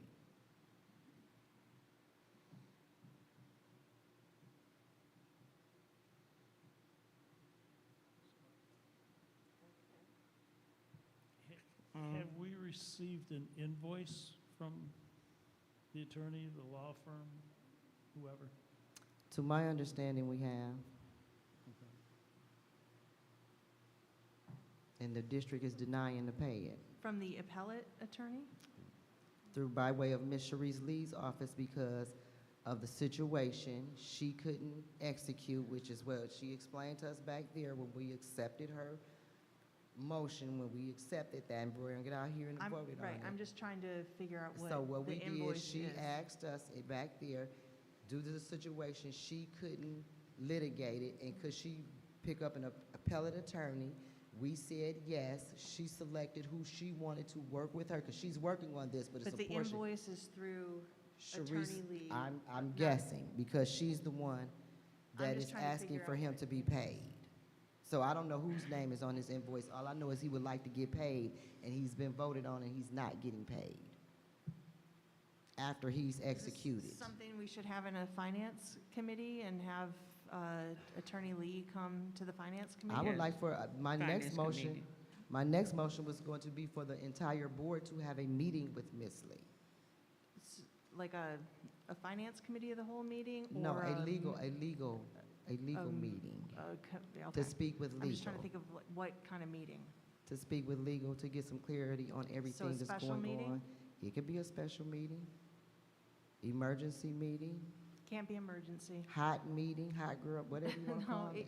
I mean, so it could be a special meeting, or we could schedule like a committee meeting of the whole for like finances, if it's because of an invoice or a Not bill? just, no, I don't want it to be just because of finances, because we have other issues we need to discuss in its entirety as it pertains So to our that's why I'm legal trying to figure counsel. out what kind of a meeting you're asking for. I'm asking to consult with legal, which is legal, for us to consult with our board attorney in public or So- in private, with the Point of- full point- board present. So point of information, Mo, would that be a special meeting to discuss this? Is that the best forum Yes. to have that kind of discussion? Not a finance committee of the whole meeting? Correct. Okay, okay. So we're still in the middle of a motion. We're having a discussion.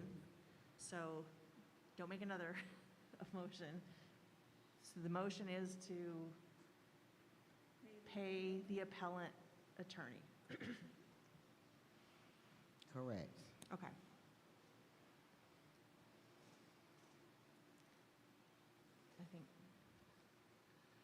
I think, Madam President,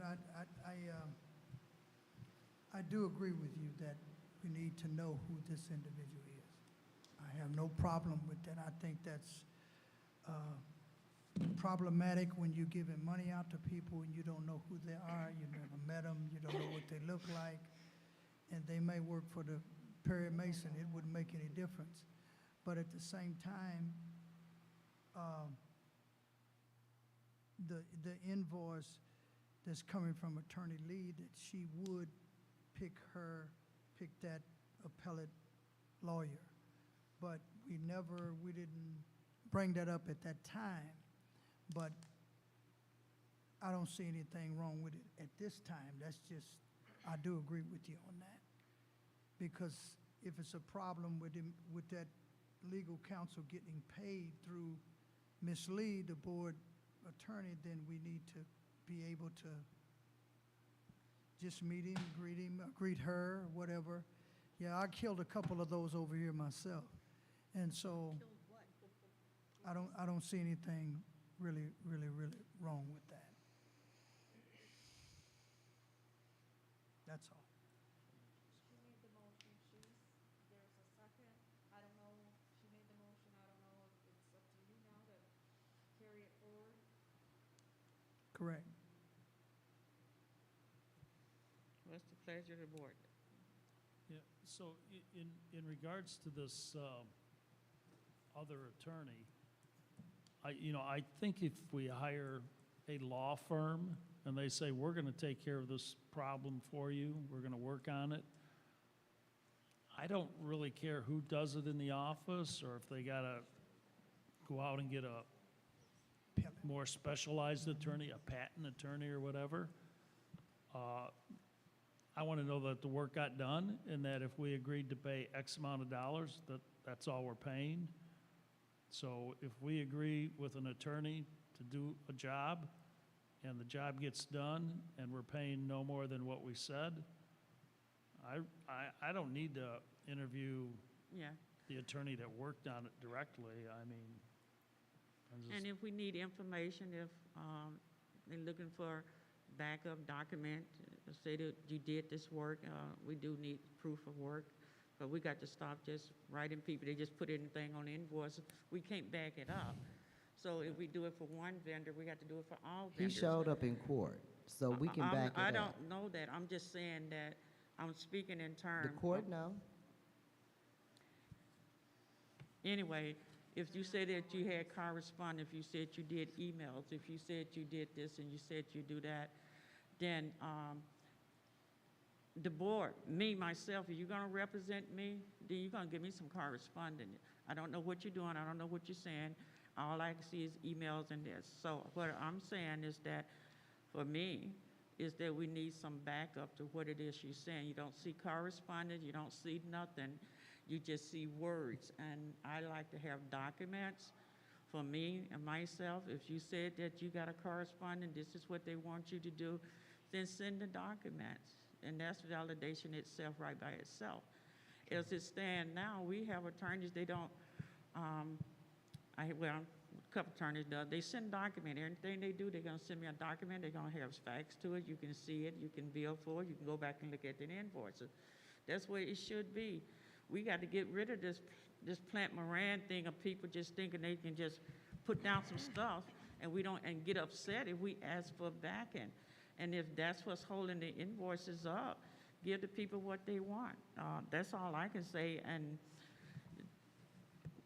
that's why I don't think we need a big board meeting for that. No, I want to hear from legal so I can know everything that's going on, because we're having a hard time with the communication from legal and the board. So I would like to, because it was a time to prep myself and Ms. Green, whenever legal gave out an opinion or anything dealing with the district legally, they sent the emails to the entire board. Suddenly, we don't get that anymore. Well, we've never gotten excuse me, far as the appellant attorney, she hired him on to her firm to assist her. So the invoice is gonna come from her firm, like they've been coming. But if we need clarity on that, that's fine. And also, I want to hear from legal on several issues, like I requested in our non-renewal meeting to hear from legal, and I was told, no, I'm not going to hear from Sharice Lee. I'm going to hear from Troom, but Troom is not the board's attorney. And then that was an issue, because And the policies about legal states that if we have a board attorney who is fluent in that portion of the law, we don't have a right to go pick up somebody else, because that's a violation of her contract. But if she can't handle that, which is why she went and got an appellate attorney, because she don't know that work, then we can go get somebody else if she's not fluent in that work. We're in a deficit. Why are we gonna hire an attorney, give him a contract, then go get somebody else? Point of information, what I'm saying, based on the policy. Let's get Ms. Lee in here. Ms. Lee, which Somebody I told legal. her specifically, according to policy, I need you to come before the president and Mr. Jones so we can get which way are you going? What are you doing? Who tell you to do this? Who tell you to do this? Ms. Lee, according to policy, responds to the president and the superintendent. She makes no contacts with me. She makes no contact with the superintendent. No, that's not true. I'm just saying, and until she does that. That's not true. And if he can talk to her, we can too. She the until- board's attorney. Until she does that, if she's You just don't want us representing- to hear. Why you I don't- blocking? There's nothing that I know that she has done that I don't want you to hear. She sends me Well, nothing. then why everybody can't get the emails like we've What been doing? email are you talking about? Whatever she send us legally. She doesn't Whatever she send. send you, like you requested for me to do when I was the did- president. Well, you're Point- going about point what of- is point of why is- order. No, ain't no point of order right now because I have the floor and I was speaking. I let her speak. Nobody interrupt her, even when she wrong, you don't interrupt her. What Same I'm with saying, you. what I'm saying When is you I lying, have we don't any interrupt. problem I with appeal this the attorney. decision of the chair. Take your time. Go ahead. Here's my appeal. First of all, I did it properly. That's the first thing. The second thing is you didn't regard my point of order. My point of order was only that you let each, it's okay for you to have the vigorous debate that you were having, but you need to let one another finish and then go on. And if we get tired of it, we can call for the question. We were listening. So that was my only comment that I was going to make. It was okay as so far as I was concerned, because it needs to be discussed out in the open. This may help us to relinquish some of the feelings that we have. I will acknowledge for me that I do have some pent-up feelings about a lot of things on this board.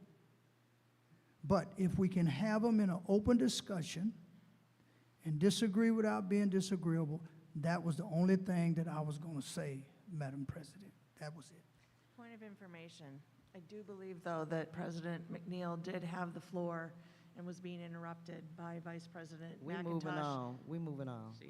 That was my point of order, that So- you shouldn't interrupt the one that has the floor.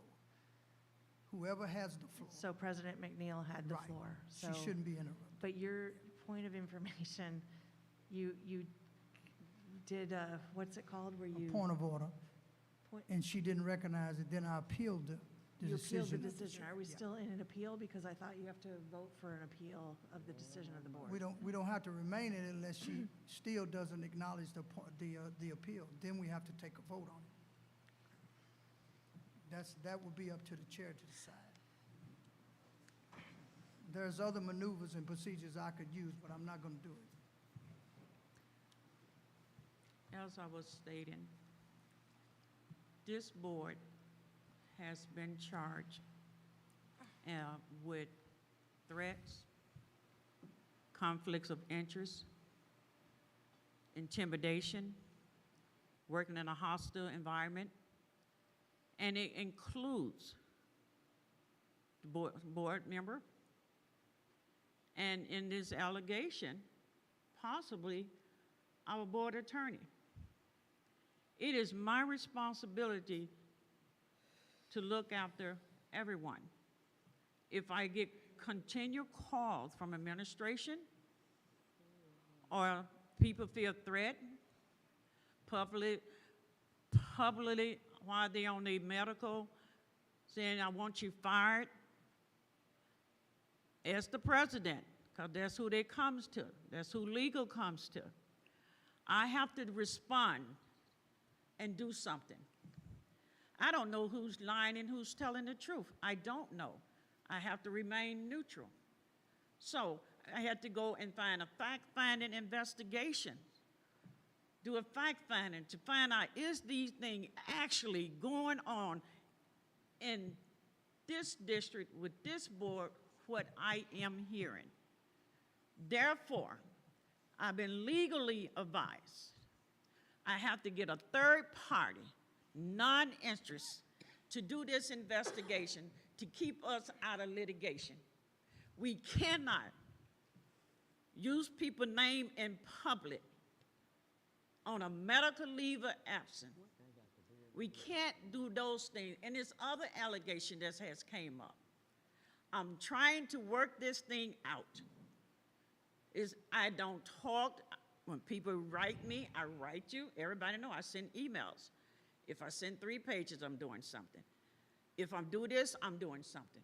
And then to tell my colleague that I told that person and I set you up to jump you up. Point of jump on them. information. No, we're talking. Point of information. Point of information. What's your point? But let me finish, then you can have the floor. So right now, this board, we on cloud 9, doing the best we done ever done, and we have to deal with this. So therefore, the investigation is going forth. I'm going to bring it before the board. When? I just told you, I just gotten the information back. I'm going to send it to the board, working with attorneys, and my hands is off of it.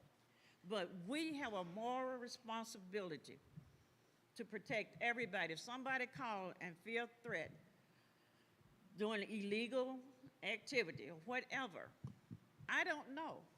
I'm just trying to get this district. So from that point, that is where I stand at. I'm going to send you the information as soon as I get all the legal document and send it to you.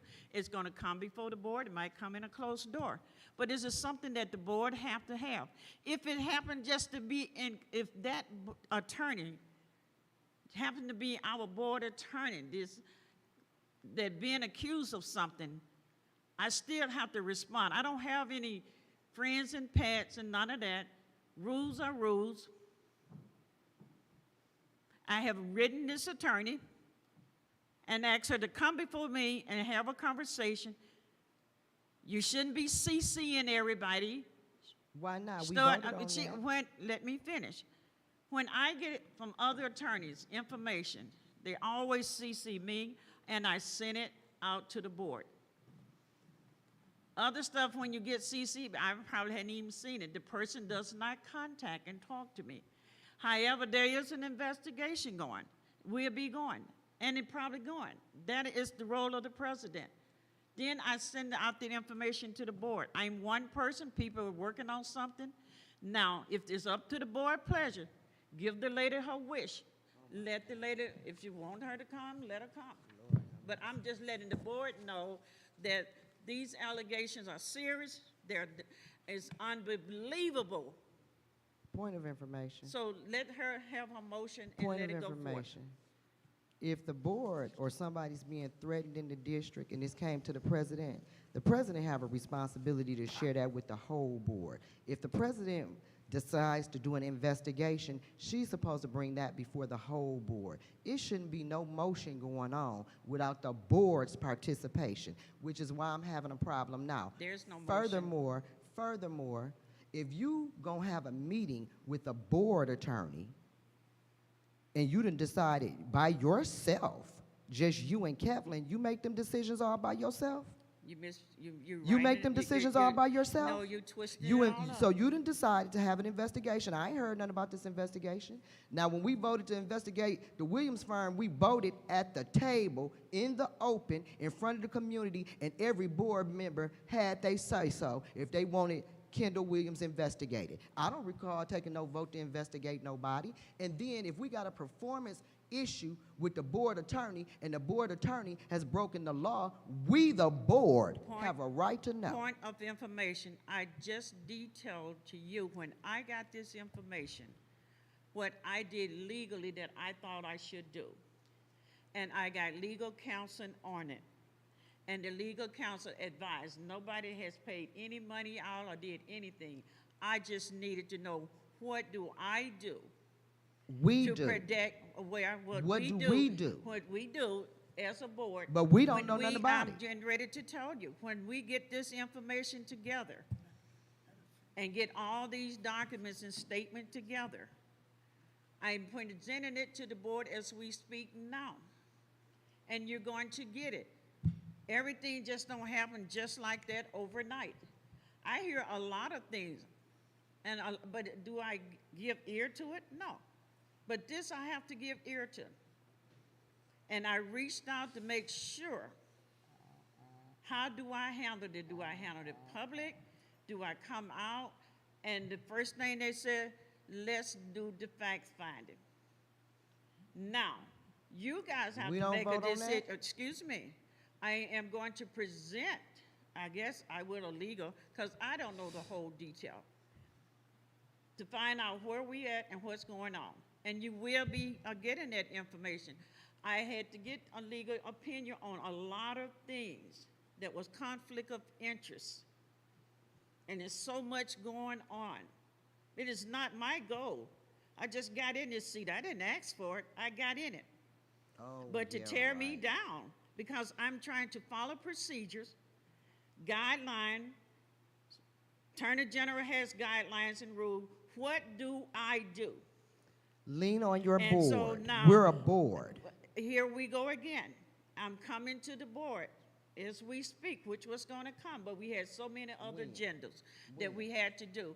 And I was going to bring this to the board as a whole. Most of the board member that I even spoke to, what are we going to do? You don't want me to send you emails. You don't want me to call you. You ain't sending me no email about this. I'm just not getting involved in this. When I did you have order? point of Well, information. point of That's the information. When did you order the investigation? What investigation? I hadn't ordered it yet. You said you got No, somebody if doing the fact fact-finding finding. investigation. When did that start? I'm going to start that immediately. And part of that, I started on it last week. Okay, so you knew last week. Yes, I did. Okay, and you ain't said a word. I'm saying it now.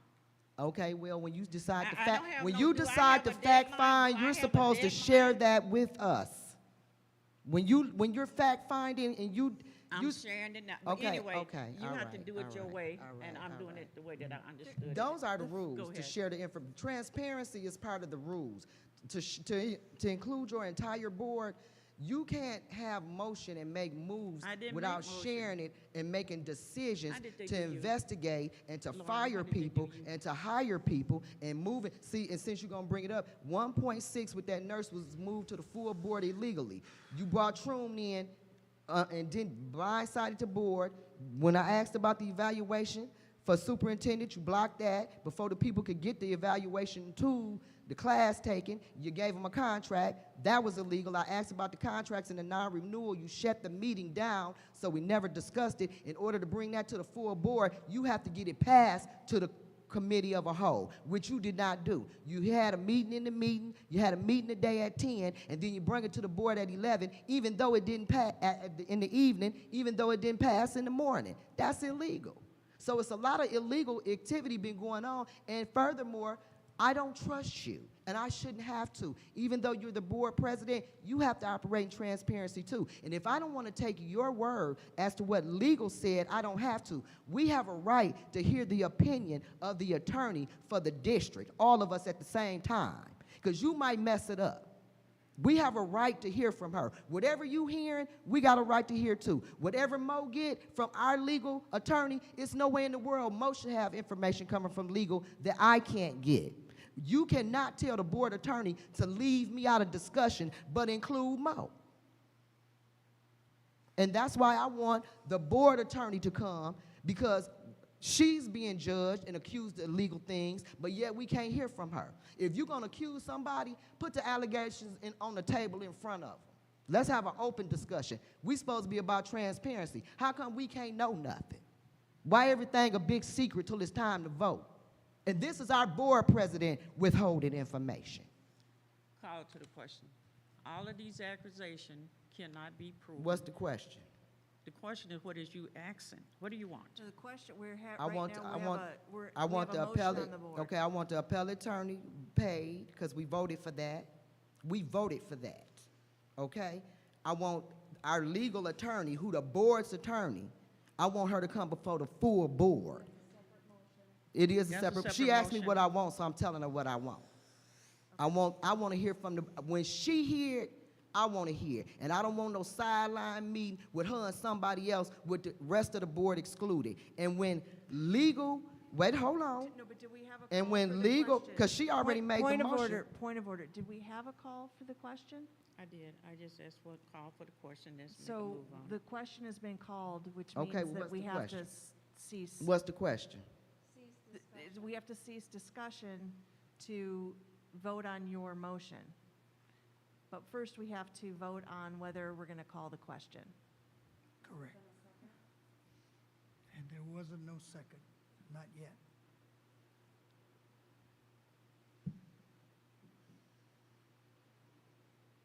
So what that mean? It means you continue with your discussion. Okay. That's what that means. And then furthermore, I also want to state this. Wait, Chris Wait, Devlin hold Ronald on. had his He hand. said continue with my discussion. So, and also, Call for the question. we just called for the question, it didn't pass. And also, I would like to also have a motion on the floor that when the attorney and Mo get legal recommendation, it goes out to the entire board at the same time, because we have a right to whatever she got a right to. Point of information. Is we gonna accuse Monica of doing something wrong? I ain't And- accusing no, but Monica of just nothing, I'm said that she accusing you. has it. If Monica should be able to speak and say what she has gotten that I have given her from attorney that the board doesn't have. You're saying that Mo is doing this, then I'm not aware Mo is doing that. I didn't accuse Mo of nothing. I said you having an attorney CC you and Mo and leave the rest of the board out. And if Mo got a right to the legal information, I do too. That's what I said. Normally the process, when I got on this board, I followed the process every other president has passed. You ain't As a matter follow of no fact, process. You and- violated the and I Open went Meeting to Act the all point- last a year. point of- Point of order. Point of order, I'm speaking. And when I look at the policy, and the policy says certain things, I follow the policy to the T when it comes to the attorney. When other attorney, they CC me or they send it to me, I review it, I might have a conversation, and when it's something to go out to the board, I send it to the board. If I'm requesting something or it's information that we need, I might reach out to attorney and get that information. Attorney Lee is a vendor. I'm very aware she's a vendor. All our vendors has obligation to this board. I respect her as an attorney. And also, she have to respect the position I'm at. There have been several things, and I don't even want to discuss it because she's not here. Let's bring her here However, then. if- Let's bring if- her here to give the- defend herself. Point of order. So there is a motion on the floor, and let her bring her friend, Sharice Lees in. That's not my friend, that's the board attorney. attorney. I'm Point of sorry, order, I Madam Chair. misspoken. I shouldn't have said that. Thank Let her bring Attorney Lee in and handle it the way you guys want to handle it. But to accuse Monica's conspiracy and I'm sneaking stuff, that's unprofessional. She's not the victim here. Who accused Your- Monica? Your hatred's towards me. Don't punish her. Ain't Pastor nobody Gilbert. attacked, punish, said Monica did nothing. You such a manipulator. I think it's important for us to understand that Just don't lie on me. we've got to begin to look at, we should want to be transparent, first of all. And whatever the responsibility of the president is, or the superintendent, whoever,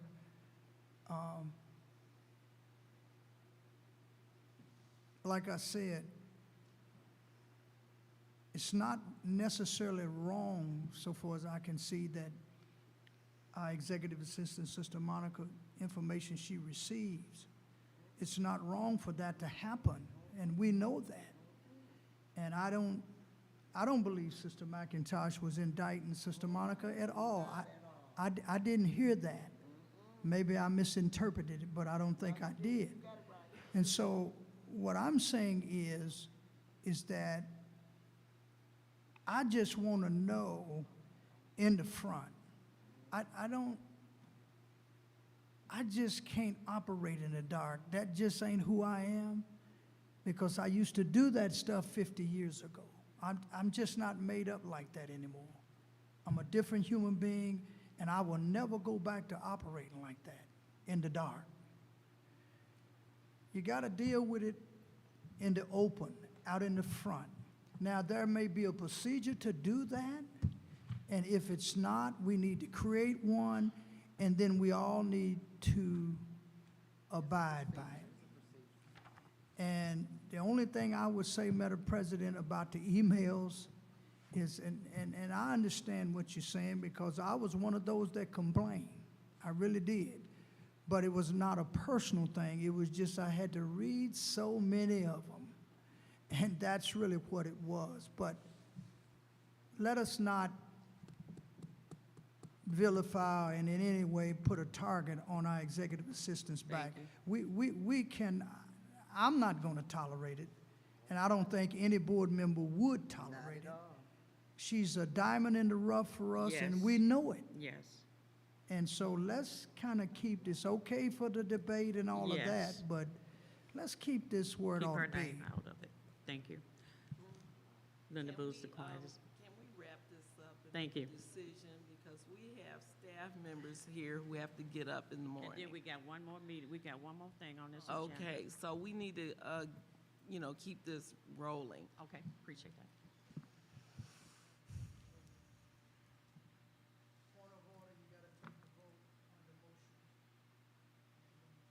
There was a motion on the floor. Could you repeat your motion, please? The motion is to pay the appellate attorney that we voted to help us in our litigations, to pay his invoice, is the first motion. And I'm sure that Ms. Sharice has no problem with providing appropriate invoices. On support.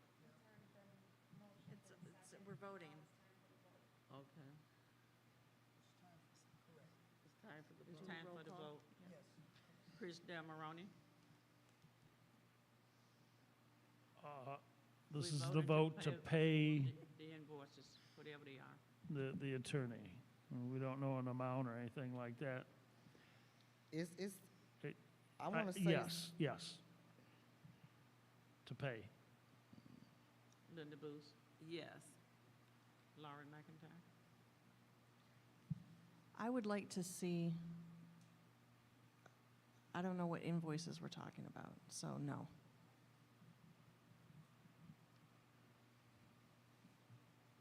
Trustee Gilbert, Yes. Kara McIntosh, Yes. Joyce McNeil, myself. I want to say no until the treasurer and get to see the invoices. So the motion passes 4-2. Thank you, Board.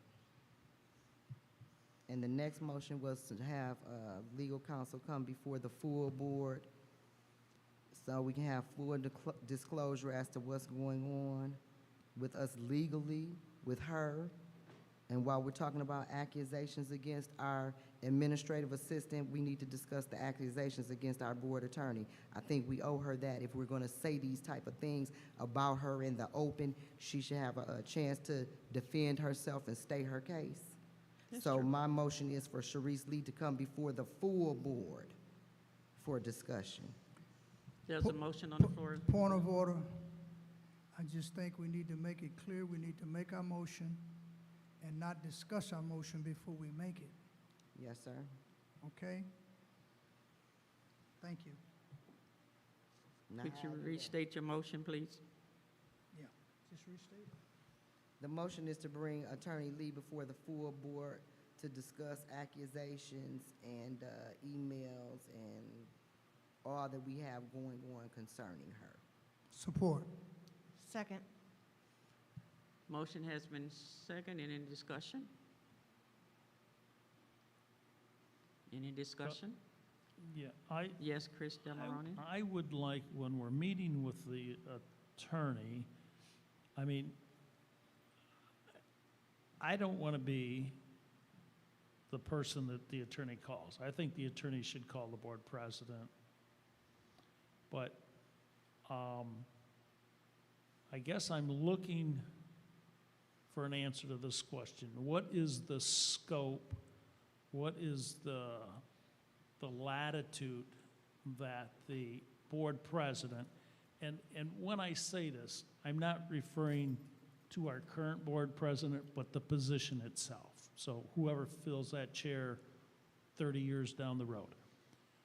What is the scope? So when we're getting a legal opinion, if there's charges involved to the district, I think that should be an actionable item brought before the board to do that, because it costs money. Now, I know sometimes attorneys will, you know, they do a lot of work for someone, and yeah, I don't mind fielding your question for 6, 12, 18 minutes. But at some point, they just go, okay, no more pro bono, I need to start charging you. So I would like to get a better understanding of the scope of who's ever in the chair of the presidency has as to, can they simply hire an attorney for an opinion on a certain matter? I'm thinking it should come before the board. So I don't know if we're being charged for this. I don't know the term that was used, research or a legal opinion. Fact-finding. And I don't need an answer, but I'm just putting that out there for us to consider. Yeah, it costs money. And there has not been a fee for this yet. I shared the facts, the findings, I don't even know what they are. I shared the complaints, just like there was a complaint once filed against one board member, but this was kind of like multiple complaints. And I shared it with the people that I thought that was recommended. And they listened to the other people tell their complaints.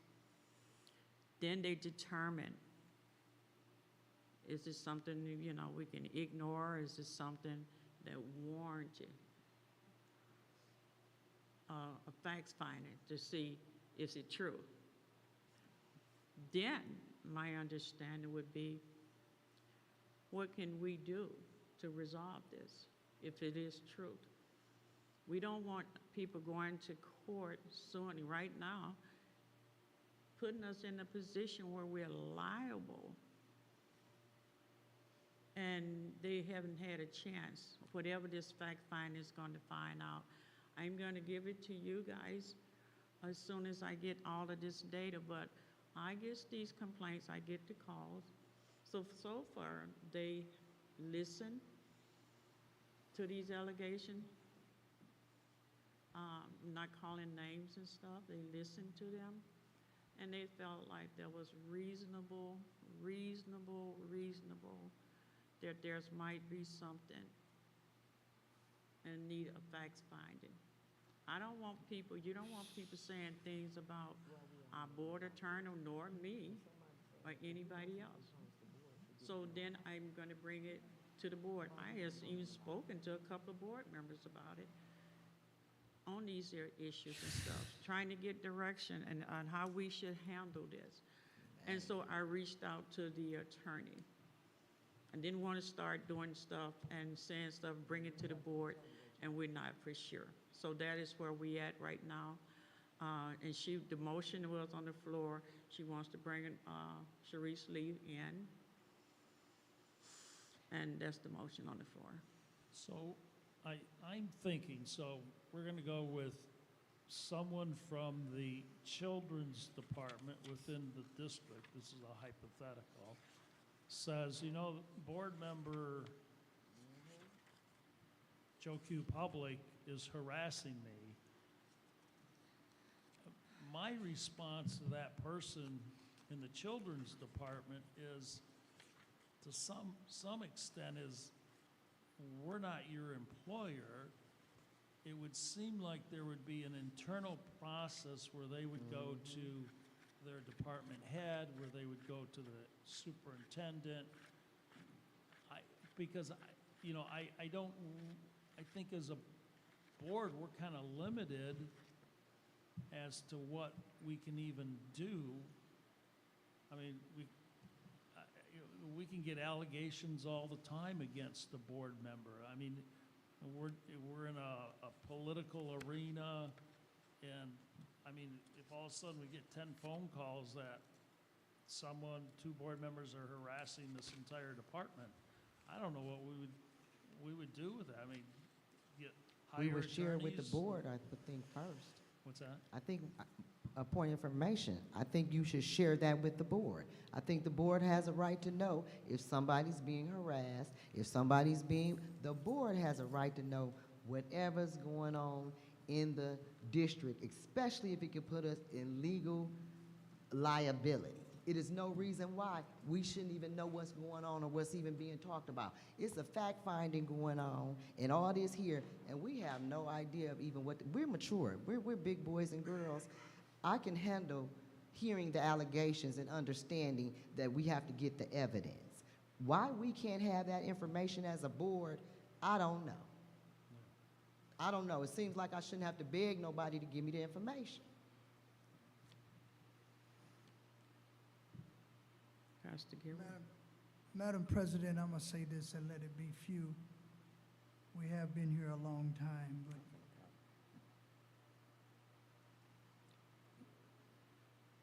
we must be transparent. That's the only thing that I can say.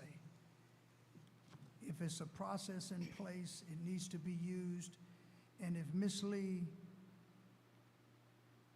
whatever's going on with that, and the attorney, the appellate, we've got to deal with it as a board, not, it may come to you first.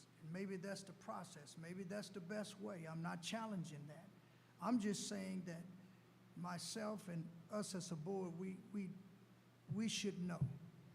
We just should know. I don't know how we fix it, but I think this needs to be fixed. Point of information, if you look at your emails carefully, I wrote emails to everybody, and I talk about threats, bullying, and I can probably pull those emails up, and I caution us about it. And I can go back and pull them up and I can resend them, because you say I send too many emails. Point of information. Point of information, what's your point? We cannot have a board meeting by way of email. If it is some information that needs to be shared, we done had several special meetings. We done had all kind of meetings. Just like with this teacher. That went on in the end of April? We getting it tonight and voting on it tonight. When it came down that it was gonna be an investigation, these little kids done wrote statements. They know what's going on with the case, and we the board, we didn't know. Point of information, you guys asked me, there's no. Point of information, when we're getting ready to investigate somebody, when the board could be sued, things of that nature, when the president finds out, she has a responsibility to share that with the board, as well as the superintendent. His contract, the one that was legally voted on, states he is to keep us in constantly informed with what is going on in the district, and that is not happening. I found out about this teacher in the street, okay? And if I wouldn't have found out, in the street, I would have heard about it today. Point of information, we had a closed door meeting on this situation. Here we are again. When, today? Because this happened. Yeah, we have, point of order. We should not speak about closed door issues. I ain't saying nobody's name. You shouldn't say anything. Yes, I can. Wow. Well, you can, but there's consequences. Okay, well, I ain't saying nothing illegal. So we should not talk about closed door meetings in an open meeting. That's just. I didn't get no details. It doesn't matter And it's about already public and on Facebook. Call for the question, yes. I'm sorry. When we found out about the situation, this person, I have to say this so you understand, this person is in a union, so before I put out information about what's going on, we had to get the information. So yeah, people in the street gonna start talking, and whoever is talking, they talking, but I can't give you anything if I don't know the facts of the information. And that's why I gave it to you when I did, because I wanted to make sure I was doing the right thing. And I got the legal information and what to do from HR and also Mr. Gardner. We understand your protocol, but it was on Facebook. So if it is on Facebook, we can be notified we have a situation, doing the even if we're closed not door. giving I didn't details. put it on Facebook. I know you did. Okay. I know you didn't, but I'm saying if we find it out. Point stuff of on order, Facebook, point of order, we should close, be able to hear point it of from you. order, I thought I sent the email. point of order. This was a closed door section discussion we had. We had plenty of time to discuss it No, we behind the didn't. door. However, if a board member just wants to continue to do what she's doing with the closed door session. However, as the board, as the president, let's go back to the motion on the floor. And that's just the motion on the floor because we still have one more cow meeting that we have to vote on.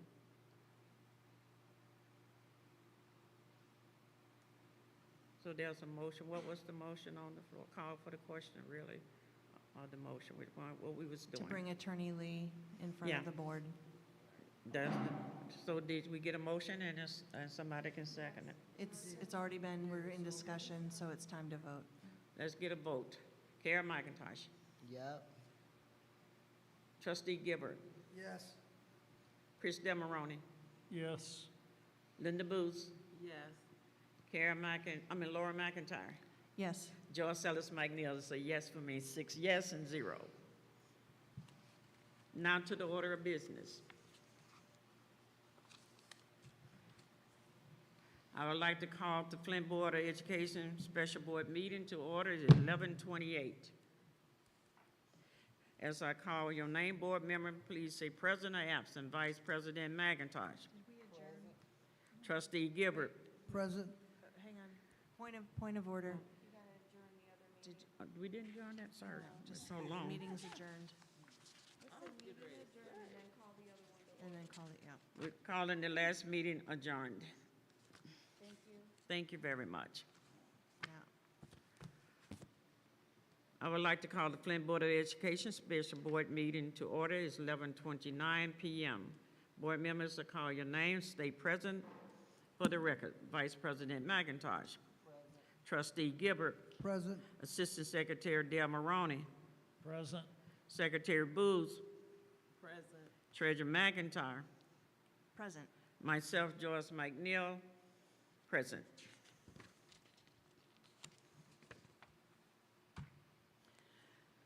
The board will now hear comments from the public. We actually state your name and address and the reason for addressing the board. You will be given 3 minutes to speak on matters within the jurisdiction of the board, and please do not address the individual by names. The presiding office of the board shall have the right to limit the number of persons who may address the board on the same subject. Is there anyone here from the public who wishes to speak? Thank you.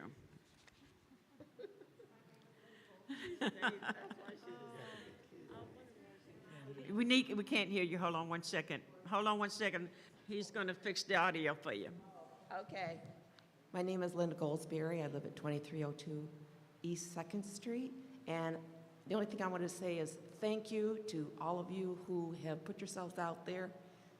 This has been quite an event for me to be here and listen to the discussions and everything that's going on. So I know you take a lot of time out of your own personal lives, and as a product of Flint Community Schools, my 5 children all attended Flint Community Schools, and my grandchildren go to Flint Community Schools.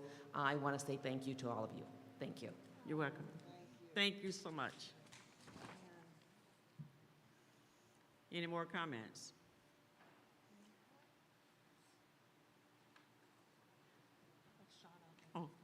Aisha. Board member, I would like to entertain a motion and a second to approve Resolution 1.7, resolution of non-renewal and discharge from employment. Second. It has been properly moved and second that we adopt Resolution 1.7, non-renewal and discharge from employment. Is there any discussion? Seeing no discussion, the motion to adopt Resolution 1.7, non-renewal and discharge from employment will be conducted by a roll. Point of order. Can I just say one thing under discussion? I'm sorry. Sure. Okay.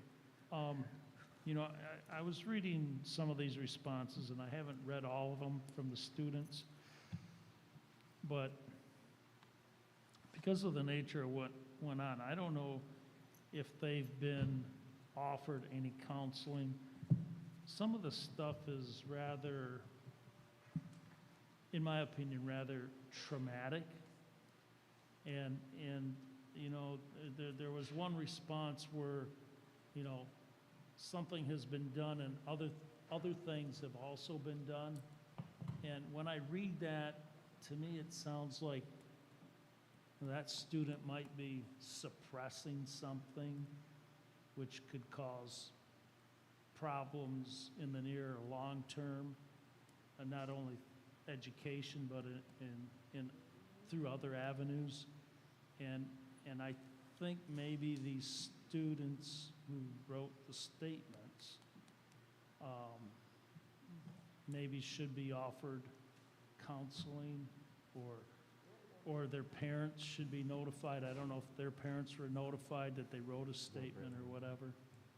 Go ahead. Point of information. They have been. We have restorative circles. They were held, and social workers were available for all of those scholars as well, and they did speak to them. Parents were notified. Very good, thank you. I appreciate learning that. So, thank you. Any more discussion? Seeing no discussion, the motion to adopt Resolution 1.7, non-renewal and discharge from employment will be conducted by a roll call vote. As I call your name, please yes or no to approve this motion.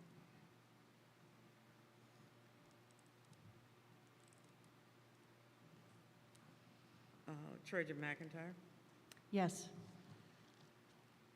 Secretary Booth, Yes.